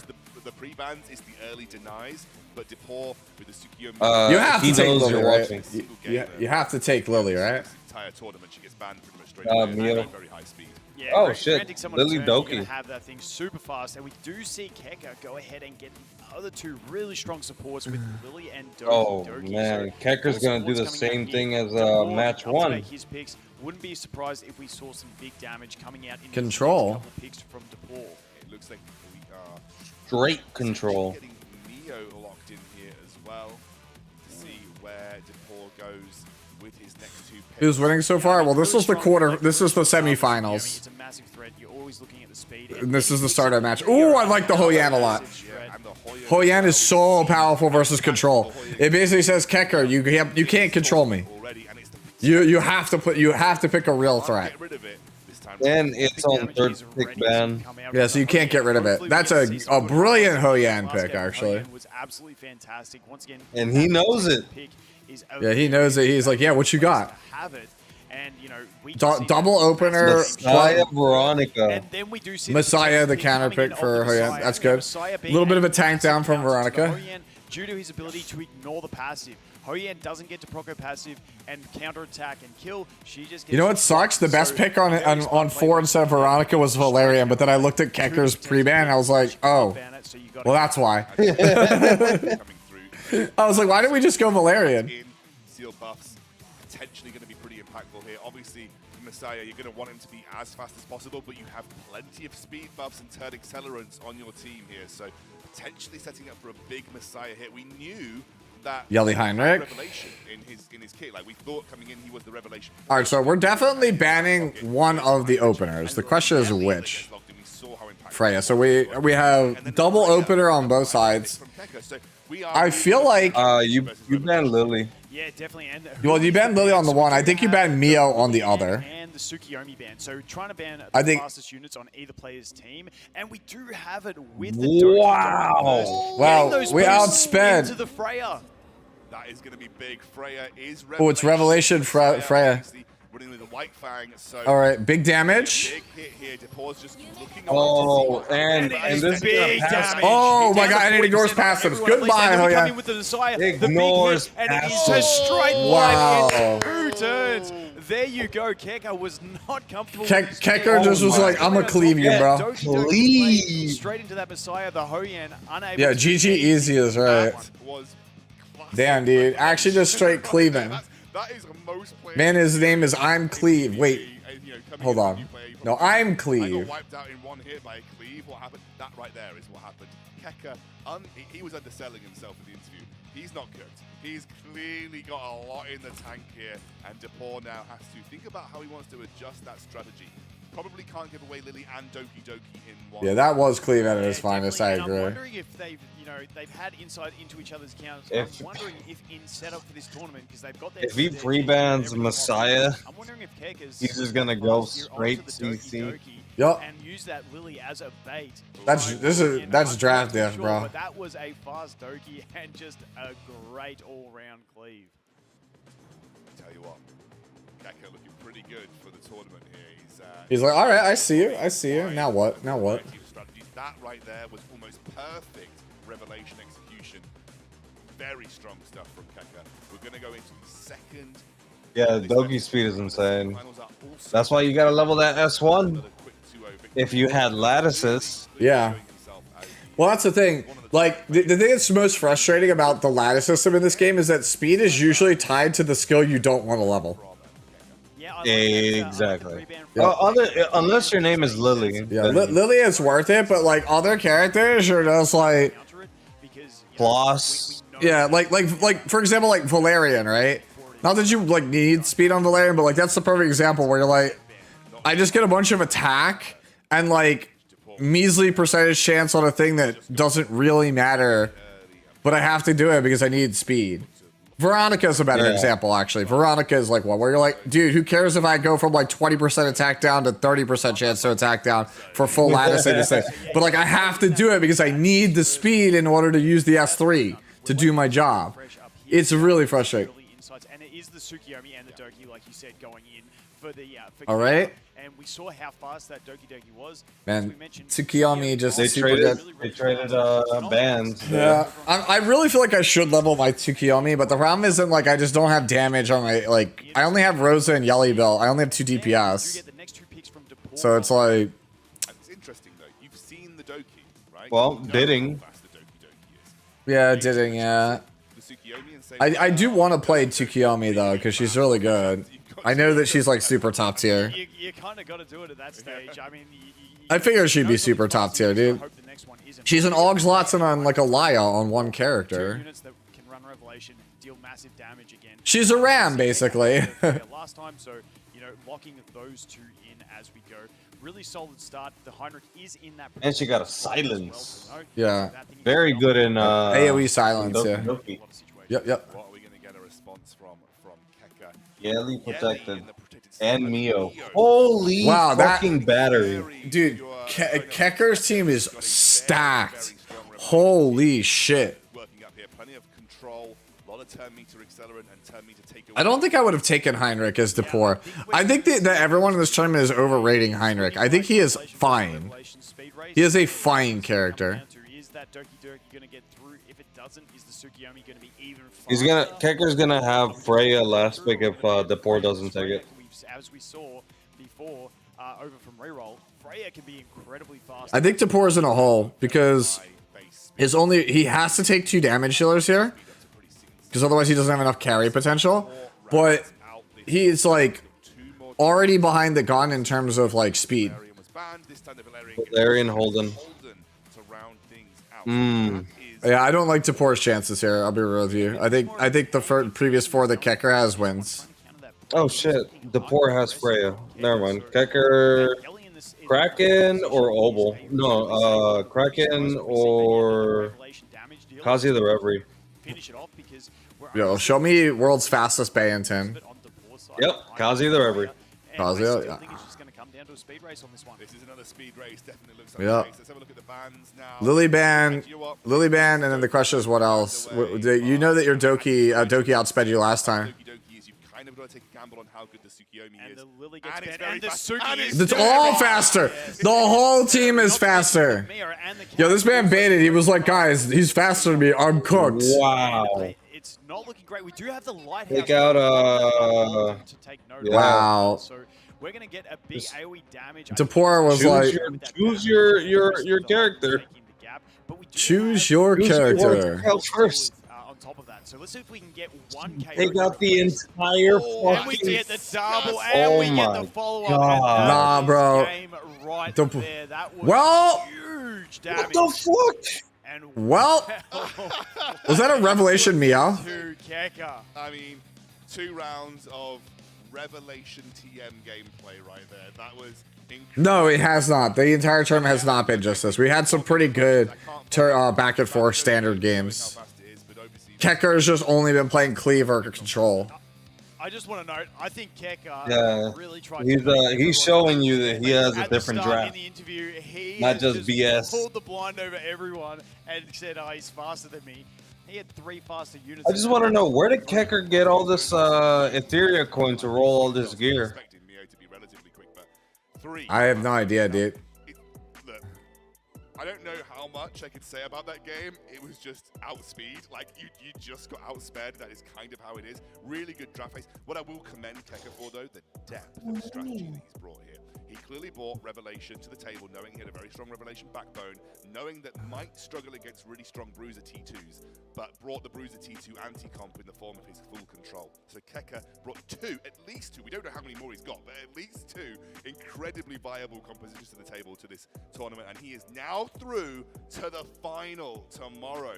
We are going to see Keka going all the way to that best of 5. I love the guy on the left, dude. He is selling it so hard. Like, that's what he's supposed to do. That's his job. That's why they pay him the big bucks. I don't know. And right? that's the fantastic thing. But We didn't get to see the speed man, out of Keka in that first I think if you're like a prospective player watching this, you're just like, it's all cleave and control. A little bit slower control. Revelation is just a bit too much. In the back, which he has shown now. So I honestly have no idea if it does get down to those 2. It's just going to be a speed race, I'd have to say. Yeah, absolutely. And by the way, that was quick. You should know when you whale resources are not an issue. Well beyond. You say that, but I've seen whales not get 25 speed. They're still a 1 for 5 or 0 for 5 at E7. Oh, dude, I'll be real with you. Like, I think they should just nerf Revelation after this Invitational. I know they said they would wait until the PvP season is over, but like, come on, man. Like, it's so obvious that Revelation is broken. Imagine being 0 out of 5. I wouldn't know. I wouldn't know as I'm 0 for 5. Once again, he does leave with the 4,000 as well, so not going home. If Luna loves you, she should grant you a 25 speeder. I don't know, man. I'm giving Luna everything, and she still doesn't give me a 25 speeder. big congrats to Depor. He said he was here for fun. I'm hope he had fun getting through to the semi-finals. He's still top 4 in the world right now in Etheria restart. But we are with the winner and the first grand finalist over with Matt on the sofa. So we're going to throw it over to him for a quick interview. All right. Wait, on the sofa?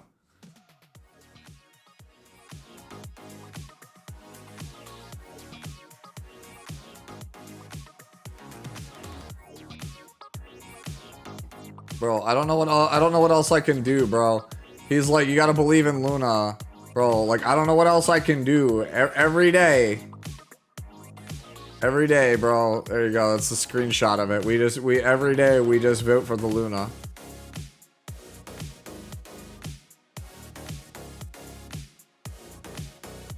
Every day we vote double Luna, double Sarmia.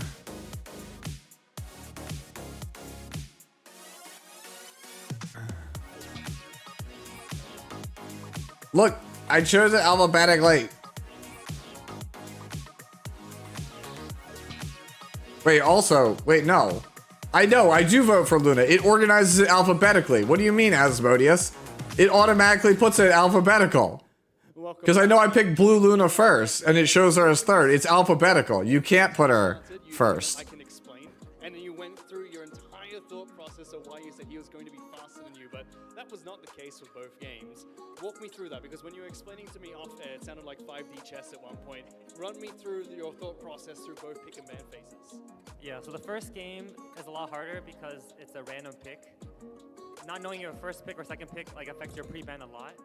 I knew Depor well enough that we each have 3 units. Sarmia isn't a Luna adjacent unit? What do you mean? They both have giant thighs. There you go. If the first pick picks 1, the other person gets to pick 2, and we will each ban only one of it, and the other will like be left with the other one. So I pre-banned the first game praying. Other people had a notebook, by the way. And if I'm not, It's not just Kecker. Multiple people had the same notebook. They basically gave everybody a notebook for note taking. You know, when you try to not get one shot, like Veronica, like I would like rely on these strategies.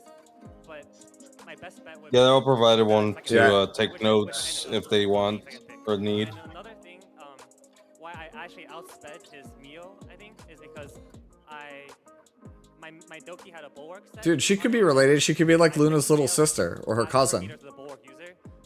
We don't discriminate here, Asmodeus. Got 10 speed for free on my Doki Doki. Yeah, that's mainly it. And the second game, I knew. Yeah, no, we all thought there was ATK, but he got absolutely like destroyed. He got 2-0'd super fast, so it doesn't even matter. That's why nobody's made a big deal of it. Yeah, the guy everyone thought was cheating, like he got absolutely destroyed. So like even if he was cheating, he was doing it very badly. And then for me, I knew as long as I outspeeded on the second pick, I just need to ban Ho Yen to like not get counter cleaved. So even if he takes Messiah, I can go Yeli and not worry about getting counter one shot. Well, it worked out Damn. because in the quarterfinals, Homeboy's basically saying it doesn't matter what you picked, I was gonna get you. being the second pick both times, you managed to get both of those supports. So really, really decisive game. Thank you for walking us through the. I'm still trying to figure out. Half these interviews were on a large couch, and now it's just replaced with a tiny chair. When did that happen? Where did the sofa go? I demand to know where the damn sofa was. I think it's been the same. No, I don't think so. I'm about to go back and like find this couch from earlier in the broadcast. Yeah, see? I'm not crazy. It's literally a couch. This couch just disappeared. Where is it? I need to know. Oh, shit. Like there was a couch for literally 70% of this broadcast, and then it just disappeared. And the thing is, they keep referring to it as the sofa, and it's clearly a chair now. They're gaslighting us like they with the patch notes. All right, we go back to the game. I gotta play PoE 2 after this? Probably. I'm going to get dinner. Revelation took the sofa, or Tristan is gaslighting the whole world. Yo, Cisco, thank you for the bits. There it is. Yeah. It says Revelation took the sofa, or Tristan is gaslighting the whole world. Those are the only options. Okay. Hey, Neko. PoE 2 might have to wait until after I wake up. It did finish downloading though. I just saw Clark's message. It's just this imagine cheating and going O2.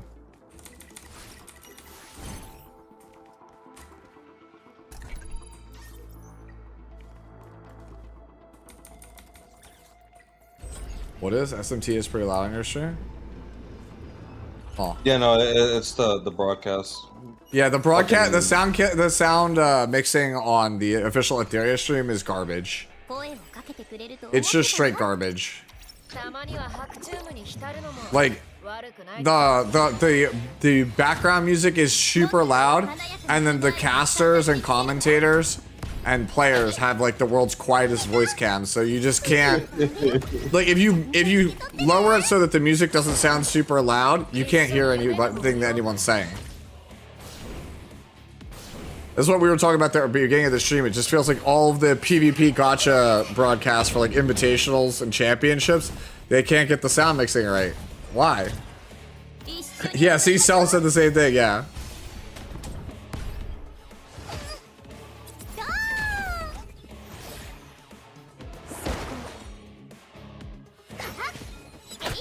All right, one shot says who can take this gear? 331 on Rin?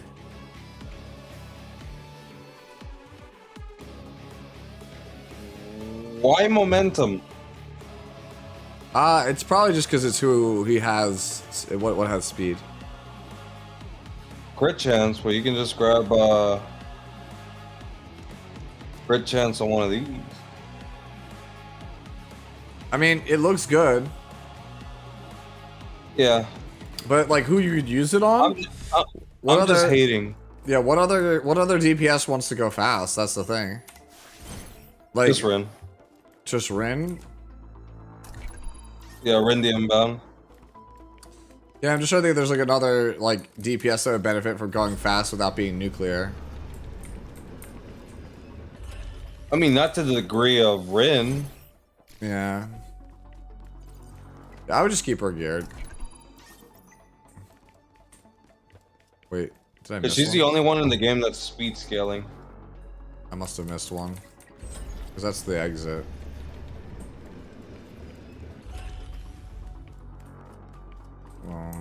Where did I must have walked right by one at the start. There it is.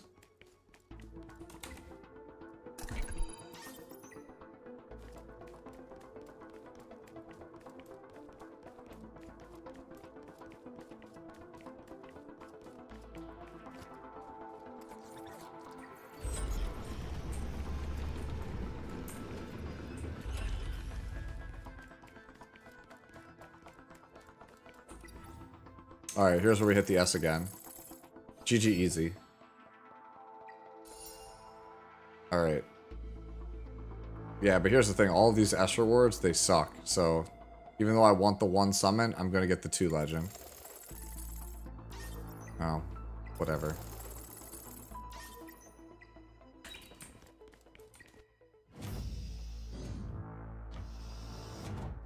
Did your guild win Yeah, we've only lost 1 so far, and it's because we play against like an absolute Leviathan guild, dude. Like that one guild we lost to was just unreal. Like I ran into a guy, he had like, you know, one of the shadow towers, and his team was Tiamat, Veronica, Green Sonya. I was like, oh, I'll just cleave it.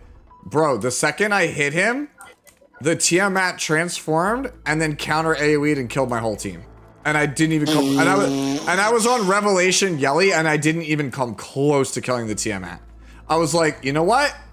I'll try and tank it down. I went back in, tried to play like a tank down team against it, dude.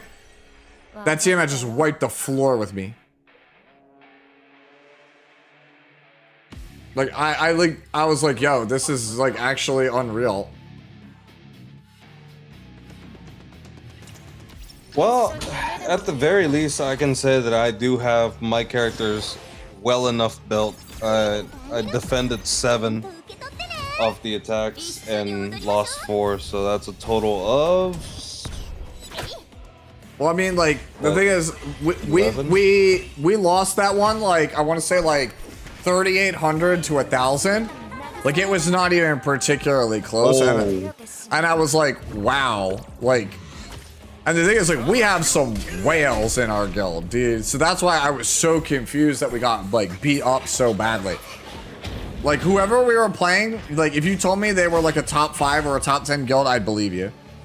Cause like it felt like when we play like a Talentless or like a Palladia in E7, it's just like, dude, it felt impossible. Like their defenses just felt unreal. I went like I think like 2 and 3 or on that, but most of my guild went like 1 and 4 or 0 and 5.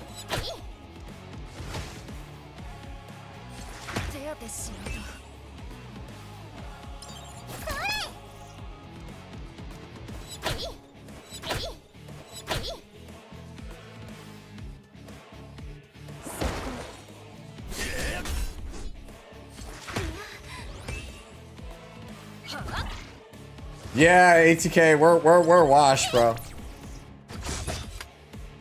Yeah, the other thing is like, the other thing I'm worried about is like the number of inactives.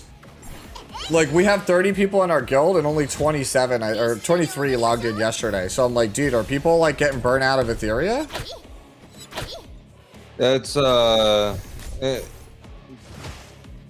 it's a lot of factors. Yeah. Well, it's the number one that I keep hearing about is just progress is just impossible. You feel like you can never really progress. And like, I share that same sentiment.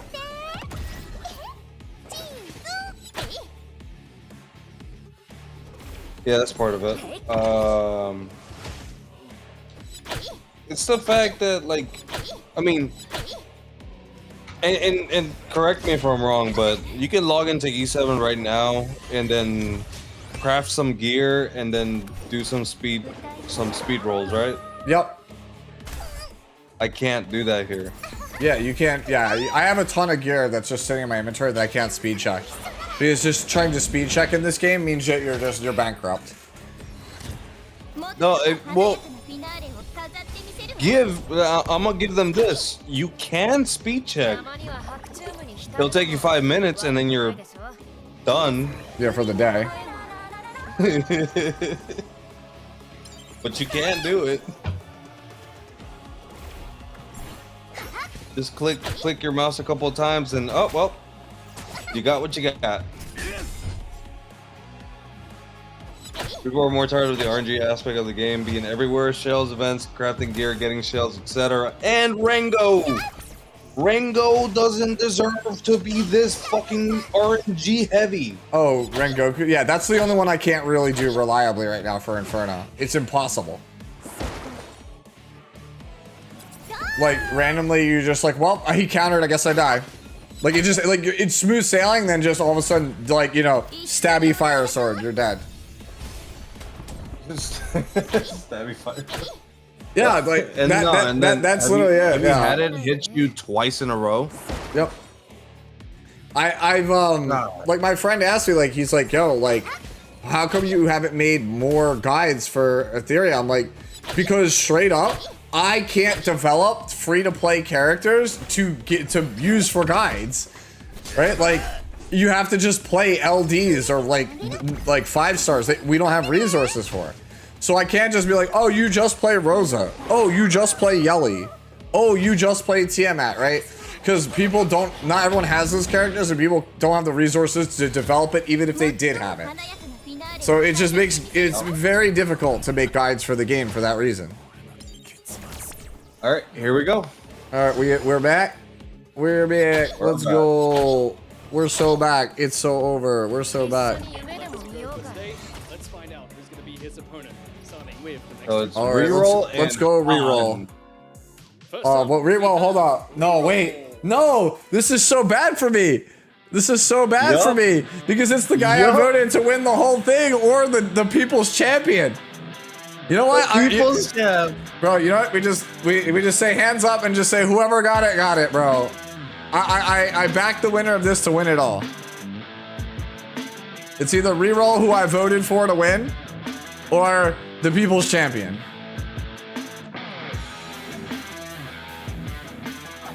We're going Han, baby. And his opponent will be Han. Yeah, I voted for reroll you. Bro, this guy, if this guy wins with the #1 meme, like, this guy is truly the champion. Dude, his other picture is even amazing as well. He's like the, you know, the...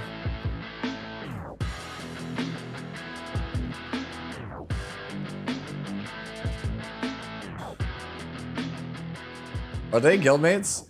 Gentlemen, it's the last match of today and the final step. You just get so frustrated at Rengo? Bro, join the club. Against your clanmate. How are you feeling going into that last match for today?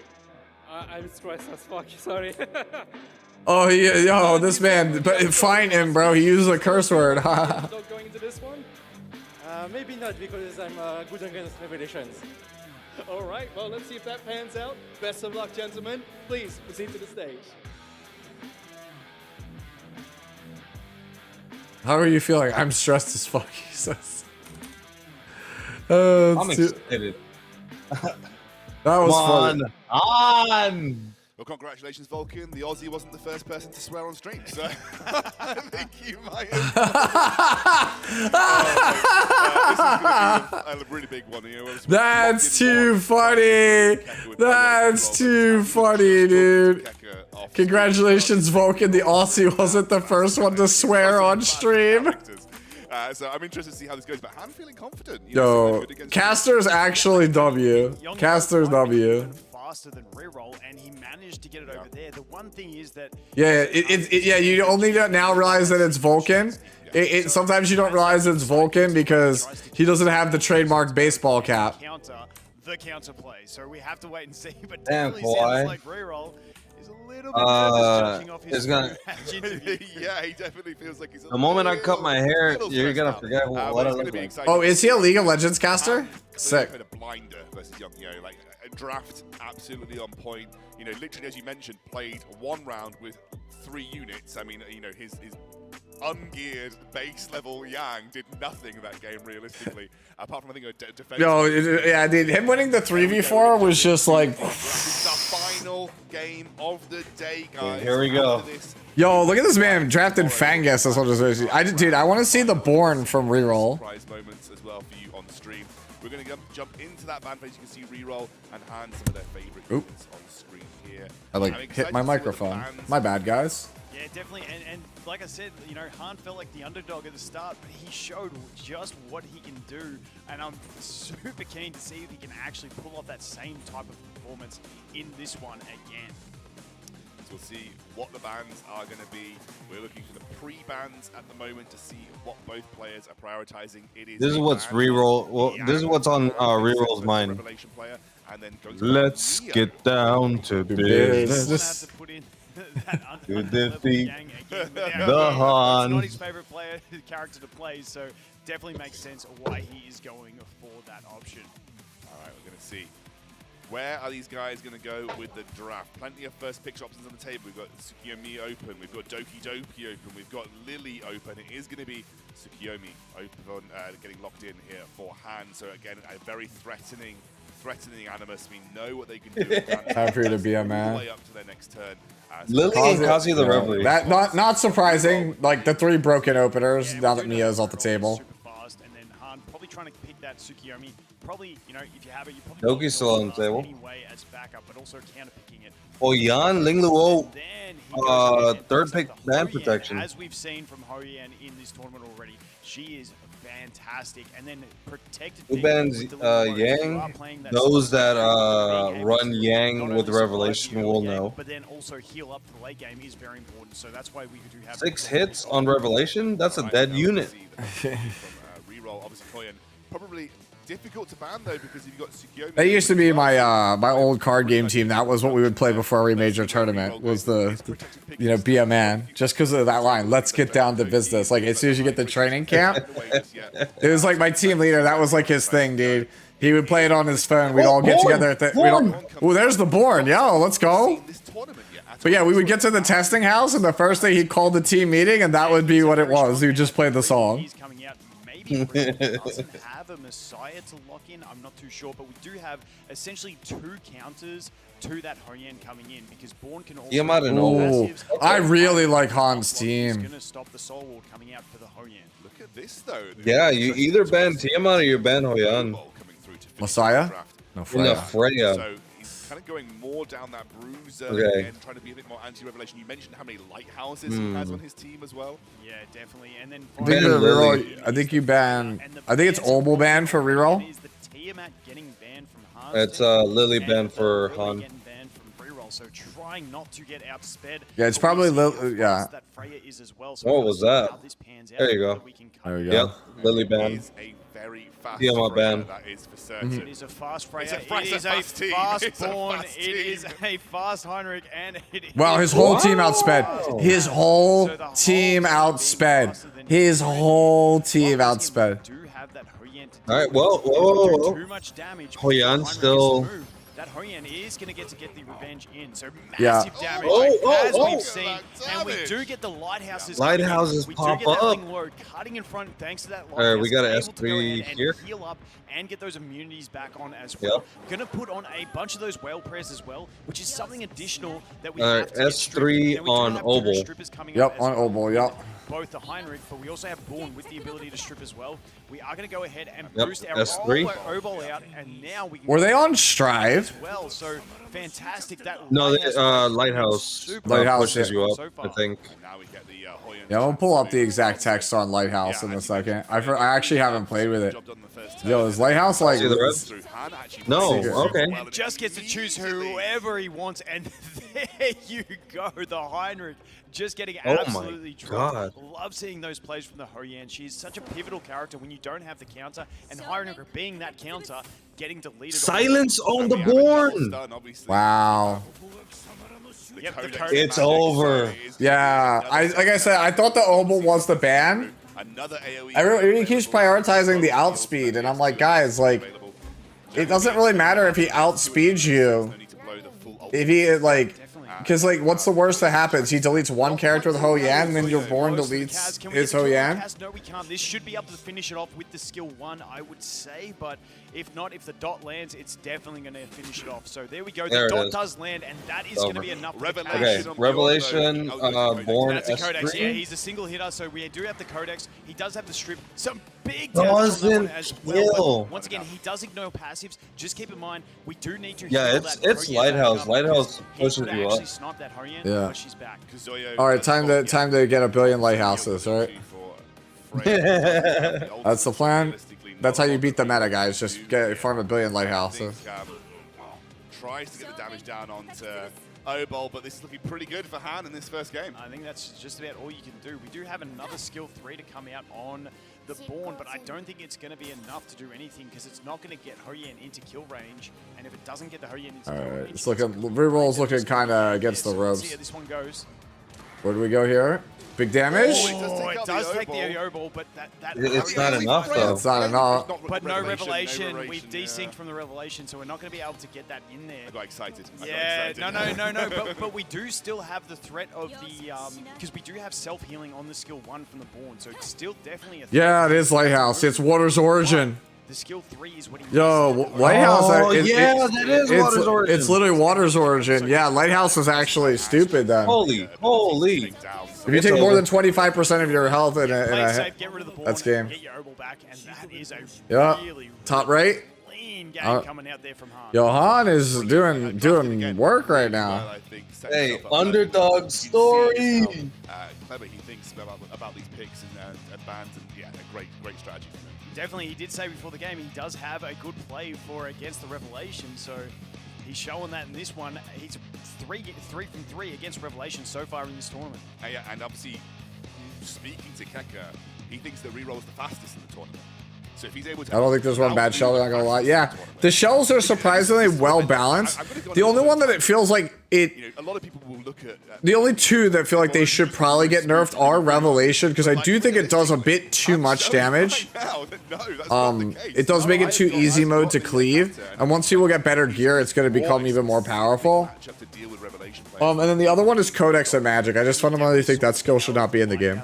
The Lighthouse on that low just saving him the game. Yeah, So the Lighthouse even stage with is its super long powerful. We do cooldown, have the next it's round of just coming in. It is the it's a free Neo S3. gang in this one as well. Put up the one for your tribal chief. The If we can get anything from reroll to counter. just the slow number one. It looks like we are going down a similar path. You know what?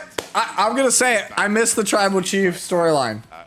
Wrestling hasn't been like they're on this John Cena one where John Cena's the bad guy. Like it's fine. It's not the tribal chief storyline. Everybody wanted Roman Reigns to lose. Man, the tribal chief storyline was peak. Is still available for Han if he wanted to go for it, and it will be just waiting to see what reroll decides on here. Definitely, and the Kaz, I believe Han's Kaz was a control. Yeah, Cena is the heel I don't like. I think it was a codex. Yeah, the Cena story on his cheeks. Yeah. It sucks though because you have to give Cena his respect because it's his last year of wrestling, and I feel like they've squandered it. And the Oval is that coming in. Okay, leaving that Linglo open, knowing that it has the Lighthouse. It's a very powerful character. Yeah, Cody's. I like that. Like I liked it when we were still trying to finish the story. Game, because the thing with the Lighthouse is you need to take a bunch of damage to proc it. And if We do technically finish the story, so now Cody is just the face, dude. He's just the. I mean, he's still probably my favorite wrestler in WWE, but this is not as compelling now. Linguo, Tiamat again. All right. What are we running? Are we running the same? I think that right now I'm just still favoring Han's draft, dude. He's got the sustain, he's got the CR push, he's got the control, he's got the tank, he's got a carry, like he's got basically all the pieces in place, which lets the last pick be a counter pick. And then left side is like I got Lily, I got Obol, and then there's just a Holden here. Like I don't actually think Holden does anything. I'll be real with you. Like Holden is just like kind of worthless pick. Like what does Holden do here, right? If Han uses his last pick for Hoyan, Holden can reset Hoyan to make her useless. That's about it. Unless I yeah, that's about it. I do not like that. I do not like those last two at all because Han can just ban Lily, and no matter and you can't like he can ban out your opener, but you can't ban out Han's opener. Right? Yeah. Like if you ban Tsukiyomi, you just get slept by Kazuya. You ban out Kazuya, Tsukiyomi just pushes up. Actually, you know what? It's probably Kazuya ban because even if you push up Tiamat, like worst that happens, you get provoked. Ooh, never mind Yelly. Yelly is actually kind of devastating here. I think that reroll is cooked. You just ban Lily, he's cooked. I don't think that. I think Han's got this in the bag. And Tia? Obviously trying to ban each other's fastest, but that Tsukiyomi squeezes through, and I'm wondering if that Tsukiyomi is going to be fast enough to boost the Yelly and maybe have a big threat. Well, let's see. It's Holden that is fast here. Holden's first. Obol is faster as well, so Holden immediately jumps in. Okay, the immunity stays Oh, on the Tsukiyomi, though. The Tsukiyomi keeping the immunity. Tsukiyomi has it. Wait. Plenty of opportunities to take that off, though, and actually going to That's focus down the Yelly here. So you stun it? could either go for. Okay, yeah, we're going to go for the stun. Obviously, Oh wow! No. The Yelly 10%ed. Through without getting stunned, and now we get in the revelation here. With He's laughing because he's just like, dude. big damage. Who's the follow up on? It's the Heinrich. And it is the Heinrich. Heinrich goes down. Now we are in a little. And then she S3 to push up Yelly again. Yeah. No, I think no. The correct play. No, because it's 60%. You push up. Oh, it's only 60, alright. Because he has it maxed. If he has it maxed, I think you actually push up Ling. Using the count as well. Silence! I think he just silenced. Yeah, he just. Yeah, that was. Okay, so he still gets involved. So that's good. All right, you reset. You reset. No, you reset Ling. Thinking about this one, okay. Action delay. You try to stun Tiamat here because remember, Tiamat the stacks at max stacks. Reroll wins this if he plays this correctly. Could manage to get the cleanse. There it goes, yeah. So that's 3. Oh, okay, so she didn't get cooldown reset. We missed that. I didn't see the text. So there we go. We get the cleanse. We get the healing. Unfortunately, we didn't get the cleanse of the stun. You dispel here. You have to dispel on tournament of dots. You have to. You just have to pray that it doesn't proc Tiamat. 5 stacks, so she's pretty close. You S3 here. And she's not looking any like she's going to be going down. Here comes the soon. Messiah, big nuke. Oh! And there goes the Tsukiyomi, but we still do have the Tiamat and the Ling Luo. This is gonna, it's gonna transform here, right? Skill 2 in for the healing. No, it's at 9. Tiamat is at 7 stacks, 1 stack away. If she takes any damage, she's gonna transform and she's gonna kill that. Well, the Oh, he needs to get the kill here to extend. He has to see how much He has to get the kill to extend. to say if he goes for the Ling Luo, that Tiamat can There still it is. carry this. The transform comes in from the shared damage, goes straight into the skill 1 with the AoE damage. Holy, no, he's dead. He's not going to get a kill from Wait, this one. And wait, Wait, does he have S3? Does he have S3? Hold on, wait. Does he have S3 up? Holy shit, does he have S3 up? Does he have S3 up? Oh my god, he has it! How much damage? Just on enough, but are we we get the lighthouse for the heal, which is gonna bring the HP up. Do we have the damage? We got the invincibility. We're gonna have to live the skill 2 of the Messiah and then try and hit some damage in after that. Yeah, okay. Oh, do we have it? Do we have it? Do we have it? Do we have it? Just enough and well played. He's got Great it. game on that one. The Messiah clutching it, and that is the annoying thing about Messiah. Ooh, You can reroll just so chain hot. those invincibilities, and you just never get a chance to deal the damage. All right, we're at 1-1. Going to 3. Yo, bro, if you don't have your Messiah fully latticed, you better. A great adaptation from Reroll there. Really well played. Excellent choice with the Messiah. Bro, dude, that man was sweating. Reroll was like, he watched his tournament life flash before his eyes. He was like, Messiah, please. Messiah, please. Messiah. Tsukiyomi going the silence on the Messiah. I didn't know if getting the boost and going for the kill on him may have changed things, but Yeah, he's like, dude, I can't believe that. Guarantee the kill onto the Messiah, take him out. But yeah, it's I guess Han will reflect on that again. We've got one more game. These guys aren't done. Got to reset. After this, you're probably kicking yourself thinking, I could have done something different. Got to reset, get back into that pick and ban phase and go again. yeah, definitely. And that was a fantastic match. And that's one of those ones, there's a lot of decision that shows in this game that some of those matches, there's a lot of decisions that can influence the game along the way. It's not just the pick and ban and then going straight into We got to level the lighthouse, bro. It's a fat cat. I didn't even realize that. A lot of skill does come into it. Yeah, absolutely. Some really clutch decisions there. Same bans, by the way. We're going to see the Neo ban and the Messiah. well. All right. Win this game for me, and my life is yours. Exactly. Yeah, the Kratos. But this now means that Reroll has the option for Tsukiyomi, which he hasn't had the option for this entire Tsukiyomi series goes to thus far. reroll. And he could potentially lock that in and take that away from Han this time round. It is a little bit of like a back and forth when it comes to these draft phases. And he is Okay, I actually like that from reroll a lot. I like that a lot from reroll. So yeah, taking that away from Han as well. Yeah, definitely, and we've seen how fast reroll is. So those are two very threatening units. I would like to see a Yelly come out from reroll if it on the backswing if it's available. Works super well with your revelation units. Freya's still on the board as well, so he may even pick up Freya in the future as well, have an extra attack buffer, extra damage. It looks like he's going to play more of his straight revelation play this time as opposed to that control, which the control sort of got him through the last match. So maybe he's changing him back up and he's just outspeed. And Han's thinking about this because like the thing is if you go Ho Yan, Messiah, so you took Messiah away, ban locked Obol. Messiah and a protected Obol that comes through here for Han. I would like to see Yelly here. I think we saw the thread Yelly or just go full control.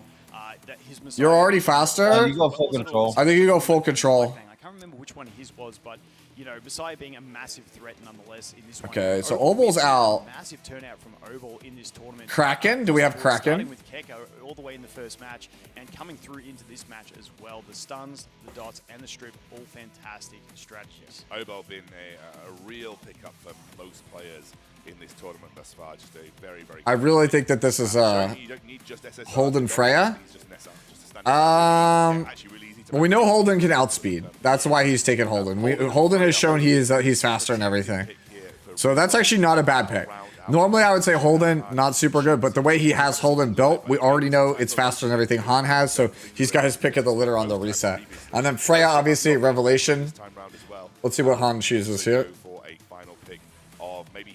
Alright, this is actually a good spot for reroll, right? Because you have the counter pick. You already know Kazuyo hard controls the whole team showing, so he has to respect the Kazuyo, which is you get your last pick through unscathed. Massive turnout from him as well. That Holden, if he does land the turn gauge reviews. Yeah, third pick ban protection is in this game, so Holden and Obol can't be banned. So definitely a great pick, and then Freya, obviously we know rerolls Freya. The infographics really bad at explaining that. Damage, but the problem for him in this matchup is if we see those lighthouses, Linglo and Hoyan. lighthouse come through, and because we had picked the Messiah in the early game, So he basically said, show born. Yeah, absolutely.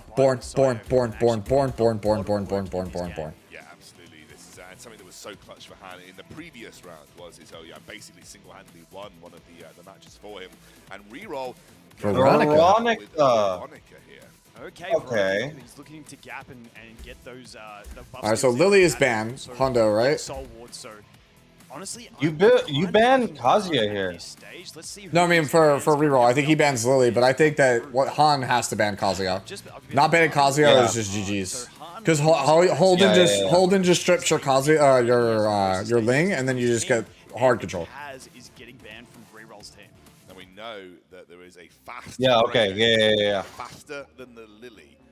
How does Freya Revelation. That's huge. On this one, not Yeah. wanting to risk those Instead. lighthouses. The Lily as well is on a lighthouse. Interesting S2? to see, to note to gap between. But we do have 2 units. Does reroll have enough carry potential? He actually goes with now. Anticipate the Holden may not. I think Born was the better pick than Veronica. So who are we gonna boost? Veronica has a 0% win rate, by the way, this tournament. What are you gonna bring? We They didn't land a single debuff. Yeah. Now we have the Lily. We could just That's really bad. go for some straight up damage here. Buff, push Messiah. I think he had to ban Lily, dude. I still really think he does. Get her fleeting land stacks can hit really hard. Well, actually, you don't want to push Messiah because Veronica can take Invul. Invul, Never yeah. mind. No. Obol. Obul's the move.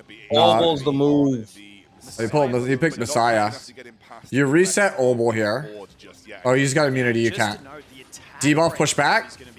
Big on them, and there's big damage from that hole Did not. as well, Okay. doing a chunk on that one, and we only managed to land 2 He stuns missed. on that one. The Veronica escaping it. I think you just get the shield here. Escaping it. So Oh no, actually, if you press the, you have to press the S3, I think. that much damage out of this hole. Yeah, you have to. Because you don't know what the Messiah's damage is. Even though he's attacked down, you still have to respect it. As well, Soul Ward going on the team as well. We do get that Revelation proc. Once again, not going to be as much damage because we do have the attack break. We have no attack buff. Still reasonable, but not as much as we're used to seeing out of some of these Revelation damage dealers. No, and now we are going to get the. Alright. Goodbye, Freya. So choose where to go. She probably will pick Yeah, you go up- Freya because Revelation hasn't procced It's one of yet. those ones, did you want to save it? No, we go ahead and we use it on the Freya, but you know, it is your revive tactic by landing a kill, but now that S2 on Obol. the Tsukiyomi On probably Obol, yeah. basic attack kill range for the Hoyan for a revive if we need to on There's, No, but Codex. we pushed Messiah, so we have to push that back. Skill 2 comes out on the Lily. I didn't see if it reset cooldowns. We get 2 stuns there. The Freya obviously. You have to S2 here. Veronica escaping it. You have to. Oh, actually, no, we have S3. No, you take Messiah's invincibility. You take Messiah's invincibility. He's gonna steal that invincibility, I would assume. Steals the invincibility Yep. and spreads it to her team. So whole team invincible at the moment. Dude, this is gonna come down to the absolute fucking wire, bro. Have to kind of sacrifice turns at this stage, wait for them to rinse through, lose their invincibility, and then see if we can pick. Yeah, you can't do anything. Just S1. Obviously, You need Hoyan to outspeed here, but this Sue's dead. this turn, which is the most important bit. There goes the Yeah, okay, Tsukiyomi. yeah. Yeah, but it was one of those ones. Now we don't have that. No, we're dead option here. because we're gonna struggle to kill either of these other 2 with that basic attack, but we are still in. This is gonna be to the wire. Veronica S2 might kill. Yeah, that's what you have to pray for. You have to pray that Veronica gets a turn and it kills. Go for that basic attack. He does get the revenge. It's always a threat attacking the whole S2. because of that revenge that he does have. And it's low HPs across the board for Han right now. He is looking pretty good. Opts for that basic attack into the invincible Veronica. Let's see how much. Wanna risk the revenge. Holy! And that HP-based damage coming Wow. in absolutely massive. Just to note here that the Hoyan Does Holden have S3? Oh, wait. Oh, wait. We're chilling. We're chilling. We're chilling. I don't believe Yeah. the Holden has his skill 2 available, which could increase the cooldowns on that. So the Hoyan is still a massive threat. You just hit Veronica. Yep. No, two turns away. So I mean, Yeah, Obol's kind of out of this one, so it's really down to if this Hoyan can turn a game and revenge kill the whole. Hoyan does have a chance to miss here because of element disadvantage. He'll be able to do it. Here it comes. Do we have it? Is he going to get the kill? He does, and it's down, and there comes the Messiah back. It's the risk he had to take. No, I don't think he had to take that risk. I think he should have killed everything but Holden or Hoyan. The Veronica skill No, 2 can still no, because the thing is, you could have killed her with Soul Ward if you played it out. Yeah, it's over. He misplayed. And that's You had to kill everything besides Hoyan. damage, and everyone is super low. Now, I can't remember where Messiah's cooldowns were at, and Lily not boosting anyone with her... You have to kill Messiah. Doesn't have that twin trick It's not enough! No! amount of damage. We need to get another turn from that Obol, and when we're attacking that... He's got the burst, but yeah, it's but it's not enough. It is Bloodbath. not enough. We need to boost that Obol, but Whoever he boosts, you have to kill. Whoever he boosts, you have to kill. Oh, actually, you have to kill Messiah. Skill too, but she has got the ability to, I think, take down Messiah here. So it's about whether she can sustain herself through the Obol. But she's It got won't such kill, low HP. Even if Messiah goes down, you don't fancy the chances of just this lone Veronica. Yeah, no, if she had that skill tool available, it was a massive threat. But unfortunately for the Veronica, she's going to go down. Yeah, it won't kill. And doesn't have enough damage on it's it. over. Yeah, you had But we get the dots, we get the stun, and Yeah, rerolls out. S3 cooldown increase? we get the Cooldown increase, Yeah, it's over. he misplayed by trying to kill the Hoyan. And the man gets to finish. Yeah, you had to respect it. You had to play to your out. You had to pray that you would take forever to kill him. Get down to business. Honestly, he's been my favorite player to watch, I think, so far. Yeah, Han has been. You know what's crazy? You remember when we started the stream, he was the lowest rated player on the ladder. Like of the 8 they showed the percentage of players who voted. 7% for Han. He was, I believe, the lowest rated player, the one that nobody thought was gonna win, and he's in the finals. Go ahead and knock out that hold. She did and completely. It's crazy because the other guy, Kekker, is the guy the analysts picked to win. And then Yonji was the one the players picked to win, but he's out. And then nobody picked Han. What's really interesting is that both That's crazy. got here on similar merits. He literally is the underdog. He is the people's champ. I want him to win now. Like he actually has really, really good tech. Like I'm building Lighthouse. Now that I know that Fat Cat is just Water's Origin, we're building this. How many Fat Cats do I have? Let's check. None. Nah, we gotta have a plethora of Fat Cats. Let's go. Show me. Unless Oh Inferno no. Rango?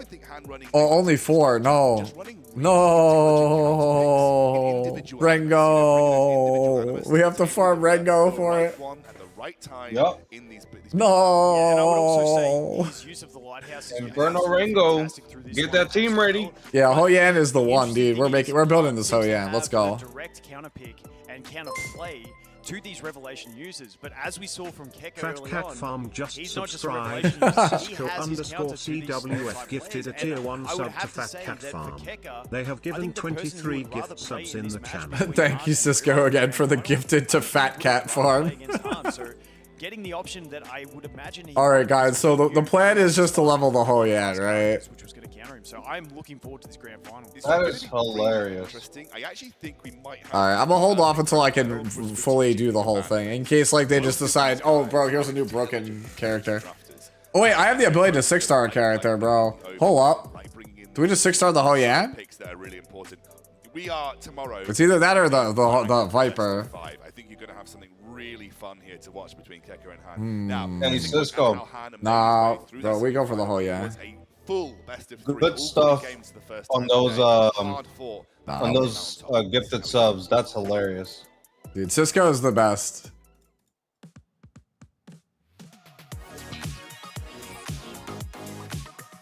All right, we're gonna start leveling Hoyan. We send.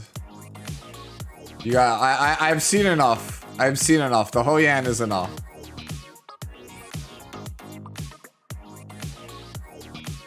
Yeah, I've seen enough.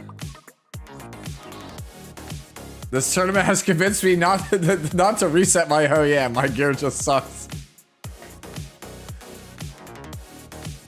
Yeah, I just finished Jelly the other day.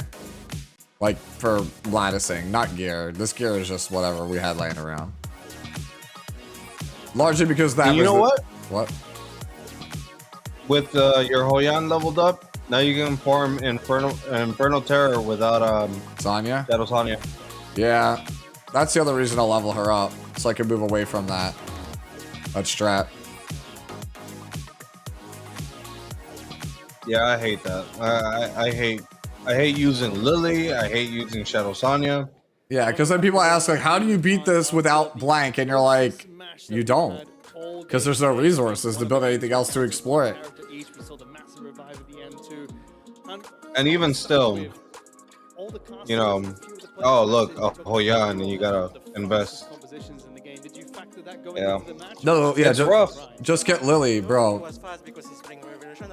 Don't remind me, bro. We're out here with multiple lilies, dude. We had too many dupe lilies. We pulled another one earlier on stream. I was actually surprised. Mainly on the game, second game, I picked Lily, and he was faster than me. Or the third, I don't remember. And I remember when you sat down here, you were talking about how you. Yo, I still feel like I'm being gaslit, bro. Where is the sofa? Where's the sofa? Where is it? What sofa? I can't roll because I should have. Don't you remember, like, dude, this couch that they were all interviewing everybody on, dude? They were interviewing the players on the couch. Because Masaya really No, there was no couch. Bro, what? All right, this man says there's no couch. All right, then what is this? What is this couch? I need to know, bro. Where is this couch? Is he okay? You know what it is? No, I'm getting gaslit. I'm getting gaslit. No, stop. A lot. I think he really is the goat of the game. He's been watch partying a lot. Improved my gameplay and my strategies by talking to him all day. And that's a lot of respect for your opponent tomorrow. I don't see nothing. I see a. That's all that we have. I see a. I see. Yeah, that's exactly what I see. Yeah. There. Vulcan, what a day here at the EWS 2025 Global Invitational. Han, very humble. Keka, the GOAT of the game. I think a lot of people agree, the GOAT of the game. But, you know, Han going into it, having known that he has a tough challenge against him, but he's had tough challenges every step of the way and has still come out on top. Yeah, definitely. I'm loving the Han play. I love an underdog. I think everyone does, and it's been fantastic. You know, we all anticipated early that Keka was going to be a high performer, but, you know, Han coming in, I'm really looking forward to this game tomorrow because, like you said, both of these players are the ones that just didn't kind of rely on the strategy that they came in with. That they've been counterpicking and using different things just to get over the line against what their opponent has. Yeah, I mean, let's. I'd love to know what your favorite player of the day is, and what your favorite sort of moment from the day was. I'm gonna have to say Han with that first period where we saw first of all that Ho-Yan play. Yeah. That Ho-Yan, and we said it before the match, Ho-Yan can completely swing a game on its head, one-shot someone from full health, you revive someone at full, and completely change the game. And then going into game 2, picking a level 3 gang to clutch the win, 3 versus 4. That was my play of the day. Yeah, no, I kind of have to agree with you. I was hoping you weren't going to choose the same as me, but you've chosen You said PTSD. Why does this feel like 2019 where you prayed you had RB with Alexis Basket to climb back before he had answers? Incredible 6 games. Oh yeah, kinda. Ho-Yan's the new RB. Final. Keka, the GOAT of the game, versus Han, the scrappy underdog who's managed to fight his way through 2 matches. So it's Keker and Han. I did say I mentioned to it, Keker's gonna take it all. I think this is gonna be a really exciting final, just from a strategic point of view. If you're one of those people that loves to think about. Oh, and then there's a there's a runner-up match. You can see there's a runner-up match there. No, okay, never mind. I read the bracket wrong. Keka, who frankly is goated in strategy. I don't know. You heard him talking about how he Yeah, dude. Best of 5 tomorrow. A pretty simple win. And Han, you've just seen it. You know, we don't need to talk about it. We've just seen it in the way that he's managed to kind of deal with his opponents through these scrappy picks. The Mandela effect. The universe removed the couch. Don't lie to me, bro. I'm getting gaslit. Amazing opponents with really fast revelations. So I think this is the same time tomorrow. So much for E7 gearing stream. And then afterwards, a legendary challenge. I actually don't know anything about that. So I am not going to be able to tell you guys. Legendary challenge, bro? It's probably Gotcha Smack versus Mr. Pokey. We are also going to have basically the influences of the match, the show match going on. You've got James Murr, Gotcha Smack,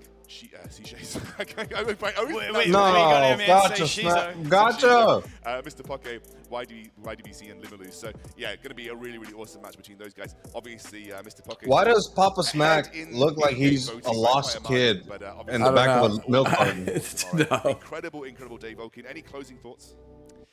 Honestly, I'm just really wrapped with the day we had. It started off well with Keka going something completely off script with his whole control comp, and it went all the way through from the other side with Han just playing the perfect counterplays throughout the day. Well, an incredible day, guys. I got to watch so much amazing Etheria. All right, I think they're right. It sounded like we're rapping here. Overall, I would say this was highly entertaining. Grand final tomorrow. We will be Yeah. Aside from the first match. Yeah, the first match was the real low point, but the rest of this was pretty good. Presentation was good. Only really the one hiccup in the very first game of the first match from presentation quality, right? This was good.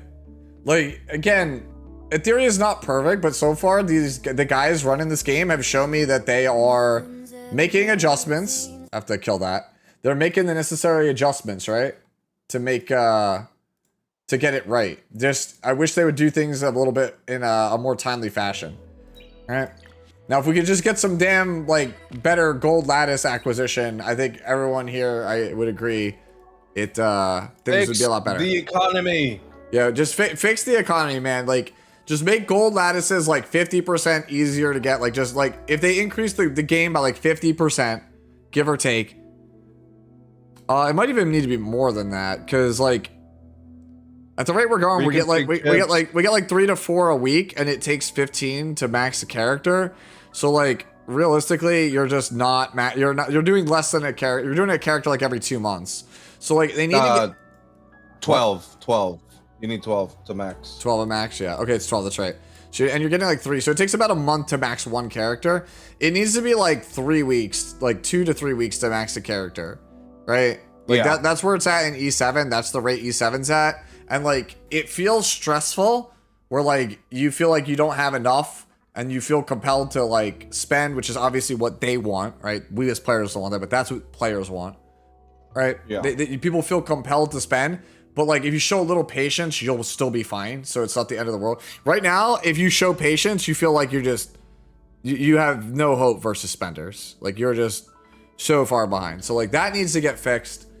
Etheria coin needs to get fixed because it just takes way too much to roll gear, so nobody has gear. And then some of the changes to shells have been a bit better, but like the big thing, I think this is the big thing that they need to do for shells, right? So for shells, you could see when I go over here, right? When I try to reconfigure, why do I have to spend data, training data to reroll? Just use the reconfig chips. This is a currency that can only be used for these. Just use only this, right? Just take this part out. This part should be for leveling. This part should be for passes. You only get both of these for farming anyway, so you still have to farm, right?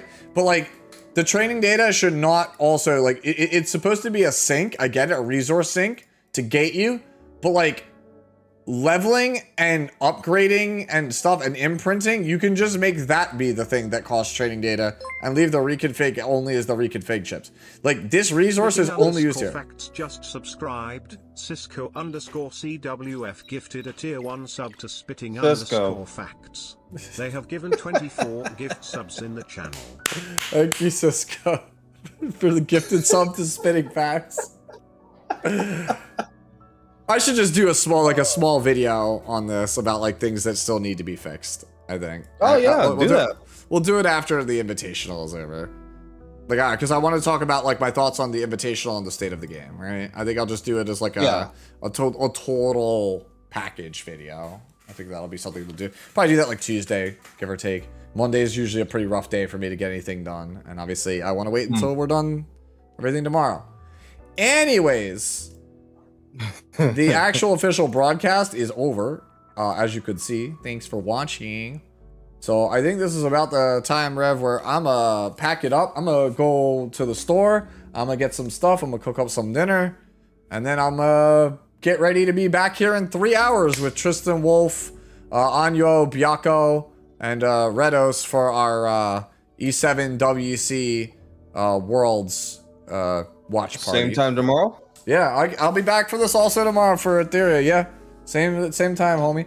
Let me in the VC. All right. Yo, one shot. Like, if Rev's okay with it, like, you could come yap with us tomorrow on for the finals for Etheria. We can have a yap fest for that. But yeah, Rev, you've been awesome. Are you still streaming? Because if you're not done streaming, I'm gonna just raid into you. I'll throw everybody over to you. Yeah. Yeah, I'm gonna be up for a little bit. And let let me throw everybody on over to you, bro. Let's get that raid started, because like I said, I'm hungry. I got less than 3 hours before we got to be back on air for E7. So it's you tomorrow, Sue. Won't be able to make the E7 watch party. Got work later. Take it easy. All right, man. Thanks for watching, Chad.